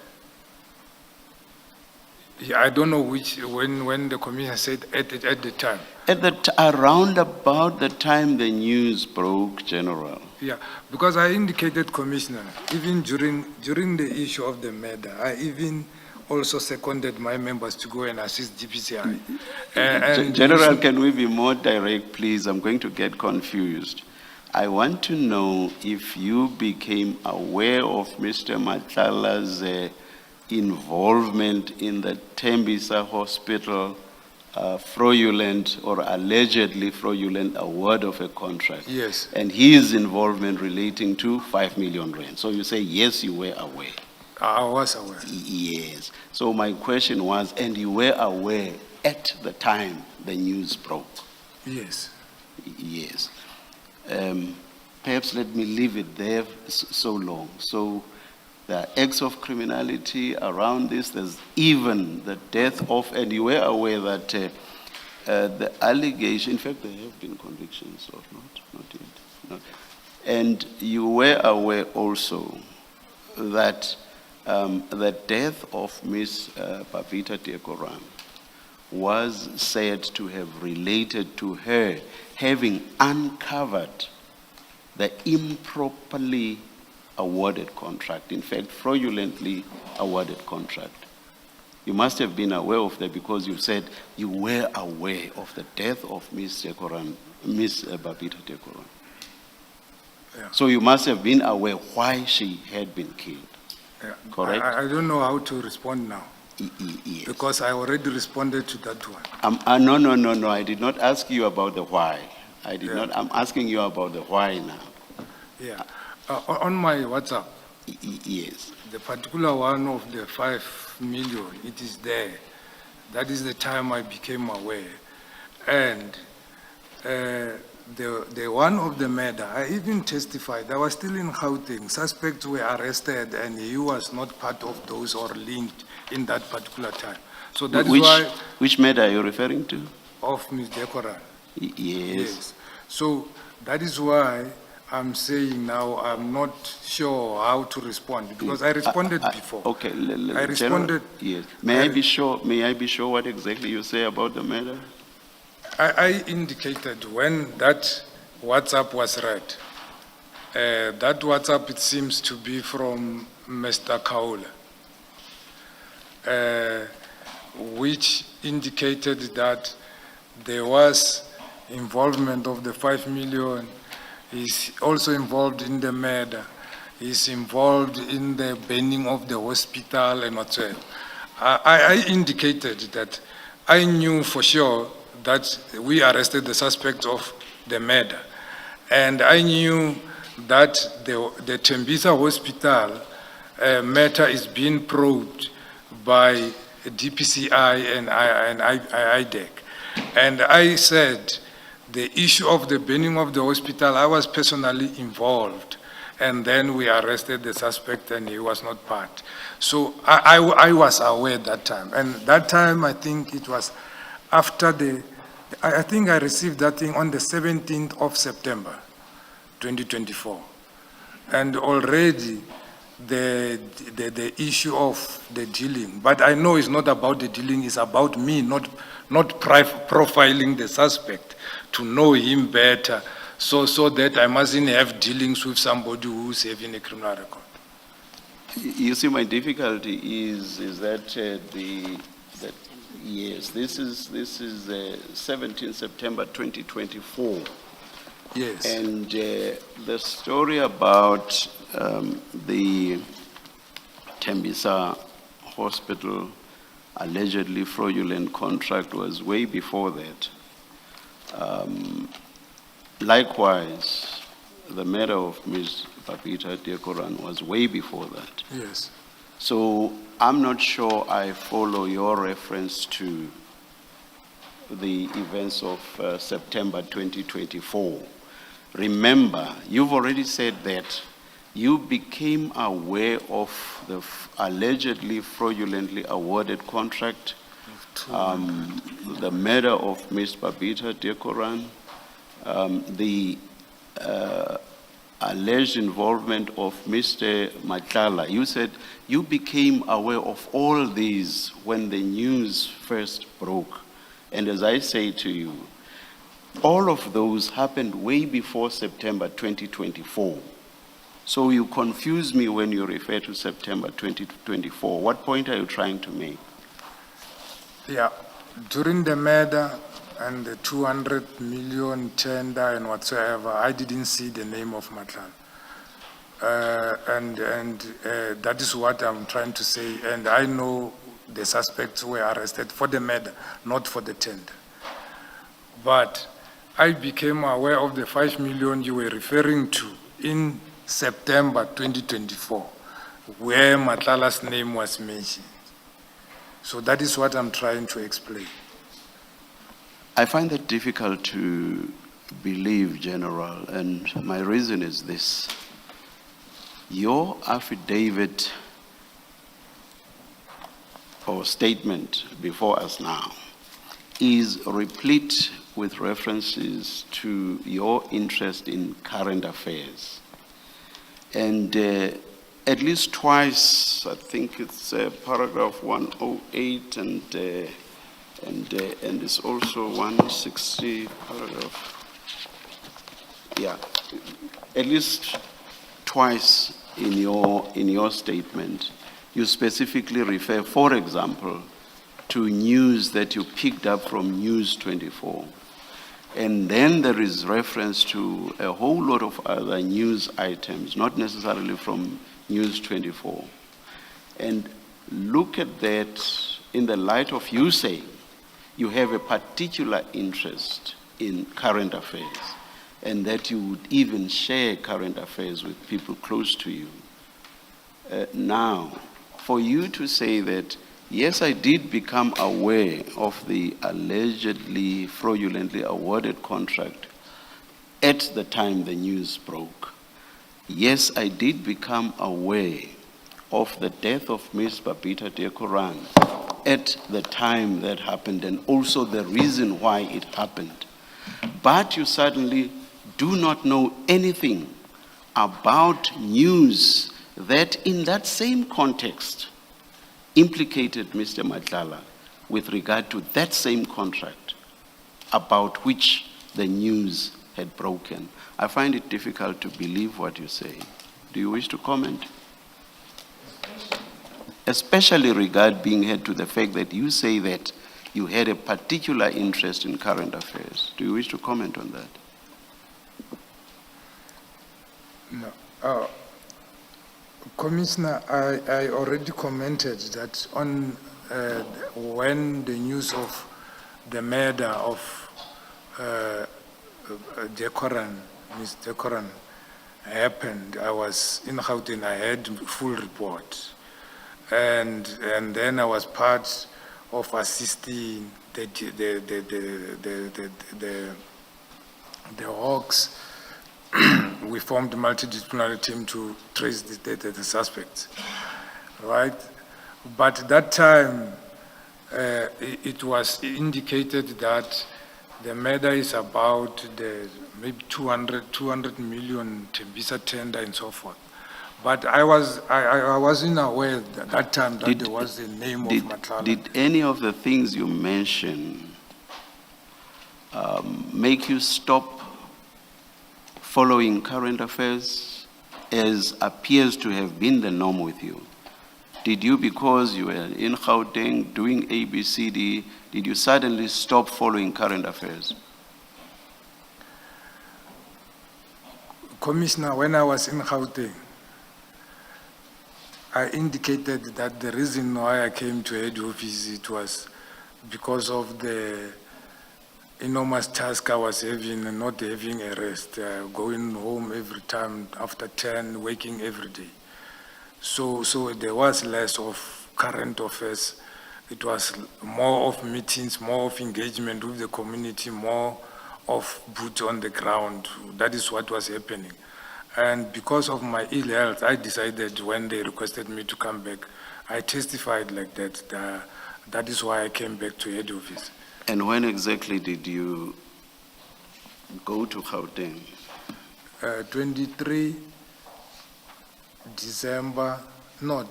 December 2023.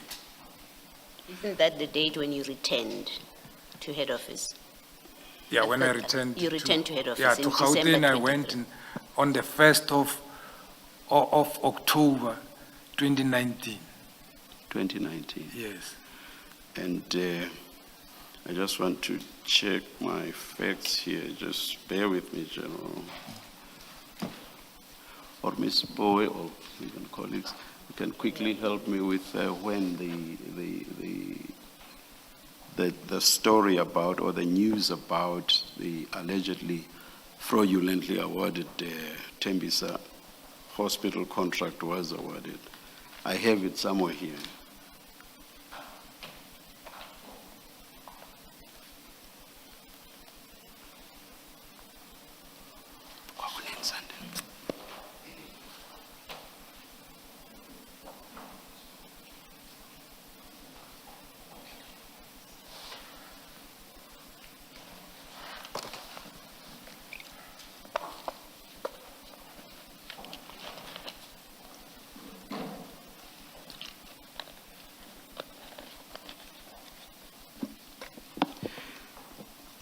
I may be mistaken, but My note here refers to the articles were published 15 February 2023, 31 May 2023. So are you saying that from 2018, did you say? You had no interest whatsoever in current news? You did not follow current news or current affairs? Not to say I didn't follow, Commissioner, but not often as like now when you are no longer having too much on your plate.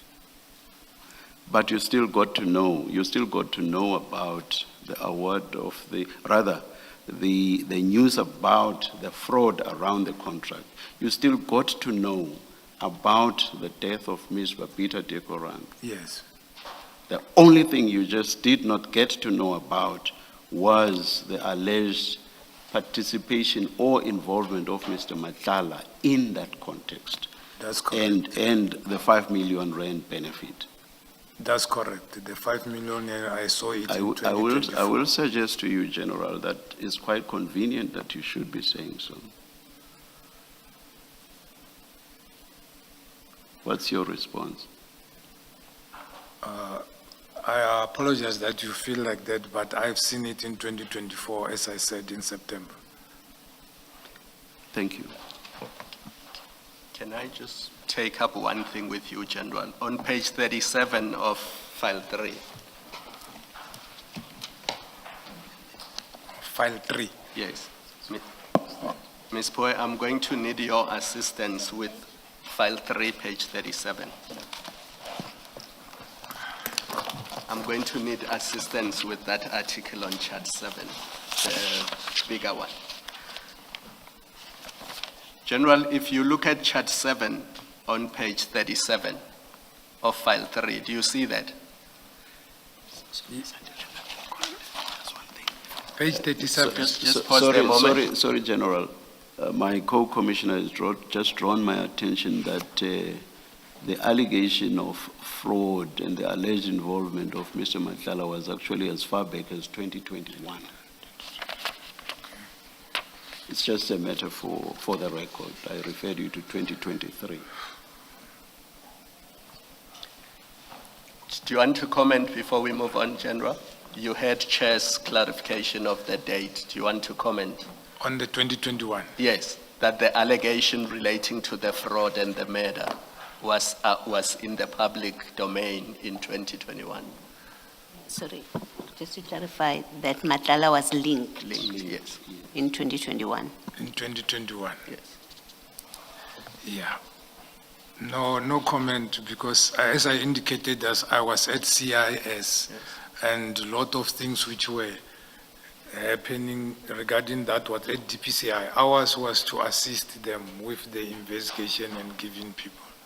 So it might have slipped me not seeing that, but I saw it on 2024. Now, your version, let's go to page 37. Looking at chart 7 on that page, it's the 13th of September, 2024. So, do you see that the date there is 13 September 2024 at 1:35 p.m., chart 7? Yes. Yes. And remember... It's 13, yeah. Yes. Remember you said by this point you had not seen Mr. Matlala for over a year. Remember that was your evidence? Yes. Yes. And then what happens in that chat is you and Sergeant Nkosi, I keep thinking Captain, you and Sergeant Nkosi are sharing an article about Mr. Matlala. Do you see that photo on the right in chat 7?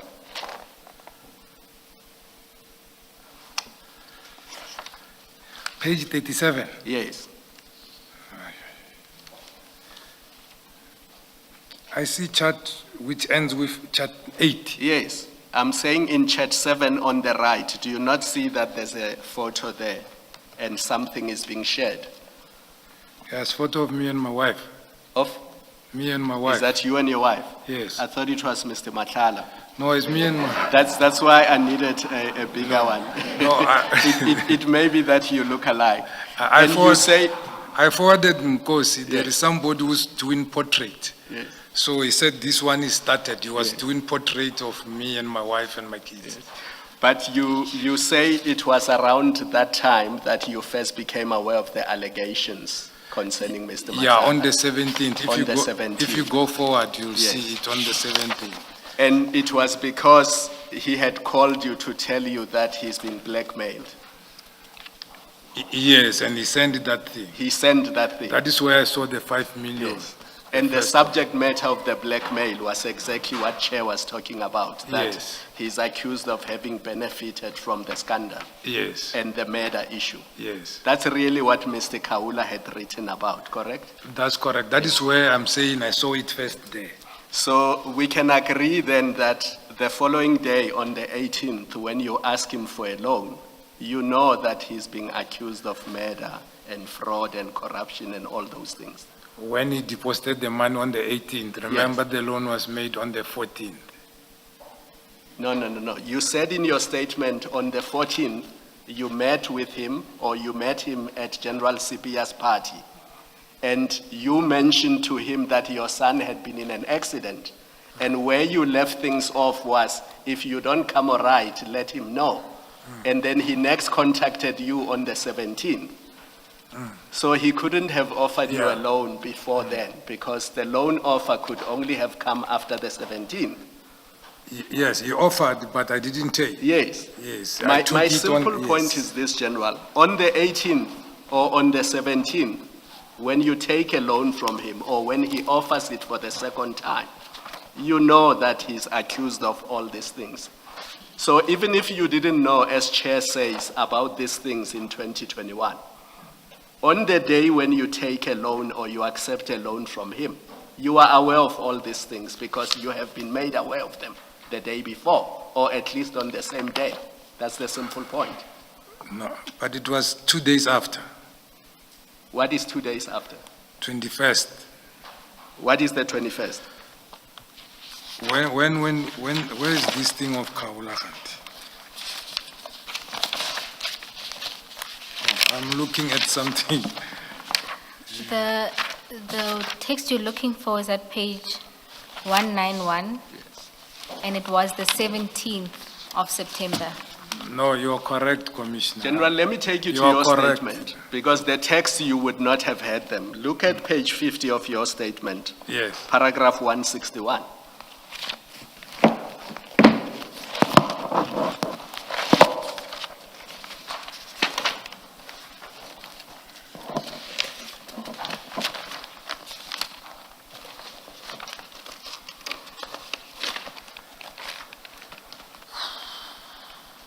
And just so that this makes sense for you, if you start at 149 on page 47, in paragraph 149, you talk about the General Sibia's son's engagement party on the 14th. Do you see that? Yes, yes. And then look at paragraph 151, where you say 4 days later on the 18th, Matlala contacted me to inquire whether I have managed to raise the required funds. Do you see that? Yes. So that's the 18th. Yes. But when he told you about Kaula and the allegations, that's on the 17th, and you see that on page 50, paragraph 161.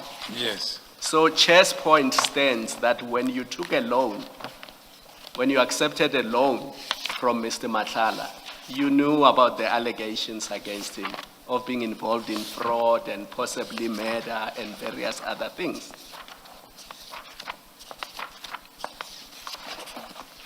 On your own version, as it appears in your own statement, that is the case. Yeah, even if the chair didn't say that we were talking about profiling, I take it, yes. Yeah. Yeah. And the Chair's point stands that when you accepted a loan from Mr. Matlala, remember, Chair asked one question and he didn't follow it up. And the simple question was, would you accept a loan from somebody who's accused of a crime? Yes, I was. the And point you said stands. you wouldn't. Yes. But clearly you did. Yes. Yes. Now, Ms. Bowe, apologies to you for interrupting your questioning. I have another suggestion to make to you, General.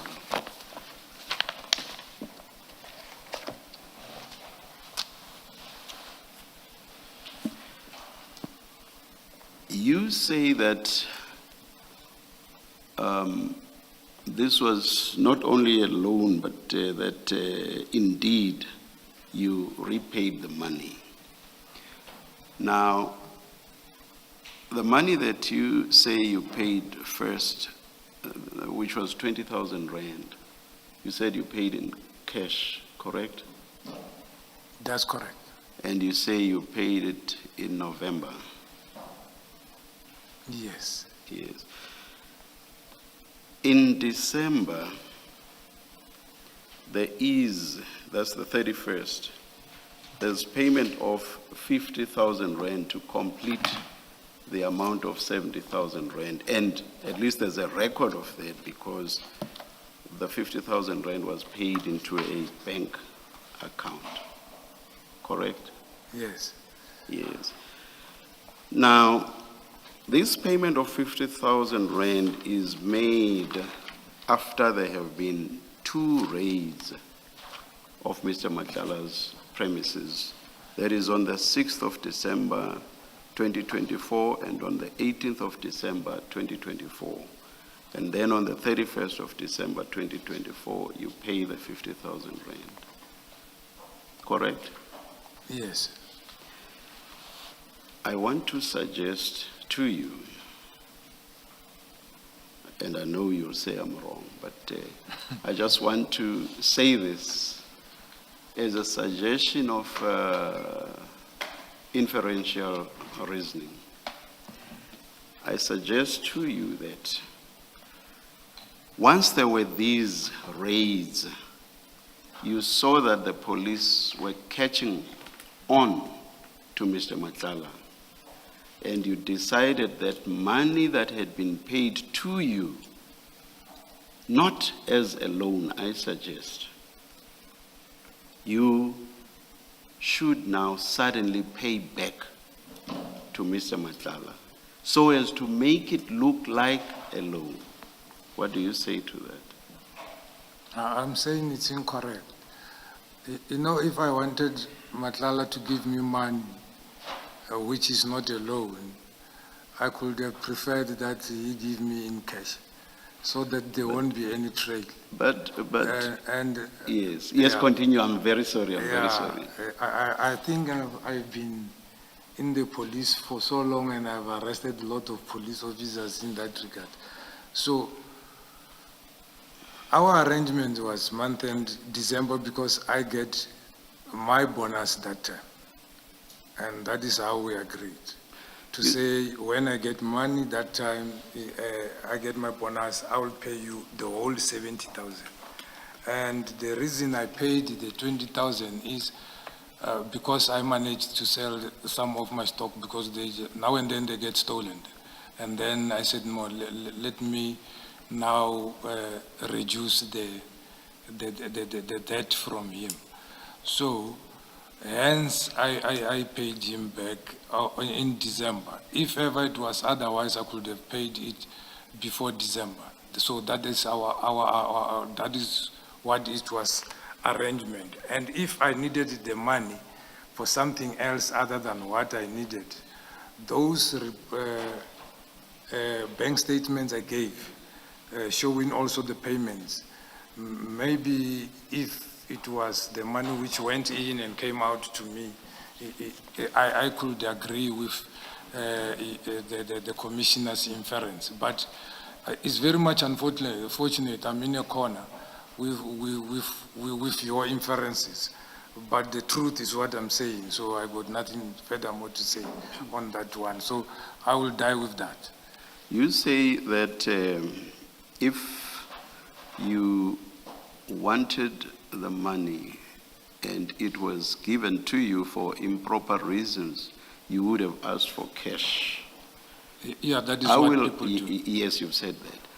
I will say to you that it happens relatively frequently that because of a sense of impunity, people may be quite careless, which is why, for example, we are finding so much in these WhatsApp texts. So it may well have been as a result of a sense of impunity that you did not ask for cash. It's unfortunate the commissioner feels like that, but there's nothing I can say except what I said.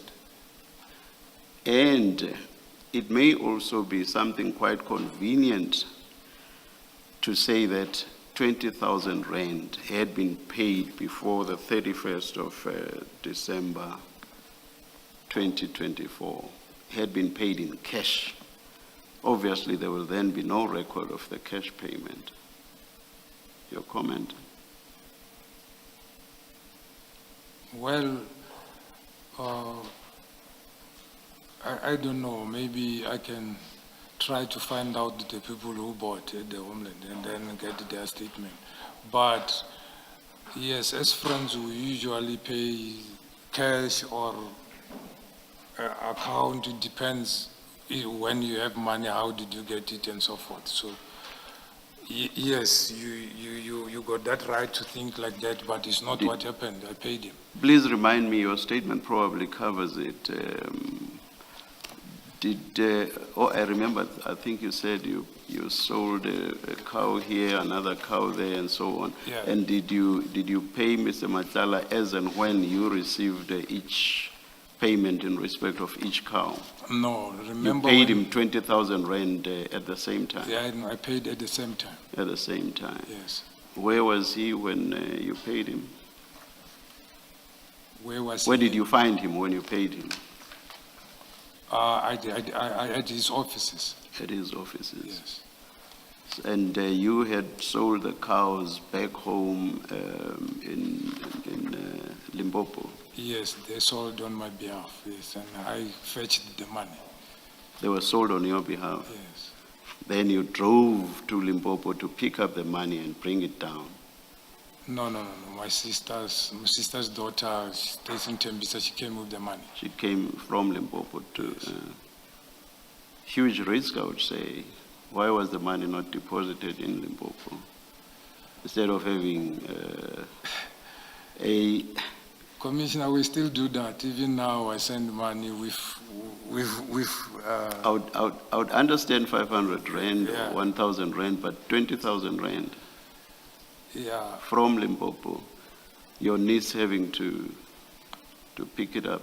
Yeah, I hear you, but we still do that. Can you tell me why it was not deposited into an account? Why didn't they deposit to my Why account? was it not deposited? Yes. I don't have any reason, because they are not used to that. They are not used to such money. They just gave the one who was coming to bring it with it. Who is not used to what? My sister. It's not working. She stay in her home there alone. All right. Thank you. General, maybe just on that point where you say to the chair that you could have asked for the money to be given to you in cash if it was an improper transaction. It's quite, maybe let me ask a question first. When you testified last week, you said this vehicle belongs to your son. I assume your son works. Yes. He does work. Yes. All right. So you are the one that takes a loan with Mr. Matlala when your son, you have an adult son who's employed, who has his own car, whose insurance you say repudiated. It's Yes. you that asks for a loan from Mr. Matlala. Yes. Okay. When you say you could have asked for this money in cash, I think it is not notable for me that this money was in fact not paid to you. It was paid directly to your son. So, on the face of it, in response to you saying I could have asked for it in cash, it may be easy to say, well, you redirected it somewhere else where it wouldn't be found. It wouldn't be traced to you because it goes to your son's bank account. What do you say about that? As a way of hiding the source of this money? No. Your account will always show where you deposited the money, and the surname will show. He's Shibiri, I'm Shibiri, so there's no way to conceal it.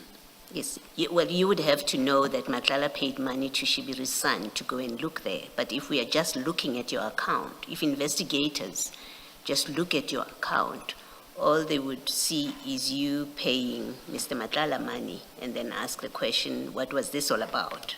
And then you say, well, I was refunding him a loan. So there's no obvious link to you when the money is paid to your son's account.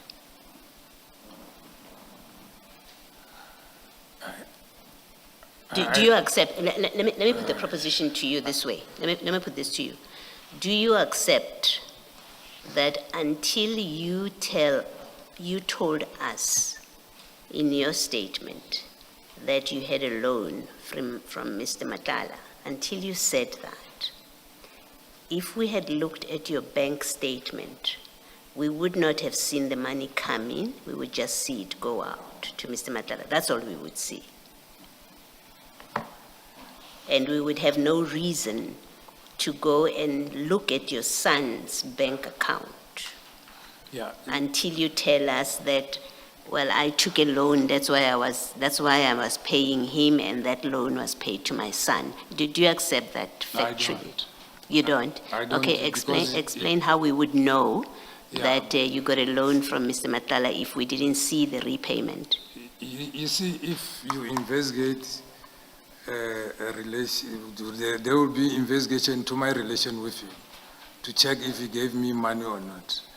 And then you do the family tree and checks, and you also go to check if I have trust and so forth. That is how the investigation goes. So there's no way you could miss that. I accept that. Yes.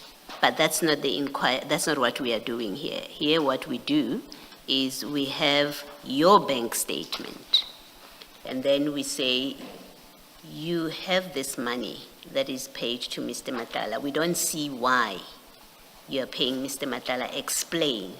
You had to say to us, well, he gave me a loan and he paid it into my son's account. That's the proposition I'm making to you, that until you tell us that you got a loan from him that explains that 50,000 rands, we had no way of identifying money flowing from Mr. Matlala to your son. So we couldn't have known Commissioner is saying my faithfulness means nothing here in the commission. Sorry, I'm saying what? My faithfulness in telling you, as you are saying the commission, if it was not told, I told the commission, showing that I'm faithful, that is not enough. That's why I say, if you had not told us, let's look at what the documents tell us before you give us your explanation. The documents tell us you paid Mr. Matlala 50,000 rands. Then, and that's all we know from your bank account. Then the question is asked, the question has to be asked, why did you pay Mr. Matlala? Because there's no explanation from your bank account. We don't see money from Mr. Matlala coming to you. We see money flowing from you to him. So the question was asked of you, why did you pay Mr. Matlala 50,000 rands? Your response was, he gave me a loan. So for the first time, we find out that he gave you a loan, and then now we say, where did the loan go? And then you point us to your son, which we would not have known if the question had not been asked, where is this loan paid? I wish to consult, because I don't know how to respond, because I think I responded to the commission the way the commission wanted to know everything, and it's supposed to suffice that I'm truthful and I explained.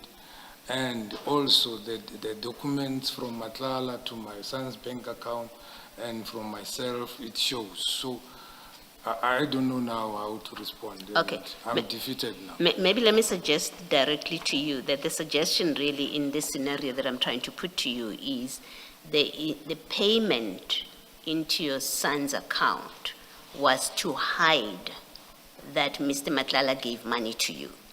That's the suggestion, that you were hiding by directing the money to your son. Yeah.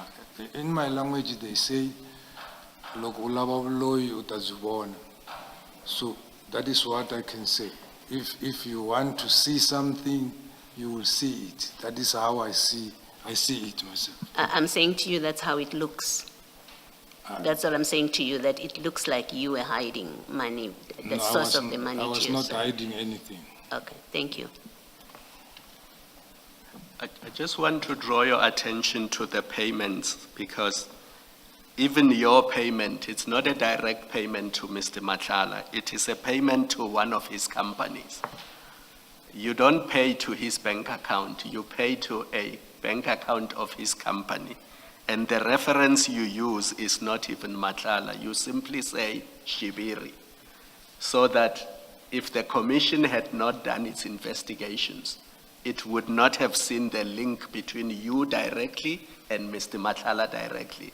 What it would have seen is, it would have seen a company paying money to your son's bank account, and you in December paying money to a company's bank account, but not to Mr. Matlala directly. Do you accept that that's what the bank statements show? I don't, Commissioner. Yes. I don't, and I resent that, because if you check the WhatsApp, it is clear. I requested an account, and I'm given account by Matlala, and that is the account I paid in. And the reference there is me, to show to him is coming from me. That is why I wrote Shibiri. But the account was given to me by Matlala, and that I can only pay to what the person I'm paying gave me. So I don't know how could that be held on me. Here's my point. Your bank statement, because remember, this is now your bank statement, your reference also shows Shibiri. It doesn't show Matlala. That's the point I'm making. Okay. And if you go to page 55, you will see that, 55 of file 4. This is your bank statement of December 2024. That might be a mistake because I've done it from my phone. But if you go to the account will give the account holder. Who is the account holder? There's nothing to conceal in that one. I don't know. So I don't know, but I deposited to the account which I was given. My mistake is to make the reference myself instead of saying Matlala. I was making sure that he will see that side is mine. So that was my mistake, and it's an honest mistake. But you accept that your reference, not his reference. If you go to page 55, it says intermediate or immediate digital payment, Shibiri. Yes. On your statement. Yes, but for me it's immaterial. I paid the account. Yes. The account which he gave to me, and it's Matlala's account. Yes. No, it's the company's account. It's Black Ark Trading. It's what it belongs to him, is what he gave me. Yes. I didn't have any other account except that he gave me.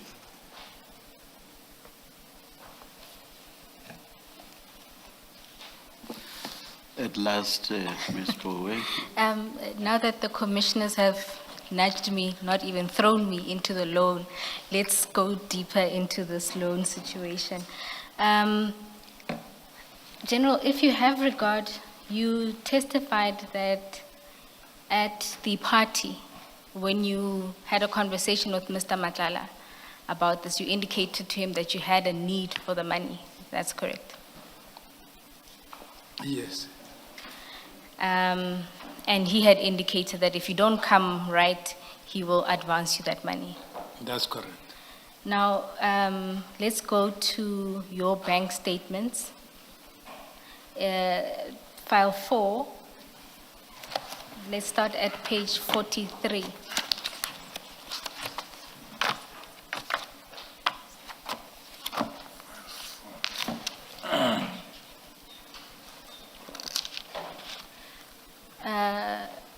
Page 43. File 4. File 4, yes.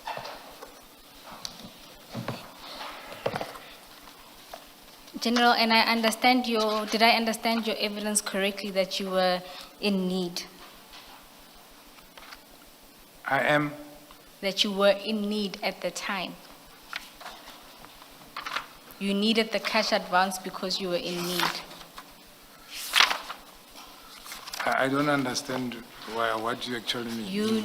You needed the money, Yes, I needed the money. so you were in need.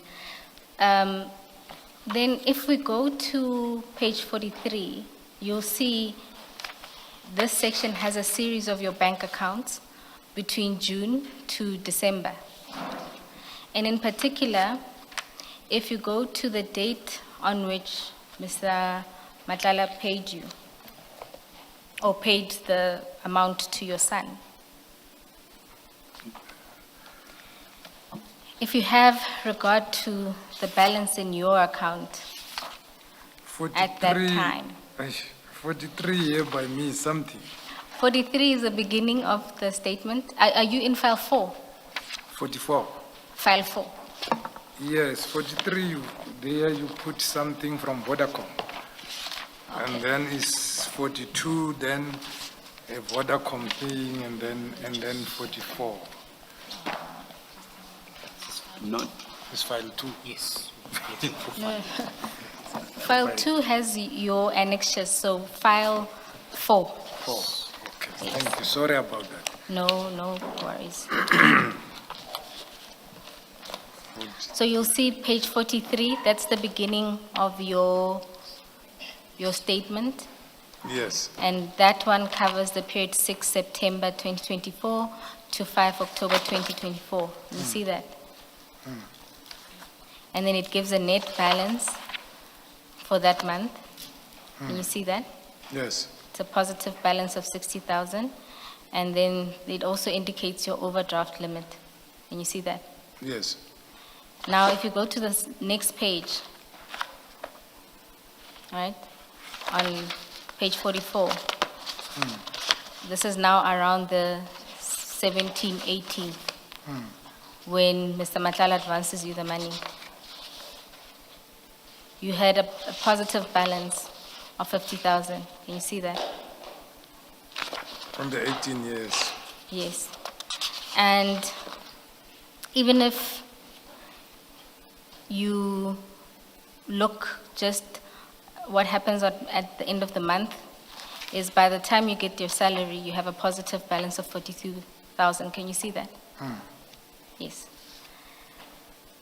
Now, if you continue to the following month, 6 October, so it starts at page 46. Yes. There again, you see your net balance there, it's 66,000. And even if you go through all of the transactions and reach the end of the month, Yeah, you'll see that yet going again, up and up, yeah. it goes up and up. And so at all material times when you needed to assist your son, you did indeed have the money. Yes. So you didn't require the loan. No, I did acquire the loan because I wanted to. Not acquire, require. I required it. Yes. I required it because by that time I wanted to build the wall here at my house and the wall also at home, and of which I ended up doing that in March 2025. But can you see that between that period when the loan was taken up until December when the loan was paid back, there was no need. You may have had an intention, but certainly in your account what it shows is that you had the money to assist your son without a loan from Mr. I Matlala. decide how I want to use my money. It's not about what you have there. I decided to say I wanted to make the wall, and then I can get another money to do that, and then I will pay it back because I know in December I'll be getting more than 100,000 for my bonus. So that is what I thought like that time. So you thought it would be better on your version to get a loan from somebody where you know, one, is being alleged to have killed and fraud, that you find out the day before. Two, you also found out in September that he was a SAPS contractor. That's also your version. So if you have regard to if you go to page 47 of your statement at paragraph 151,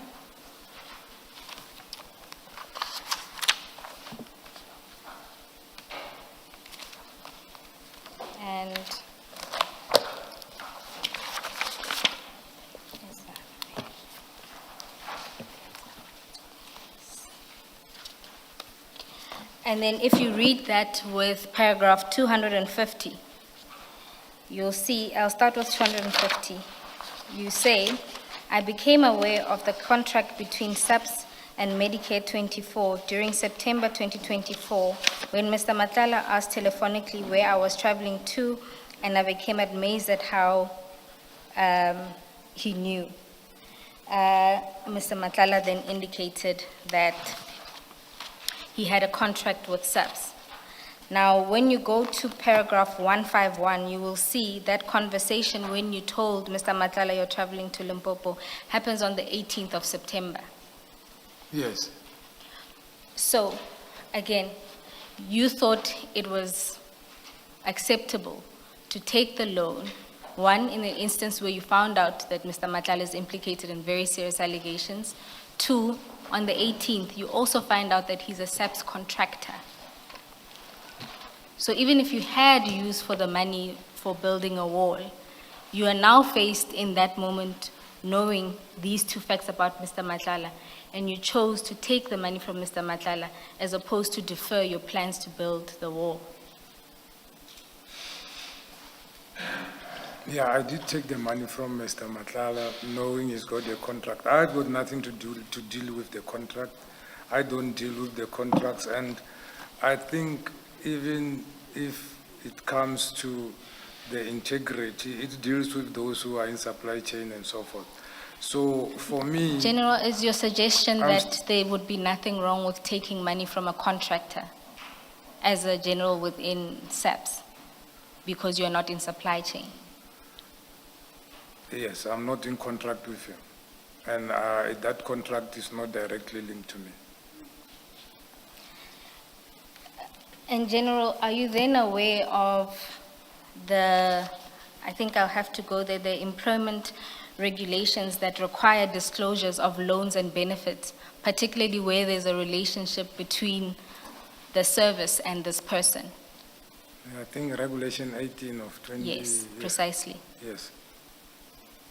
And despite, and you know that is precisely because where there's a relationship between you and a contractor, even if it's not direct, you may be able to gain some benefit from a contractor.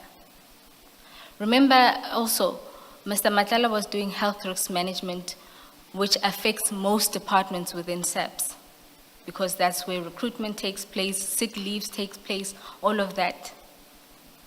And in fact, Brigadier Macheng testified that Mr. Matlala would often want to make links with other generals across the province because that is how work was generated in that area. So you didn't have to be in supply chain management to be able to assist Mr. Matlala. No, our sick leave is not dealt with by them. We go direct to the private GPs.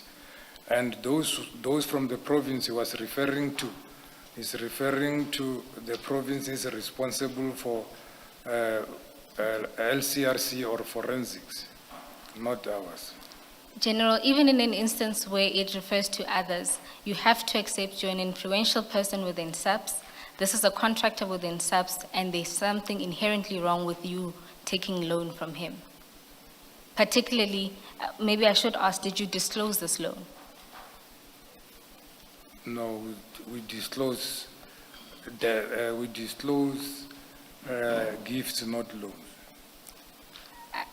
General, the requirements, it deals with both disclosures of loans and benefits. So even if it's not a loan, it certainly was a benefit. Do you accept that? I can't benefit something which I pay back.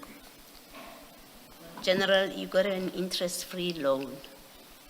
How about that? If you had gone to the bank, you would have had to pay interest on it. So at the very least, your benefit here is that you got a loan. If it is a loan, you get a loan that has no interest implications for you, so you saved what you would otherwise have had to pay to a bank. Do you accept as a benefit in that way? Yeah, got a benefit from a friend, yes. Yeah, okay. You do accept it's a benefit, thank you. Yeah. And now you accept, General, that he is your friend? It was said the whole day here. No, you've just said it. No, it was said here the whole day. So, General, just in regards to this, I, for one, find it implausible that in a phase where you had money to assist your son, you chose this option. That in a time where it places you in a precarious position because you know he's a criminal and you know he's a contractor. On either score, you would have been in trouble. And you Yeah. failed to disclose it. To know that he's a criminal, I didn't know. He's arrested now as a criminal now. And there were allegations, yes, I agree to that. And again, I said I knew him with not being charged of anything or being a criminal. And if I took that 55,000, I was supposed to be left with zero, whereas I needed to do something. So I had to make decision of which I see fit for myself, which maybe the commission doesn't see it fit. General, you say at the time he was not a criminal, and you say yes, he is charged now. Remember, I asked you one question, as Commissioner Kumalo reminded us earlier before the lengthy engagement between you and me. I asked you one question, and I did so deliberately. I asked you, would you ask for a loan from a criminal or an alleged criminal? And you said you would never do so. Do you remember that? I remember. Now you've just said that he was not a criminal, he's only charged now, but you say there were allegations against him. Yeah. And the allegations you are referring to were allegations of criminality, correct? Correct, and he's not yet charged for that. No. My question earlier was not about being charged or anything. It was about allegations of criminality. A criminal or somebody against whom there are allegations of criminality. And you said you would never ask for a loan from such a person. Correct. Now you admit that there were allegations of criminality against Mr. Matlala. Fine, not charged at that stage, but allegations of criminality, and yet you still took a loan from him. How does that square up with the answer you gave to me earlier? Yeah. I hear you, Commissioner. Even though he's not yet charged on those things. No. My question was not about a criminal charge or anything like that. It was allegations of criminality, and you said you would never. So my question stands: how does that, what you say now, square up with your answer to my earlier question? Commissioner, you always corner me. You always corner me because even that allegation was not police allegation. It was allegation from the newspapers, and of which even today is not yet charged for it. But I will agree. I agree. Thank you. Even though I'm cornered. Thank you, General. Can I just raise an issue from a different perspective about this payment to you? You get paid on the 18th, or the money is paid to your son's account. Yes. I think it's on the 18th, if I'm not mistaken. And the messages about Mr. Kaula, they come in, it comes to you on the 17th, and then on the 18th you receive payment. And you instruct General, I think I understood you to say you then forwarded this message. We see that it goes to Sergeant Gosi, and Sergeant Gosi is supposed to do something about it. Do you not see the problem, at least from a perception point of view, Earlier in your testimony, you said, I would not, when you were angry about him saying you are his person, you said something to the effect that you wouldn't want anyone to say because they've given you money or they know you, you do things for them. I think that's what you were saying, because they know you, you do things for them. Did you not see the potential problem that it creates, even if it's just a perception, that your friend forwards you this message about Mr. Kaula, you forward it to Sergeant Ngosi, obviously not for the fun of it, to do something about it, and I think that's what you said. And then the next day he pays you, gives you money. That looks like he's paying you to do his bidding, to assist him in things. That the proximity of the payments, there's no distance in terms of time. The one happens immediately after the other. Do you see the potential impression, the impression that it creates actually, that Matlala pays you, you are prepared to do things for him? Yeah, because of that interpretation of the WhatsApp, actually it's not Kaula who was extorting money. Somebody who there purporting to be speaking to Kaula is the one who was extorting money, whom he told me, he says he's a journalist. If you can check, Kaula have already posted, it's out there. So he's saying he sent to him to say he must publish. In order for him not to publish, he must give him something so that he can also give to Kaula. So I asked him, why is this thing?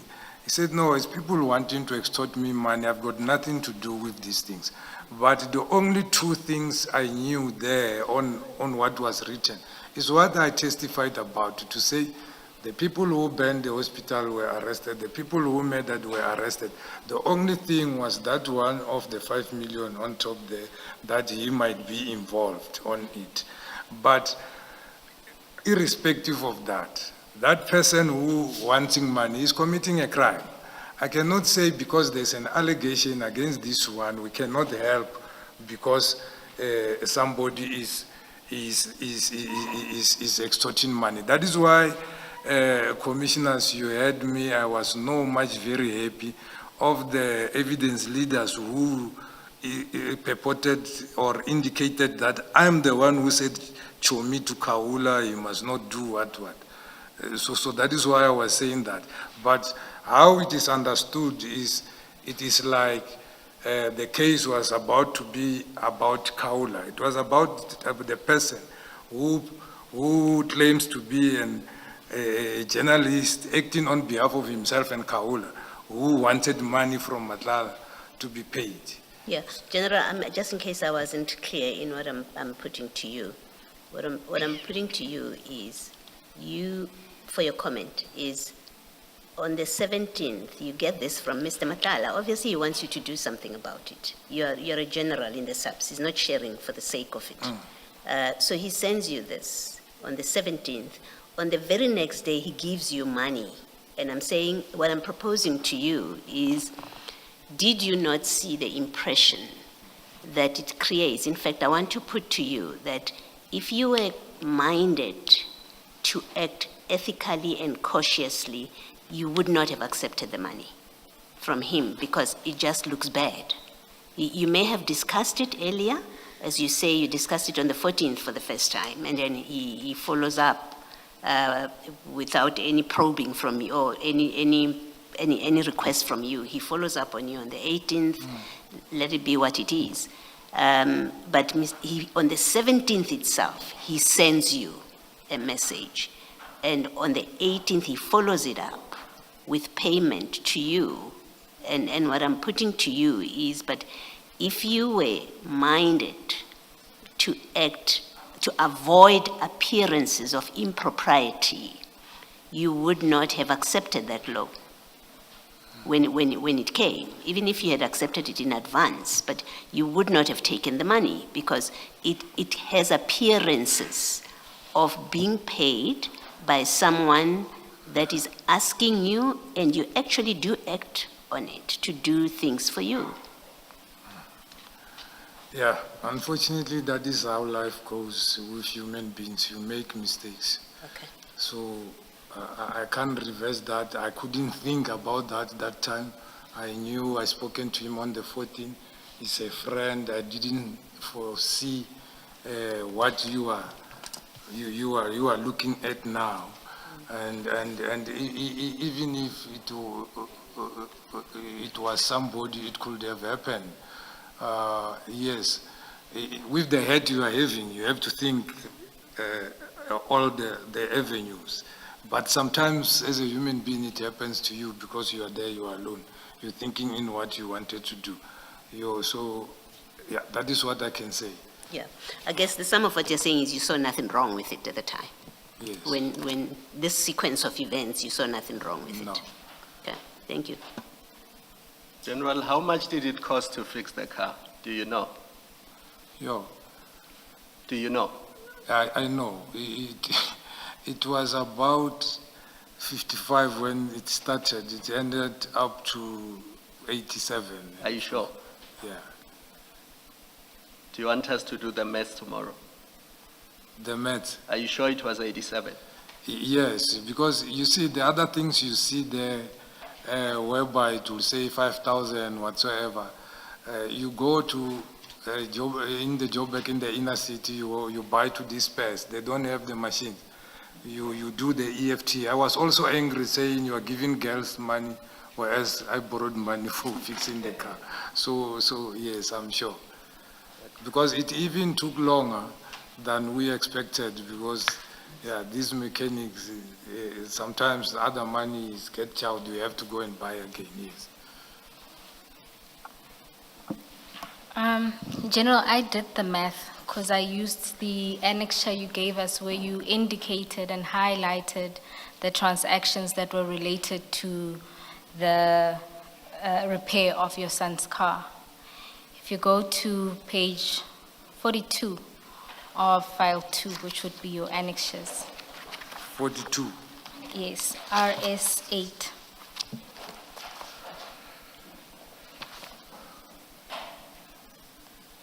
You said bundle? 2. 2. Hey, I'm no longer here. Bundle 2, page 40. Just for completeness, point out that 70,000 payment. Remember, I had mentioned that it did not come directly from Mr. Matlala. So can you just complete that picture? Is it page? At page 42. 42. Yes. It's here.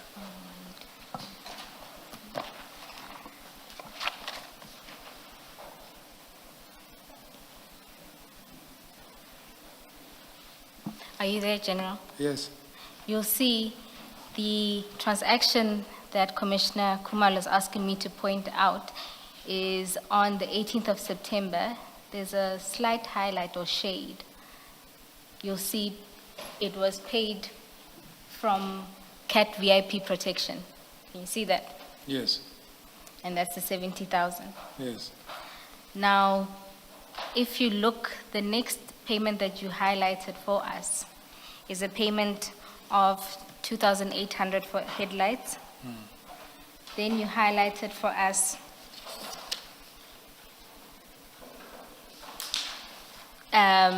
to 25,000 for a tow truck. Then you highlighted for us the 8,530. You've also provided a slip for that lists the components of the things bought.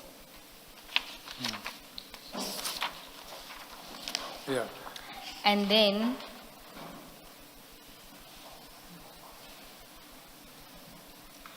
there's another statement that you should have regard to that's on page 37.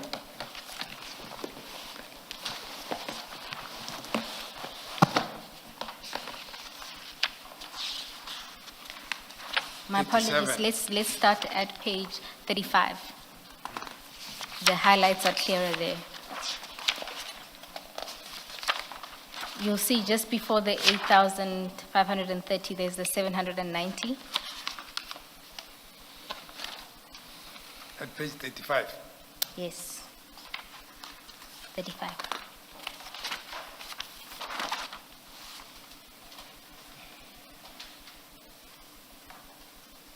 Before there, On the 25th of September, there are two payments, and you see that. One is for 790 and the one is for 8,530.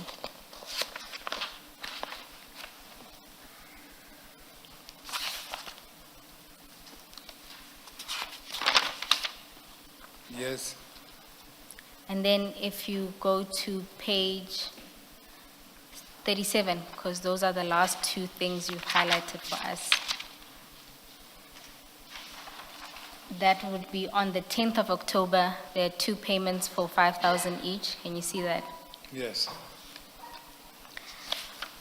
Once you add all of these figures that you say are the repairs, you get 47,120.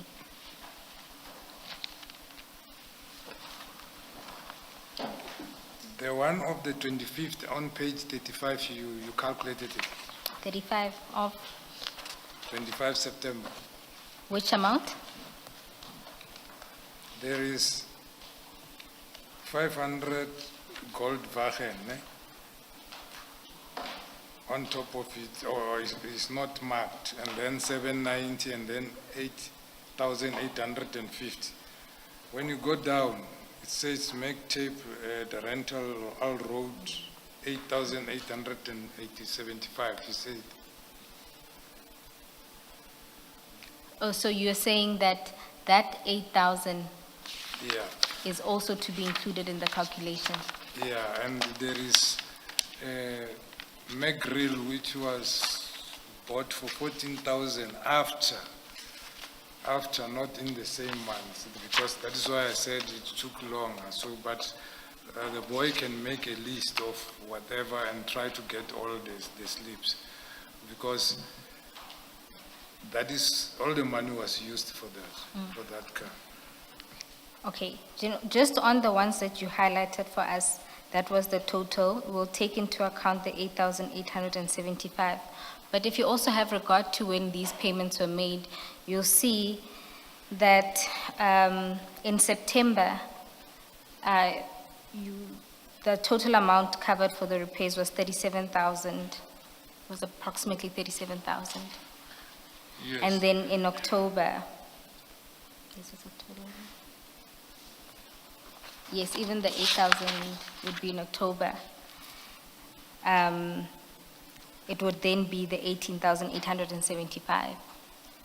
So even split across the months, based on what also you had in your account, you would have been able to cover these costs. In October. Yes.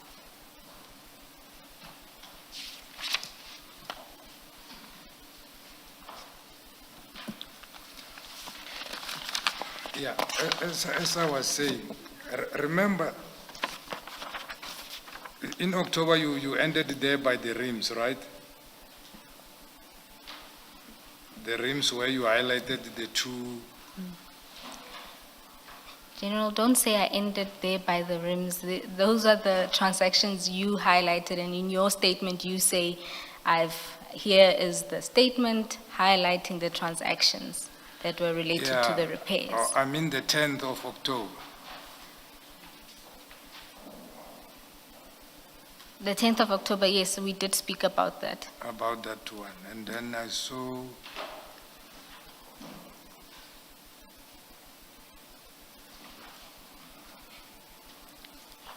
It's okay, General, you can I can give us a complete breakdown, but just on what you have. Yes, because some of the things, they cannot be done at the same time because you are waiting for the car to be painted. Also, there were some what do you call, airbag which were out, which you have to go and buy, they cut and put and whatsoever. It is not done in the same time. So the car took longer there for more than 3 months being in there. So it was a major damage, that is why. General, that is not the point. The point is you're coming to the commission in March 2026, and you want to show the commission that in September 2024, a year and a half earlier, you needed a loan of 70,000 because your son needed to fix his vehicle. So when you show us these things, you must show us that I needed 70,000 for my son's vehicle, and he spent 70,000 fixing his vehicle. It doesn't assist 18 months later to say to us, these things take 3 months, but you are not able to show us that the money you took from CAT VIP services was used for that purpose. My apologies. May Commissioner be given time to go, and then my son to write everything which was done and to show where was it done and so forth, because maybe what clouded me was that the money went there and you can see to start to finish what was it used for. And then even though you wanted blow by blow, I didn't anticipate that one. I apologize for that. Ms. Poe's point is that in the annexures, it's you who highlighted the expenses. It's not her, so this is your annexures. And the purpose of highlighting them was to try to show us that you used the 70,000 to repair the vehicle, but the numbers don't add up. That's the simple point. I apologize once more. It's my son who highlighted for me when I wanted accountability that time. So since I kept this one, so I should have bettered it before I brought it here, because that I wanted to see where the money went, so step by step, so that it's not used for something or whatever. General, maybe to, in case it helps this discussion, look at page 38. And maybe explain what this is in relation to these highlighted numbers, whether there's a relationship or not. And what in fact is at page 38. 38. Yeah, you have a quotation. You've provided a quotation there.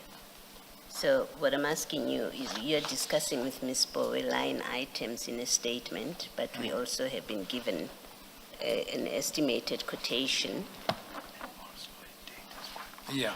Yes, and the date of it is the 19th/09/24. So Yes. I just want whether you are able to say to explain to us what is the relationship between the two, and whether it would clear any of This what was is being the discussed. quotation given by, estimated quotation by the panel bidder who was going to fix this JBI.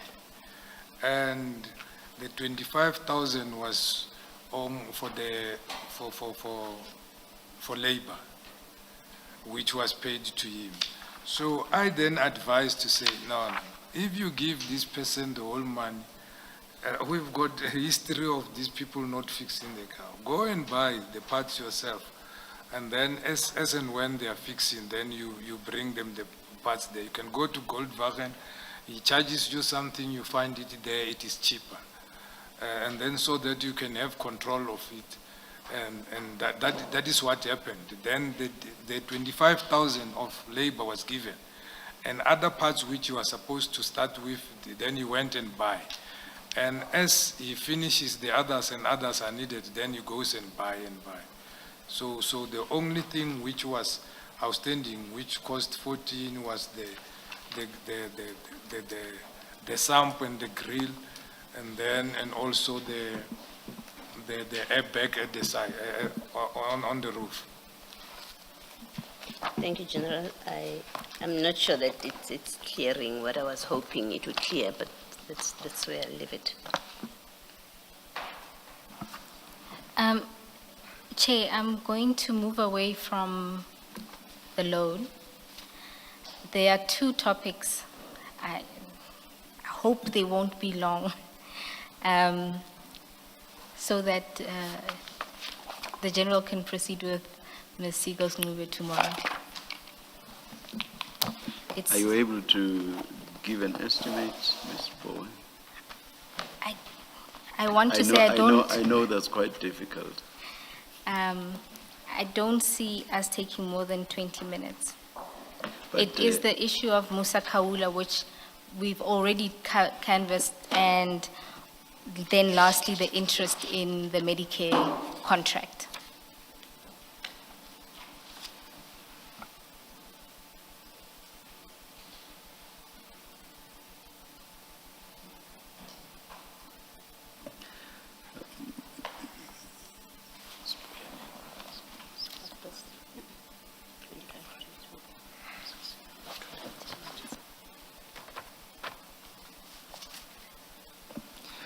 Let's take a short adjournment and come back at 16:35. Let's adjourn.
Okay, cool.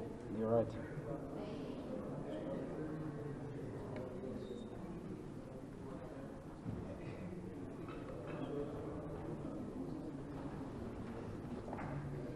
Okay, I see this.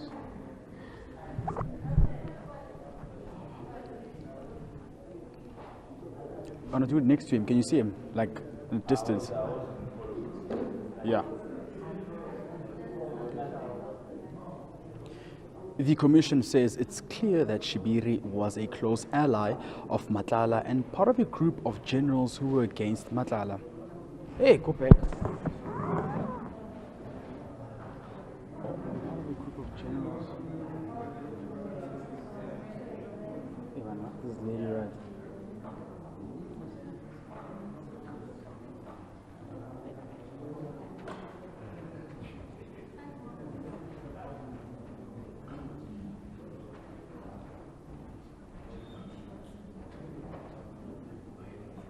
Commission says it's clear that Shibiri was a close ally of Matlala.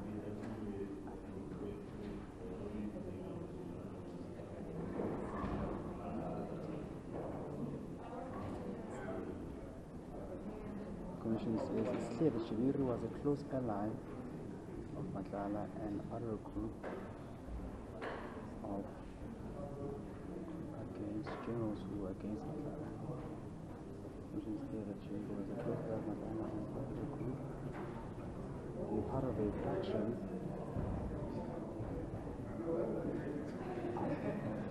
against the generals who were against.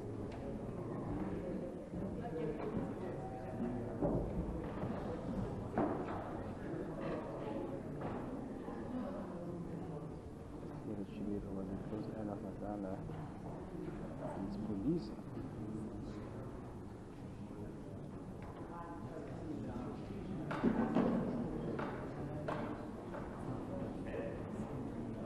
The Commission says it's clear that Shibiri was a close ally of Matlala and part of a faction against senior police officers who wanted Matlala arrested.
We seem to be ready to resume.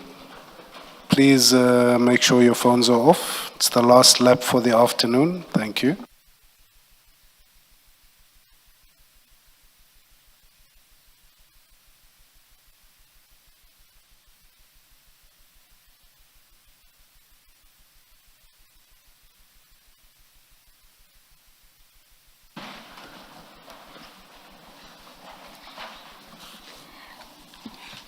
Just one quick question, General. How many quotations did your son get for the repairs to the car? Quotations.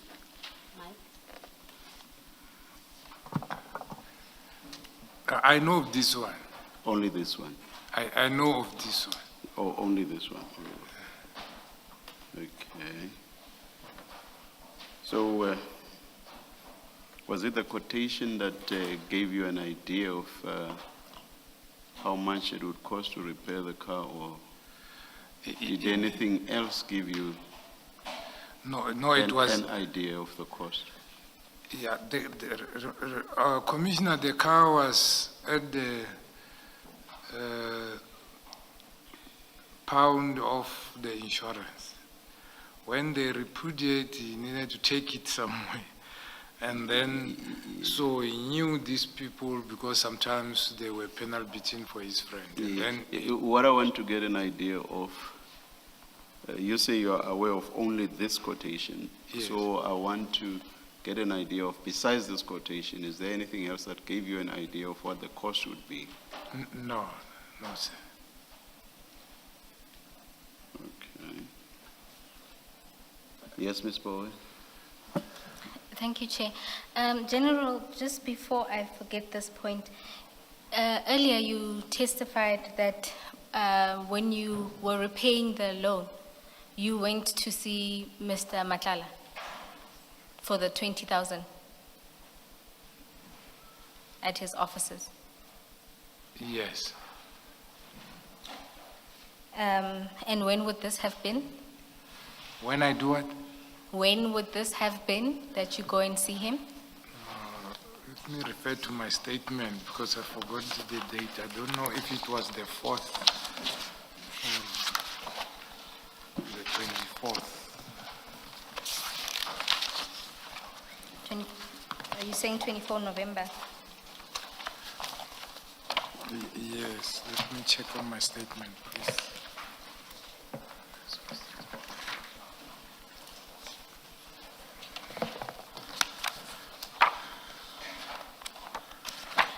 In your statement, you say in November. You just say in November. Yeah, meaning I couldn't remember the date, but Okay. General, you recall that in an interaction we had earlier about the frequencies of your interactions with Mr. Matlala, you indicated to me that in 2023 you met once, and then in 2024 you met once, and that was at the son's engagement. Remember that? yes, I remember that. So now you're saying that the repayment was done in person at his offices, so that would be another meeting. Yeah, I forgot that too. Are there other meetings that you're forgetting? Are there other meetings that you are forgetting? No. For 2024, no, it's that one. All right, General, just on that timeline, let's also see what happens in November. If we can go to file 4 at page 39.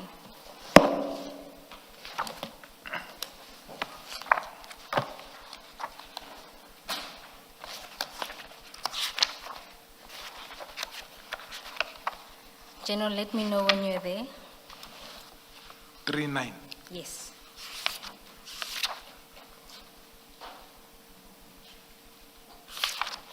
Is the bank statement? General, file 4. 3. Oh, my apologies. I said 3. My apologies. 4. File 4. The exhibit file. My apologies. Yeah, General is asking if it's a bank statement at page 39. No, it's not a bank statement. It's the WhatsApp chats. That's file 3, not 4. 4 is a bank statement. I had effectively confused myself. Yes, we are in file 3.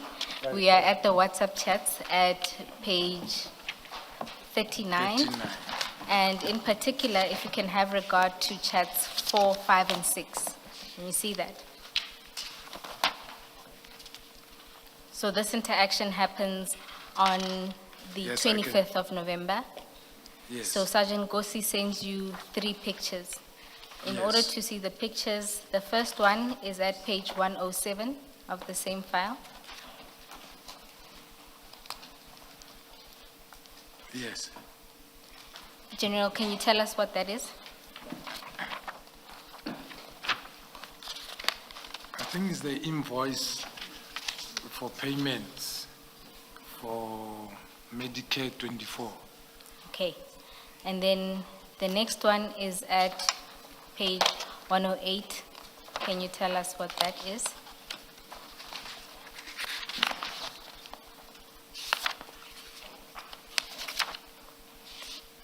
I think it's the same thing. The same invoices, Okay. which are in page 39. Which are being paid to Netcare, Medicare 24. Yes. And then on page 109,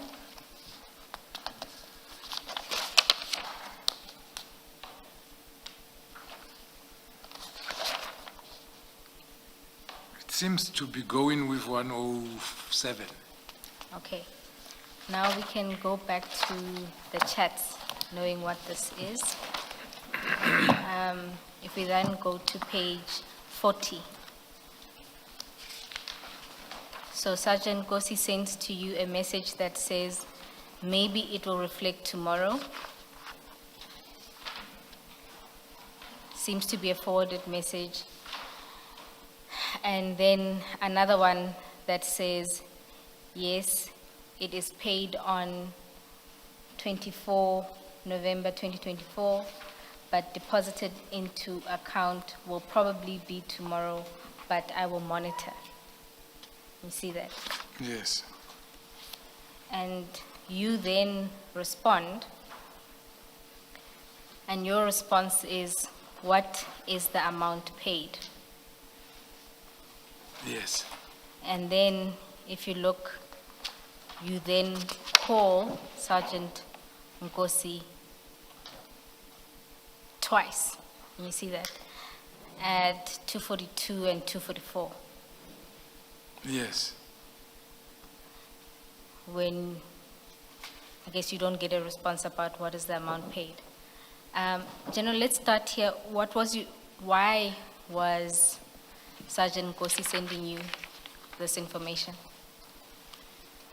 Yeah, I also asked him because Matlala, I think the previous day, phoned asking if I could assist because the subs always shows they paid him and they are not paying. The money is not reflecting in the bank. And I indicated to him that, no, hey, that is beyond me. I can't interfere in that field. So you will have to wait, or it will reflect the following day. But I was surprised to see Nkosi is also sending the same thing. But he never sent anything to me. He asked by mouth to say it is reflecting now and then. Always they are giving him problem and say they are paid, they show him invoice, but the money doesn't reflect in the account. Can I assist in that regard? And I said, no, I won't be able to. So just in context, General, was this before or after you were at his office to repay him the 20,000? No, it was after, because I said I went there early. Okay, so early this in was the month, after. yeah. Okay. And then, just in your response to that, you say, Mr. Matlala called you to request assistance in relation to the contract. Now, if you go to your statement where you deal with the contract, that is at page 76.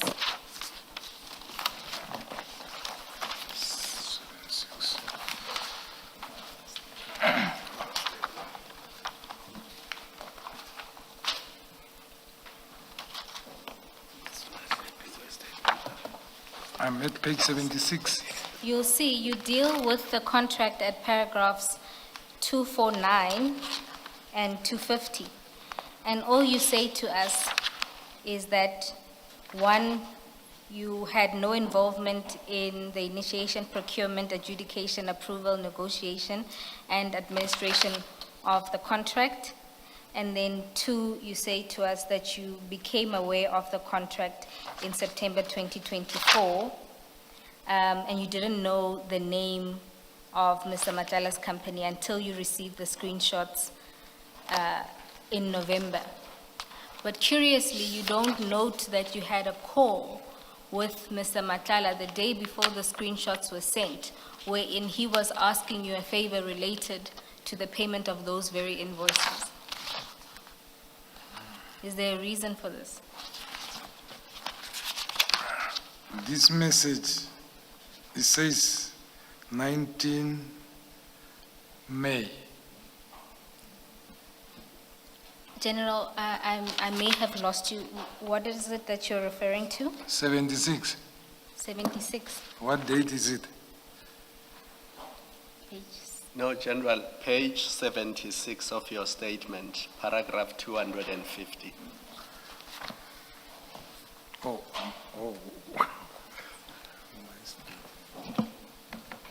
So go to your statement, your witness statement, page 76, paragraph 250.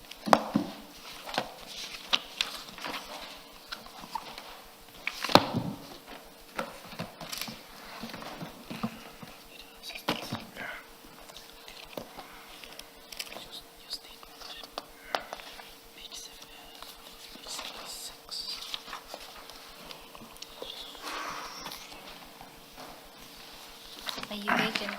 That's file 1 at page 76.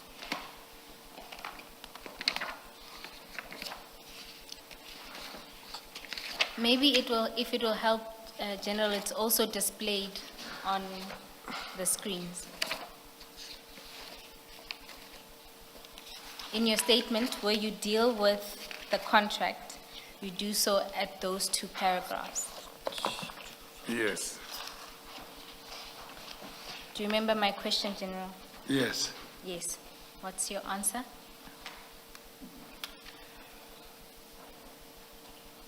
Maybe just repeat it. General, I asked that if you have regard to the two paragraphs, you tell us that you are not involved in the procurement, adjudication, approval, negotiation, and administration of the contract. And then you say that you first found out about the contract in September 2024, and then you didn't even know the name of the company. You found out the name of the company when you were sent these screenshots. Yes. Now, just a few minutes earlier, when we were dealing with the very screenshots, you noted that they follow after a call the day before when Mr. Matlala was telling you about non-payments, and that you then indicated to him that you can't assist, you have nothing to do with that. Yet in your statement, when asked about the contract, you don't tell us this. In my statement, 249, this is what I'm stating, that I knew he's got a contract, but I didn't know the name of the contract. I knew the name after I have seen this. So that is what I'm saying. So I'm not sure what is the contradiction. General, there's no contradiction. It's that you weren't completely forthcoming. You say to us in those two paragraphs, you are not involved in adjudication, we accept. You then say you didn't even know the name until you get these screenshots. When asked about the screenshots, you say that they followed after a conversation you had the day before with Mr. Matlala, where he was asking for assistance for the payment of these screenshots, these invoices. But you don't say this anywhere in your statement.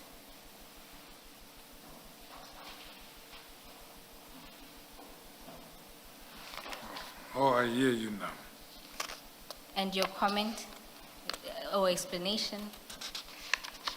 My explanation is maybe it's because we received the what is this? The chats later, already statement made. General, the question is, why did you not mention in your statement that the day before, Nkosi sent you the screenshots, Matlala had called you asking for assistance in relation to the payment of his invoices? That's the question. Why did you not mention that Matlala called you asking for your assistance? Yeah, as I'm saying, I remember now because I saw these messages. I didn't remember that time. No, but in your statement you mentioned the screenshots. The question is, why do you not mention the call? Because you are already dealing with the screenshots in your statement. So you can't say you're only seeing them now. You are dealing with them in your statement, which means you were aware of them. You even give the November date. So the simple question is, why did you not mention the call from Mr. Matlala? Yeah, the statement was rectified many a times. I'm not sure what happened, to be honest. We were rectified many a time. I drafted, it was edited, and then we have to redraft. And you have seen also that there were many duplications and so forth, and because of not having a typist. Yes, General, but even when you were taken through the statement and you had a chance to amplify, this is not one of the aspects you sought to amplify. I was reading. Yes, but you could amplify after each section. Nevertheless, General, maybe let me move on to my next question. You say that on that day before, you indicated to Mr. Matlala that you wouldn't be able to assist, right? Yes, yes. But now when you look at the screenshots and the message you sent to Sergeant Nkosi, look at page 40, chat 3. Your response is, what is the amount paid? Yes. Why would that be your response? No, because he indicated a certain amount, I just wanted to verify. Because here on the screenshots he said I can't see the amount. But what would you need to verify when your position is you can't assist? No, he said he will monitor, and I indicated it will show maybe tomorrow. Or he indicated it will show tomorrow because it shows it is paid. But General, do you accept that you can't on the one hand say you are not involved and don't know and you can't assist, and on the other, when you're saying the very same screenshots you've already indicated you can't help with. Your response is not, I can't help with this, I've already said so. Your response instead is, what is the amount paid? I'm not speaking to Matlala, I'm speaking to Nkosi. Yes, I accept that. However, your position is you can't help with the contract. So that position wouldn't change because you're now dealing with Sergeant Nkosi. Yes, Or does it? out of curiosity I asked, that's all. No, General, it can't be out of curiosity. You even go so far as to ask what is the amount. So you're not just curious, you want to give Mr. Matlala a response. He's called you, he said, assist me, and you did something about it. You forwarded this to Sergeant Nkosi, and Sergeant Nkosi gives you feedback. It's not a question of curiosity. If it was curiosity, you would not have sent this to Sergeant Nkosi in the first place to do anything about it. So he comes back, he shows you the screenshots, he reports, maybe it will reflect tomorrow. That is consistent with Mr. Matlala having asked you to assist him about payments. And then he says yes, so he says maybe it will reflect tomorrow. And then he says, yes, it is paid on that day, but deposited into account will probably be tomorrow, but I will monitor. And then you say, what is the amount? There's nothing curiosity about all of this. It is a man who has gone to check and is now giving you feedback. And that is consistent, or a consistent response to what you say happened the day before, which is Mr. Matlala said, help me. Find out, at the very least, help me find out what's happening. That's at its most innocent. Commissioner, firstly, I never sent anything to Nkosi. Kosi sent these things to me. Why didn't you say to him, why are you sending this to me? When he sends you the screenshot, the natural reaction of someone who has absolutely no knowledge about why they are receiving something so specific, it's not to say what is the amount paid. It is to say, why have you sent me the screenshots? Why are you telling me maybe it will reflect tomorrow, and where does it reflect? I mean, it doesn't even tell you anything. The screenshots just say Medicare, and then it gives you that list. He says maybe it will reflect tomorrow. You don't say where, what are you talking about? Quite clearly, because you know what he's talking about. Commissioner, he's sending and responding to himself at the same time. As I said, I asked out of the curiosity to say, how much are you talking about? How much is supposed to be paid? Because he's sending and responding in the same time to say, it will reflect tomorrow. It was paid when, and I will monitor. So out of curiosity, I just asked how much, because there was nothing for me to say, and already I have already spoken to the man a day before. So I didn't send anything to him. He sent these screenshots and even sent the response for the same screenshots.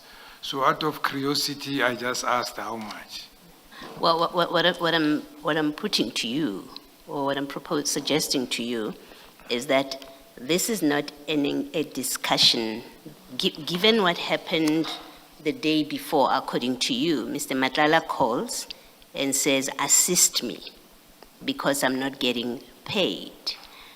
What follows in these WhatsApp chats is consistent with you responding to that request for assistance, and what you ask Nkosi to go, that's what it looks like. And I want to suggest that to you, that you get a call from Mr. Matlala the day before the 25th of November. So you get your call on the according to you, on the 24th of November, you get a call, help me. You speak to Nkosi. Nkosi sends you these screenshots. I'm suggesting that's what happened.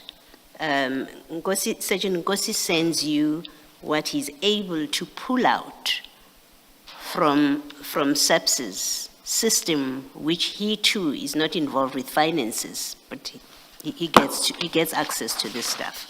He sends it to you, and then he gives you a report about when payment will be made, which is consistent with Mr. Matlala having asked you to assist him. He gives you a report, and then he does a further report. He says it will be paid tomorrow. Your question of how much is consistent with you getting a report from Nkosi and then going to respond to Mr. Matlala. That's my suggestion to you. So when you say curiosity, no, it's not curiosity. There's more to it than just curiosity, is what I'm putting to you. Commissioner, I don't believe Nkosi can access this printout.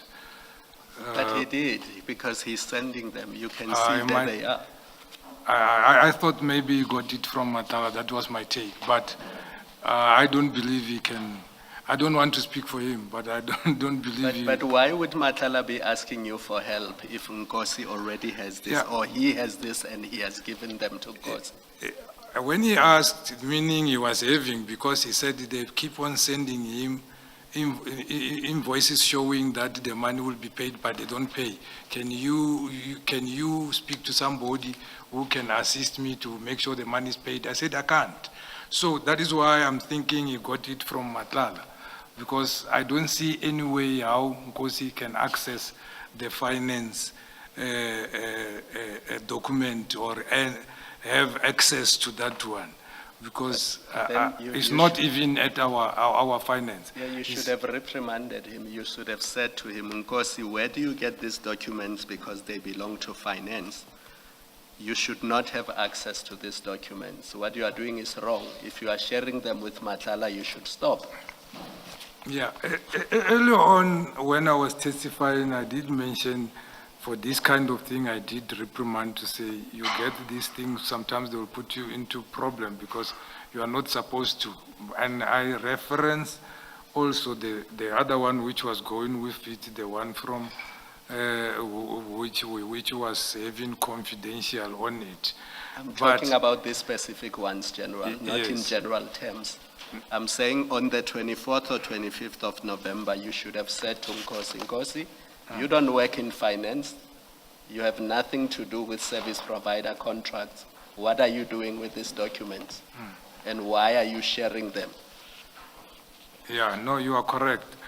But Matlala already had these things. You don't know because- that because No, Matlala he did talked not share about them it. with you. He talked about, no, with, that I said he talked to me about it that he received, not sharing it with me.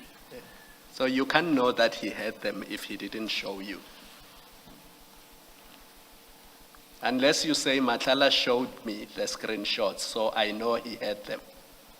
You don't know that. Yes, I don't know that. Yes.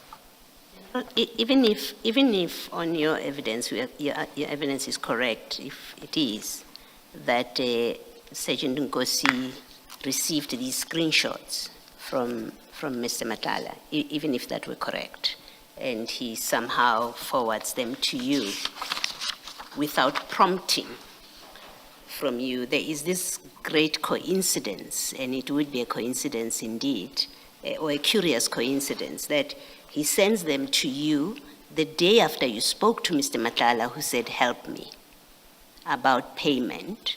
There's this great coincidence that Nkosi, without prompting from you, he sends you these screenshots. There has to have been a conversation, otherwise what you're relating doesn't make sense. That Mr. Matlala on the 24th says, help me. On the 25th, Sergeant Nkosi sends you screenshots. Wherever he got it from is irrelevant, at least for what I'm proposing now. He sends this to you, and then he says, maybe it will reflect tomorrow. So he's telling you he will be paid tomorrow, and then he says, yes, it is paid, deposited, it will reflect tomorrow, but I will monitor. There is no context to it. Yeah. And then you say, what is the amount paid? But we know these WhatsApps on your own evidence are preceded by a call from Mr. Matlala to you to say, help me. It's more than an unexplainable coincidence, and it is not. And I'm suggesting to you, you are not giving a satisfactory explanation for this sequence of events. You say, well, I was surprised why he sends me. Well, you shouldn't be surprised, because you've had a conversation with Mr. Matlala. Why are you surprised that Mr. Nkosi then sends you information about payments to him when you yourself have had a conversation with Mr. Matlala? So there is no coincidence. There is no curiosity, I'm suggesting to you. You actioned, notwithstanding what you're saying, you actioned Mr. Matlala's request to assist you by talking to Sergeant Nkosi, and he's giving you a report back for you to be able to inform Mr. Matlala. That's what I'm suggesting happened here. That is incorrect. And Thank I've you. indicated even before that Nkosi, whatever is talking with somebody or whatever is sending. So, and that is why I was sending even the answers himself, because if I asked him, I should have asked him on the 24th to say go. And I couldn't ask Nkosi because Nkosi is not working at finance. And I indicated that it would be interference from me. I can't even ask anybody. I don't know anybody dealing with these things. So it is true that I asked amount through curiosity, but I don't know why Nkosi sent this to me. But I thought he got it from Matlala, or he was with Matlala or speaking with Matlala when he sent this thing. But even on your version, sorry, Commissioner Baloyi, even on your version, it means then you are aware that Nkosi is assisting Matlala in relation to his problem with payments. If he got this from Matlala, it must mean Matlala had asked Nkosi to assist him. Right? Yes. Why else would Matlala send this to Nkosi? It must mean he wanted Nkosi's assistance. I don't know. And you don't want Nkosi to say, Nkosi, don't play in that space. You should not be doing that. You should not be dealing with service providers. Yeah, as I'm saying, I don't know that he just showed him. He shows me out of him liking, posting things. I don't know. But I know he can access these things. Yes. No, we accept that. We're saying on your version, he got this from Matlala, which means... I think so. Which means on your version, Matlala is discussing the issue of payments with Nkosi. And on your version, that's not Nkosi's job because Nkosi does not work in finance. Yeah, because I knew there's nothing he can do. And from the testimony here, it seems when he's frustrated, he's talking to everybody, Matlala, regarding assistance. So I didn't amaze me, but I knew Nkosi is not in the position to say he can assist in this thing. If I can assist myself, what about Nkosi? General, just to maybe further demonstrate that it can't be just curiosity, let's go to page 68 of the same bundle. If you look at chat 5,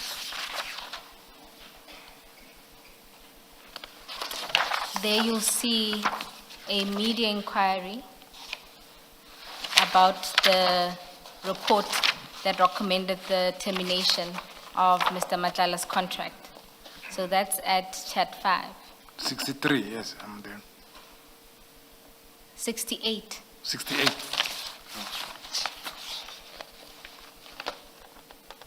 So at the bottom of the page, the last chat there. Can you see that? Sergeant Kosi sends you or forwards you that media inquiry. Can you see that? Is it a media inquiry? Yes. See, it says, my name is whoever, I'm a journalist at City Press, currently working on a story based on the audit findings that recommended the cancellation or termination of Mr. Matlala's contract. Oh, down there, number 5. Yes, General. I was looking on the top one, sorry. No worries. Yes. And then if you turn to the next page, Sergeant Kosi also forwards you what looks like a message sent to SAPS generals. It says General would be General Masamula and Lieutenant Generals, drawing Yes. their attention to the media inquiry. Can you see that? Yes. And then you see that Major General Sergeant Kosi then forwards Major General Pokani's response to the journalist. That's the one at 10:22. Can you He's see sending to the journalist. that? Excuse me? You're saying he's sending General Pokani's message to the journalist. No. I'm saying that Sergeant Kosi forwards you the message that General Pogani is sending to the journalist. Can you see it says good morning, and that's Yes. the name of the journalist that Yes. had earlier sent the Yes. media inquiry. Yes. And then you'll see that the next thing that's sent to you is a picture of the preliminary report. And that preliminary report is at page 127. I see it. All right. Now, look at your response to this. I think I already responded. I reprimanded him about this one. No, General. The one, yes, let me finish. The 1 year criminal report, which is said confidential, that is the one I was saying. I reprimanded him to say, whoever is sending you this will put you into problem because you cannot send this one. I said it before. Yes, I accept that you said it before. I'm just drawing your attention to the response that you wrote in the chat. Yes. Your response is, good morning, is too bad. Yes. It's too bad. Yes. Now, viewed in the context of your earlier discussions with Nkosi related to payments. Now Nkosi is telling you about the termination. Your response is, good morning, it's too bad. What's too bad?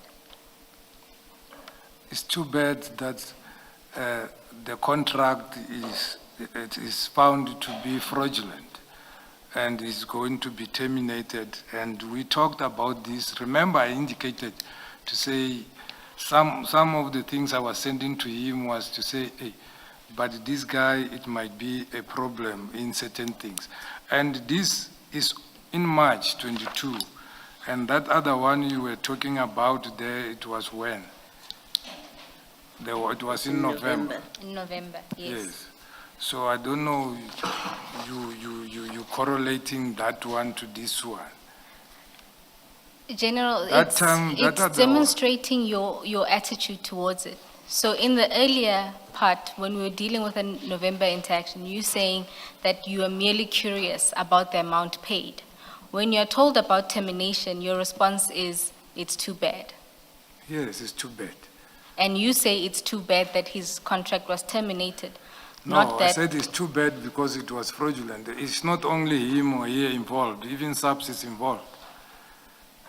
It's too bad what is happening. It involved both SAPS and him, and then SAPS also, they are involved in the awarding of this thing, so it won't be only him.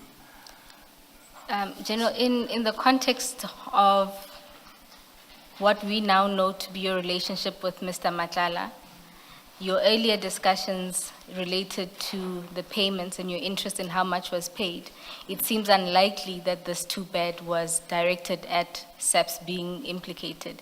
It seems more that what was too bad about the situation is that Mr. Matlala's contract was terminated. So is there any need for me to answer questions, if ever? Already questions are put into me, answers are put into me.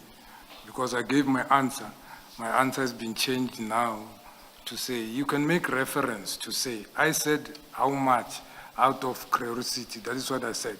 Now I'm saying it's too bad because it involves the police and himself, or himself being done a criminal or a criminal act, and the police also afforded him without not doing due diligence.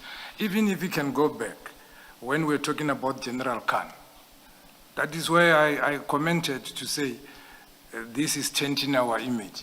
So it's not the first time where I take the SAPS also into consideration when responding.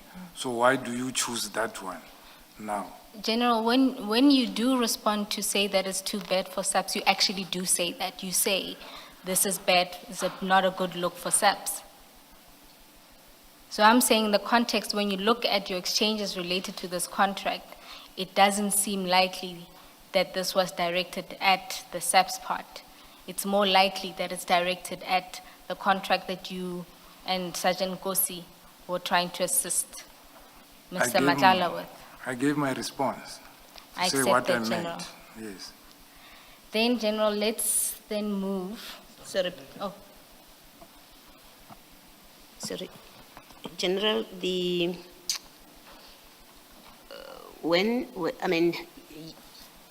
Matlala calls you, maybe let me start this way. He's your friend. He obviously knows that you are head of organized crime and you have nothing to do with procurement issues, with payment issues. He knows that, right? Can we take it as a given that he knows your position in the SAPS? Yes, Commissioner. Yes. He nonetheless asks you to assist him, even though you say he knows that you have nothing to do with these things.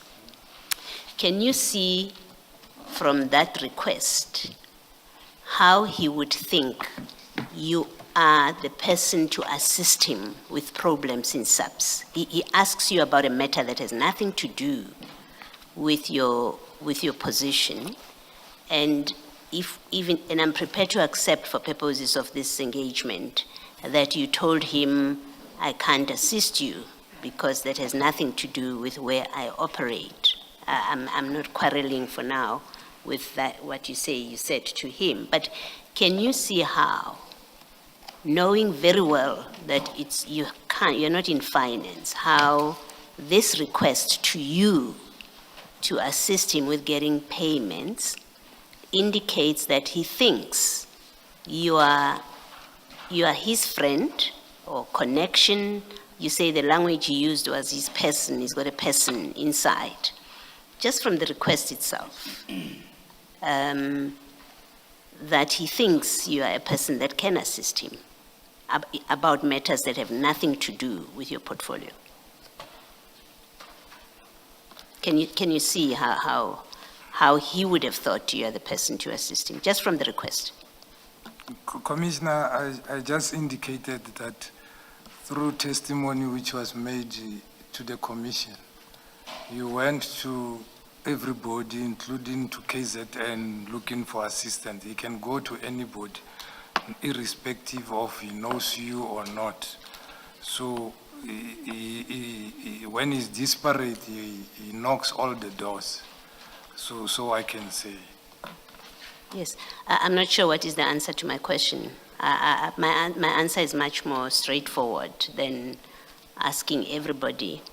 You are his friend. You are not just everybody. You are his friend. At the time that you say he asks you for assistance, you owe him money, in fact, at that point. And then on the 6th, you tell us that when there was that operation at his house on the 6th, he told people, he seemed to have said that you are his person. And all I'm putting to you is, given the nature of the relationship, which includes a loan to you, which is still owing, by the way, at that point, and the kind of request that he makes to you for assistance, can you see how he would think, because of the nature of your relationship, you could assist him, even with issues such as finance? I'm not saying he's right. I'm asking you, can you see how he would think so? I hear what you are saying, but I'm saying, with that in mind, he left me and went to other people looking for assistance. So that is my response. Okay, thank you. Yes. Before we leave 69, if you just look at that chat where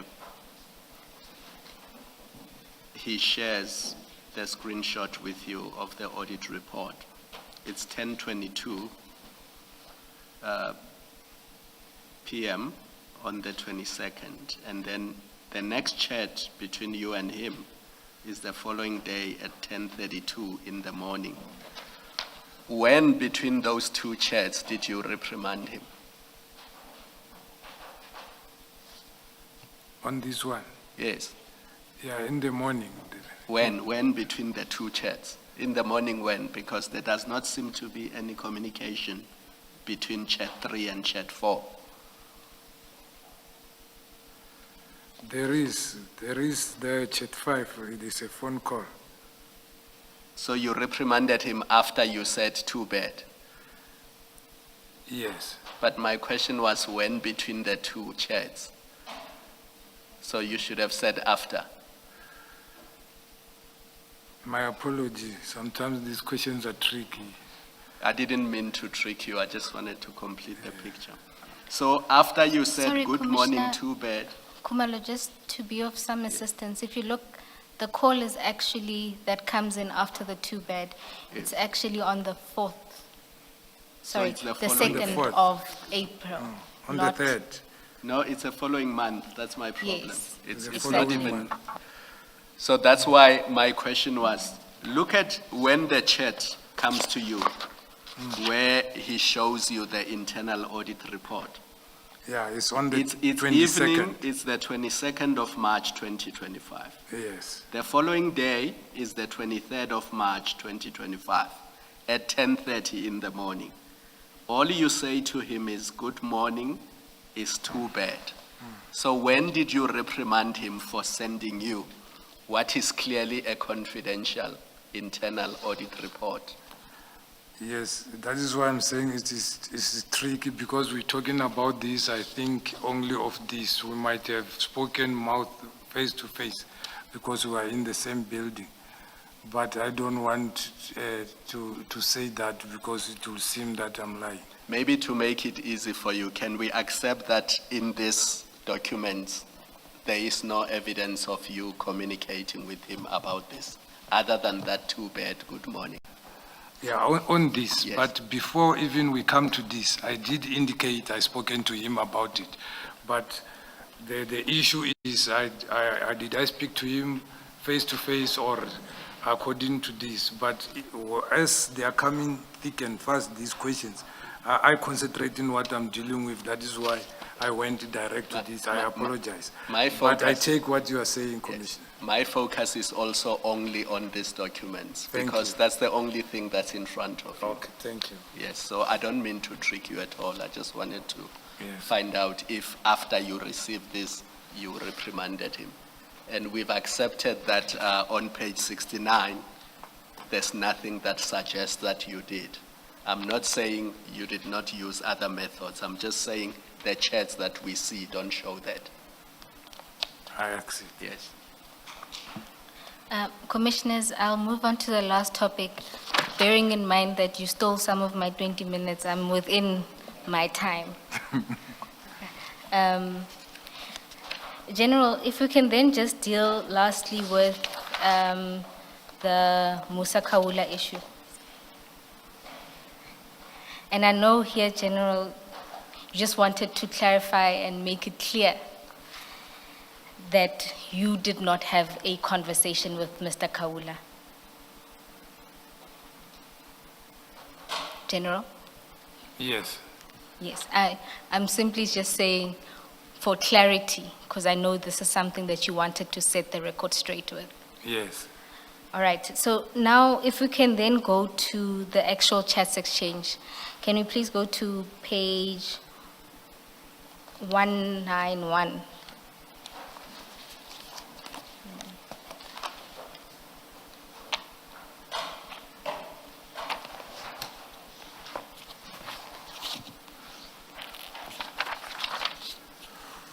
Are you there, General? Yes.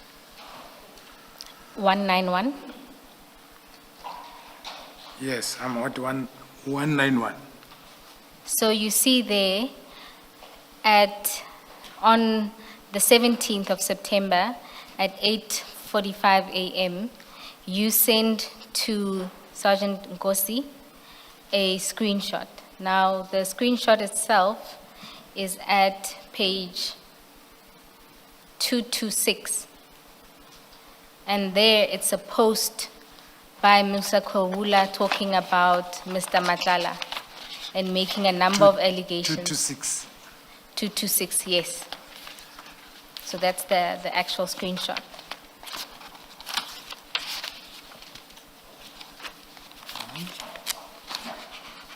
Yes.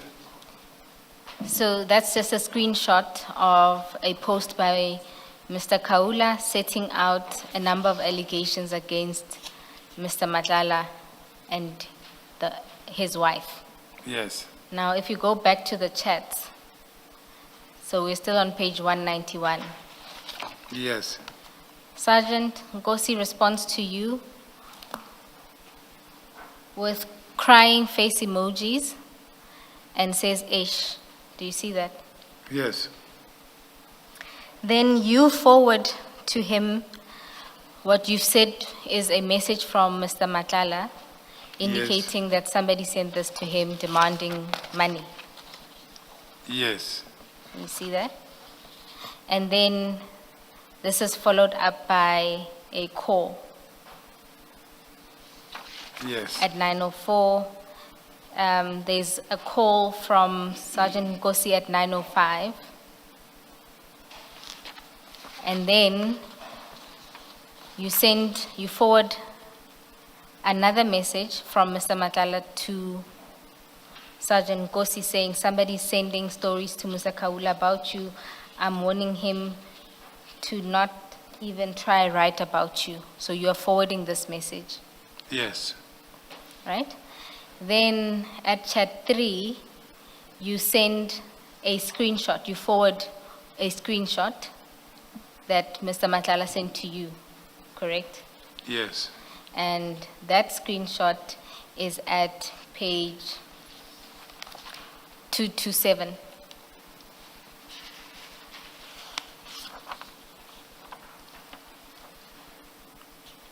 I see it. And from the looks of it, this is a conversation between someone and Musa Kawa, Yes. where that individual is telling Mr. Kaula not to write stories, That's correct. correct? Right? And then if we go back to the chats,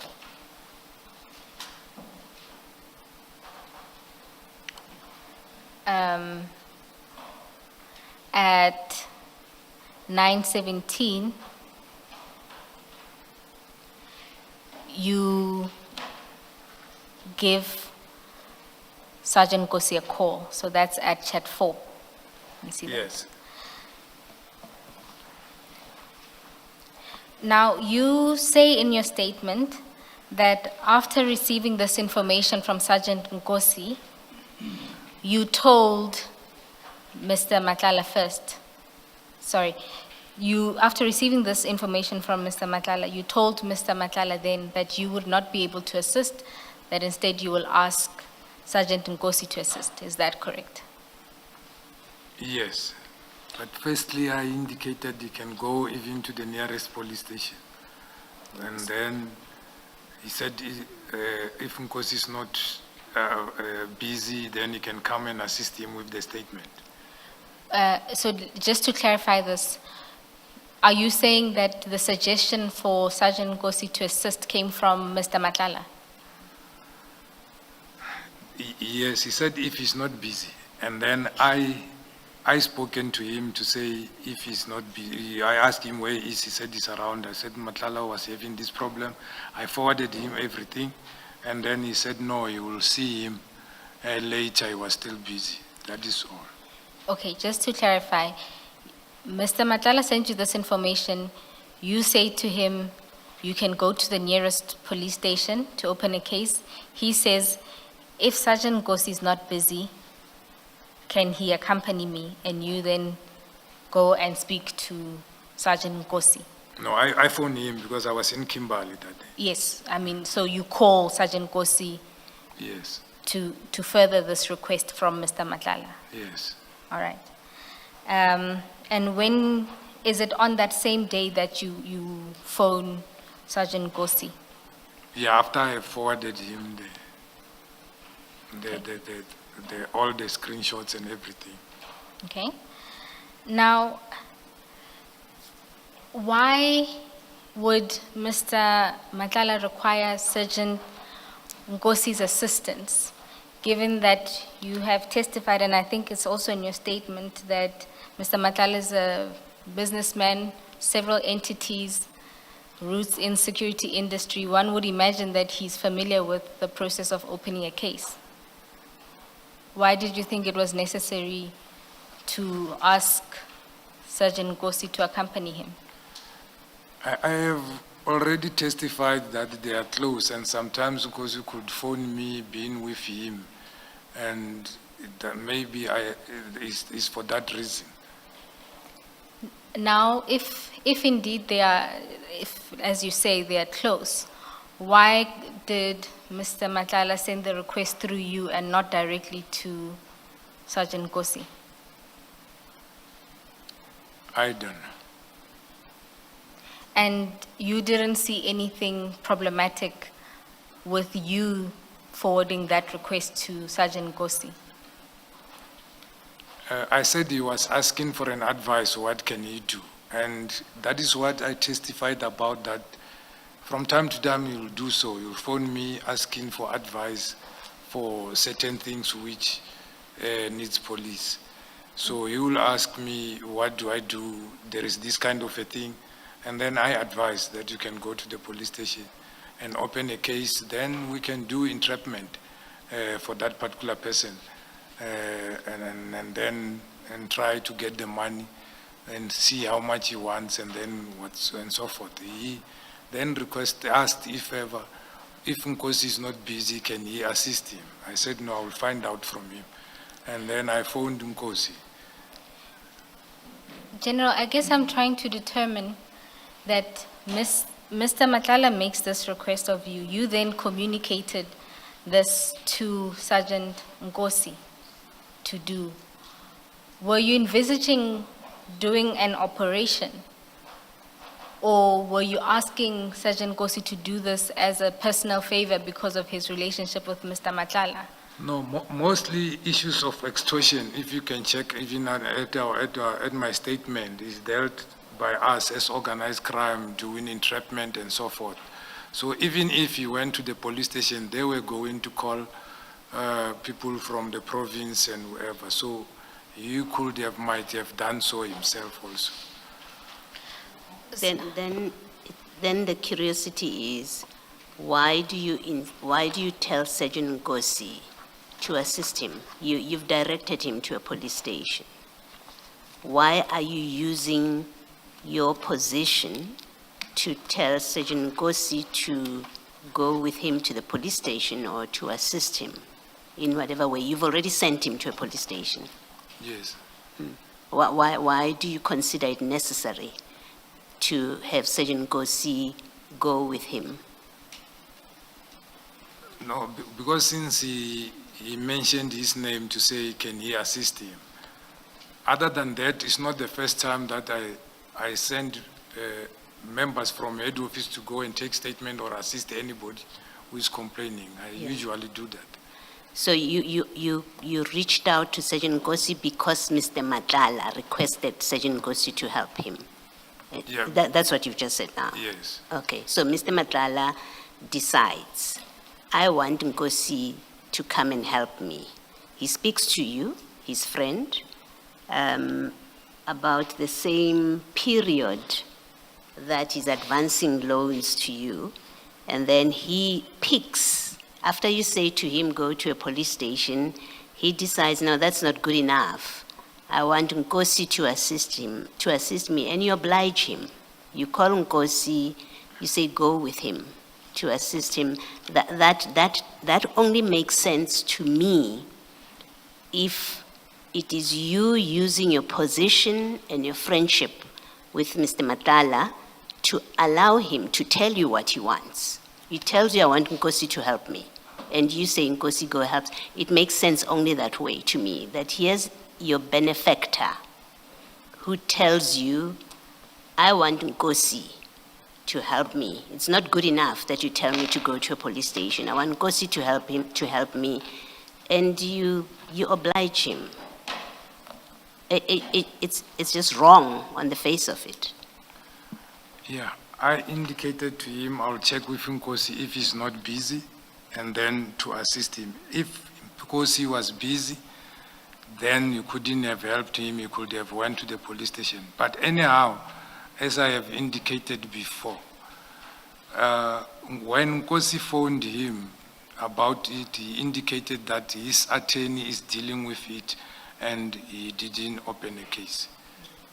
Forget what he has said. We are talking about your conduct as head of organized crime, who is friends with this person, who gives you money, a loan, and then in that same period, he asks you to do certain things, and you do. And I want to go back to the theme that, well, I can see why Mr. Matlala would say, I've got my person in there, because he makes requests on you, and you oblige him. You don't say to him, no, I have advised you to go to the police station.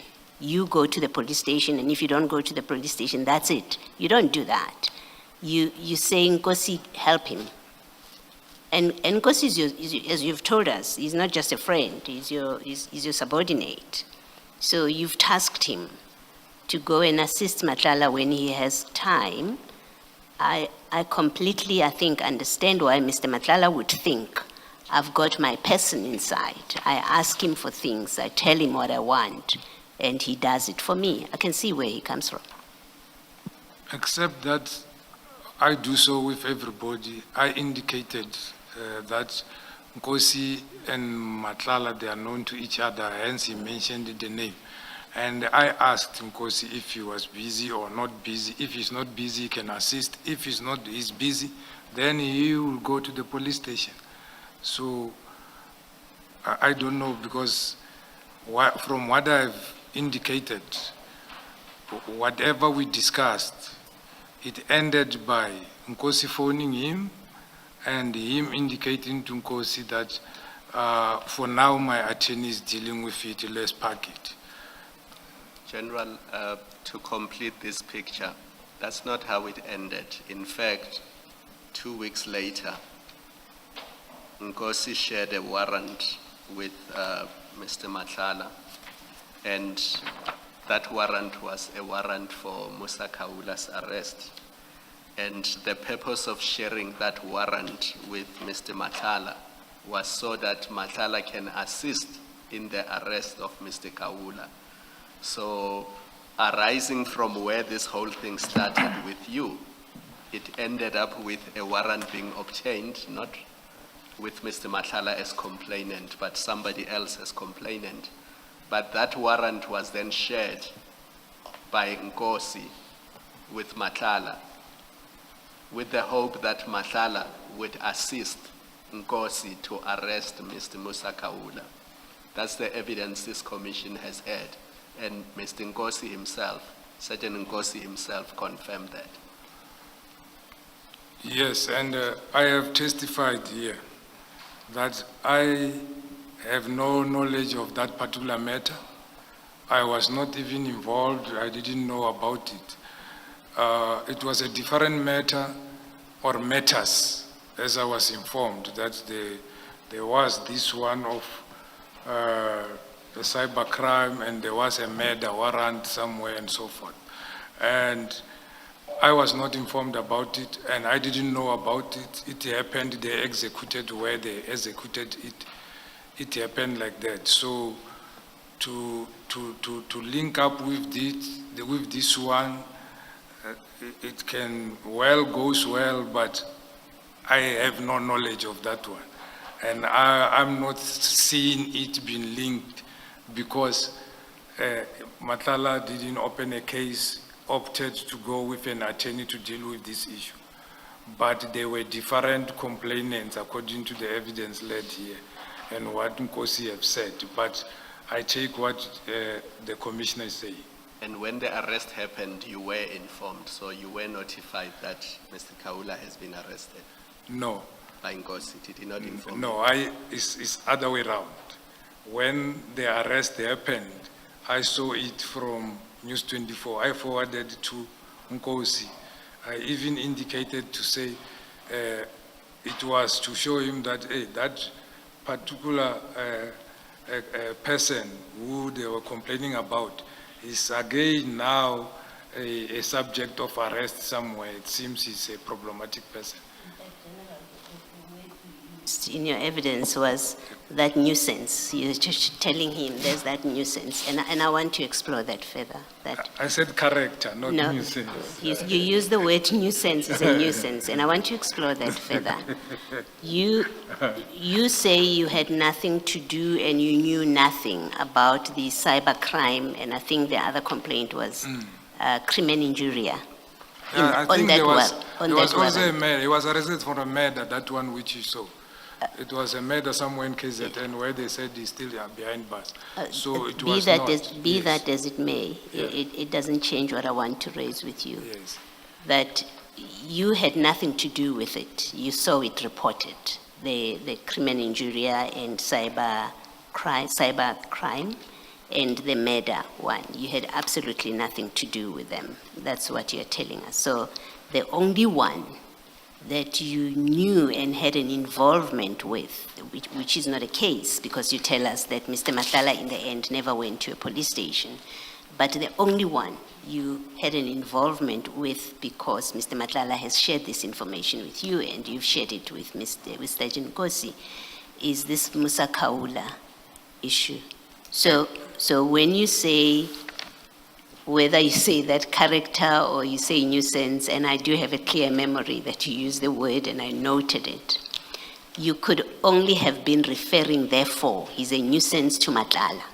You identified him as a problem on the basis of what you know, because the rest of it is in the media according to you. You get it from the media. So you don't even know the story behind those two other cases. What you say is the murder case and the cybersecurity and criminal injury. You know nothing about it. So when you complain that he's a nuisance, it's because he's troubling your friend. You could only be saying it on that basis, because that's what piqued your interest.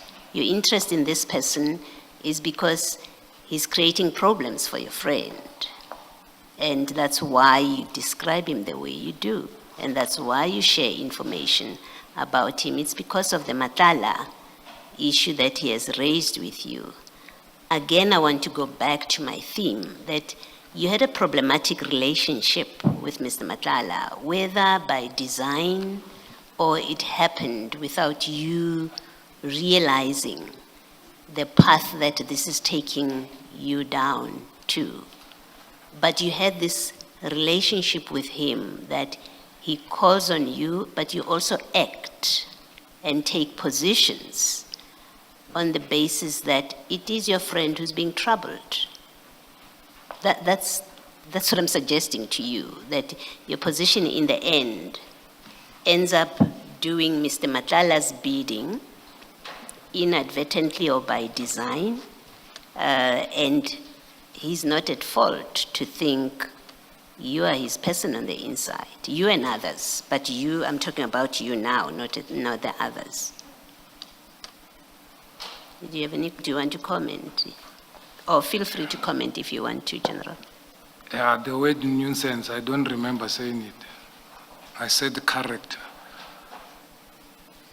My point remains though, even if you didn't use the word nuisance, what I'm saying to you, the essence of what I'm putting to you is that your particular interest in Mr. Kaula, even as you share the media bits about him, it's because of the trouble that he's giving or threatening to your friend, to publish about your friend, these unflattering things in the post that you shared with Sergeant Nkosi. It's because of that. And Mr. Matlala sends it to you because he expects you to do something for him about it, and you do. You say to Nkosi, look at this.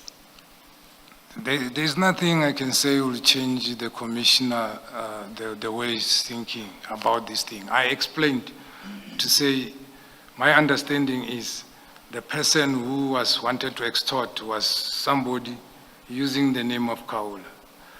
And then again, I explained that when I saw this, I forwarded to Nkosi to say, hey, do you see that particular name which appeared that time? And I was not even aware they had a warrant somewhere and whatsoever.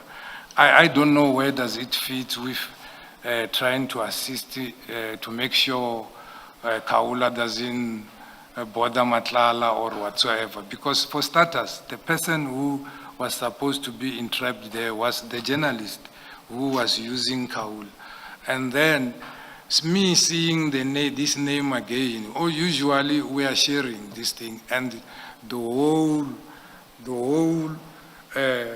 chats which were here indicates that me and Nkosi share, irrespective of Matlala, with everything.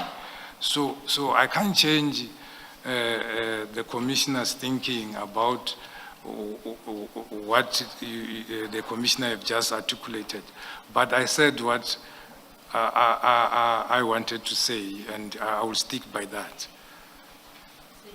You were seeking the idea, your idea was that the journalist who was using Musa Kawa would be the one that's in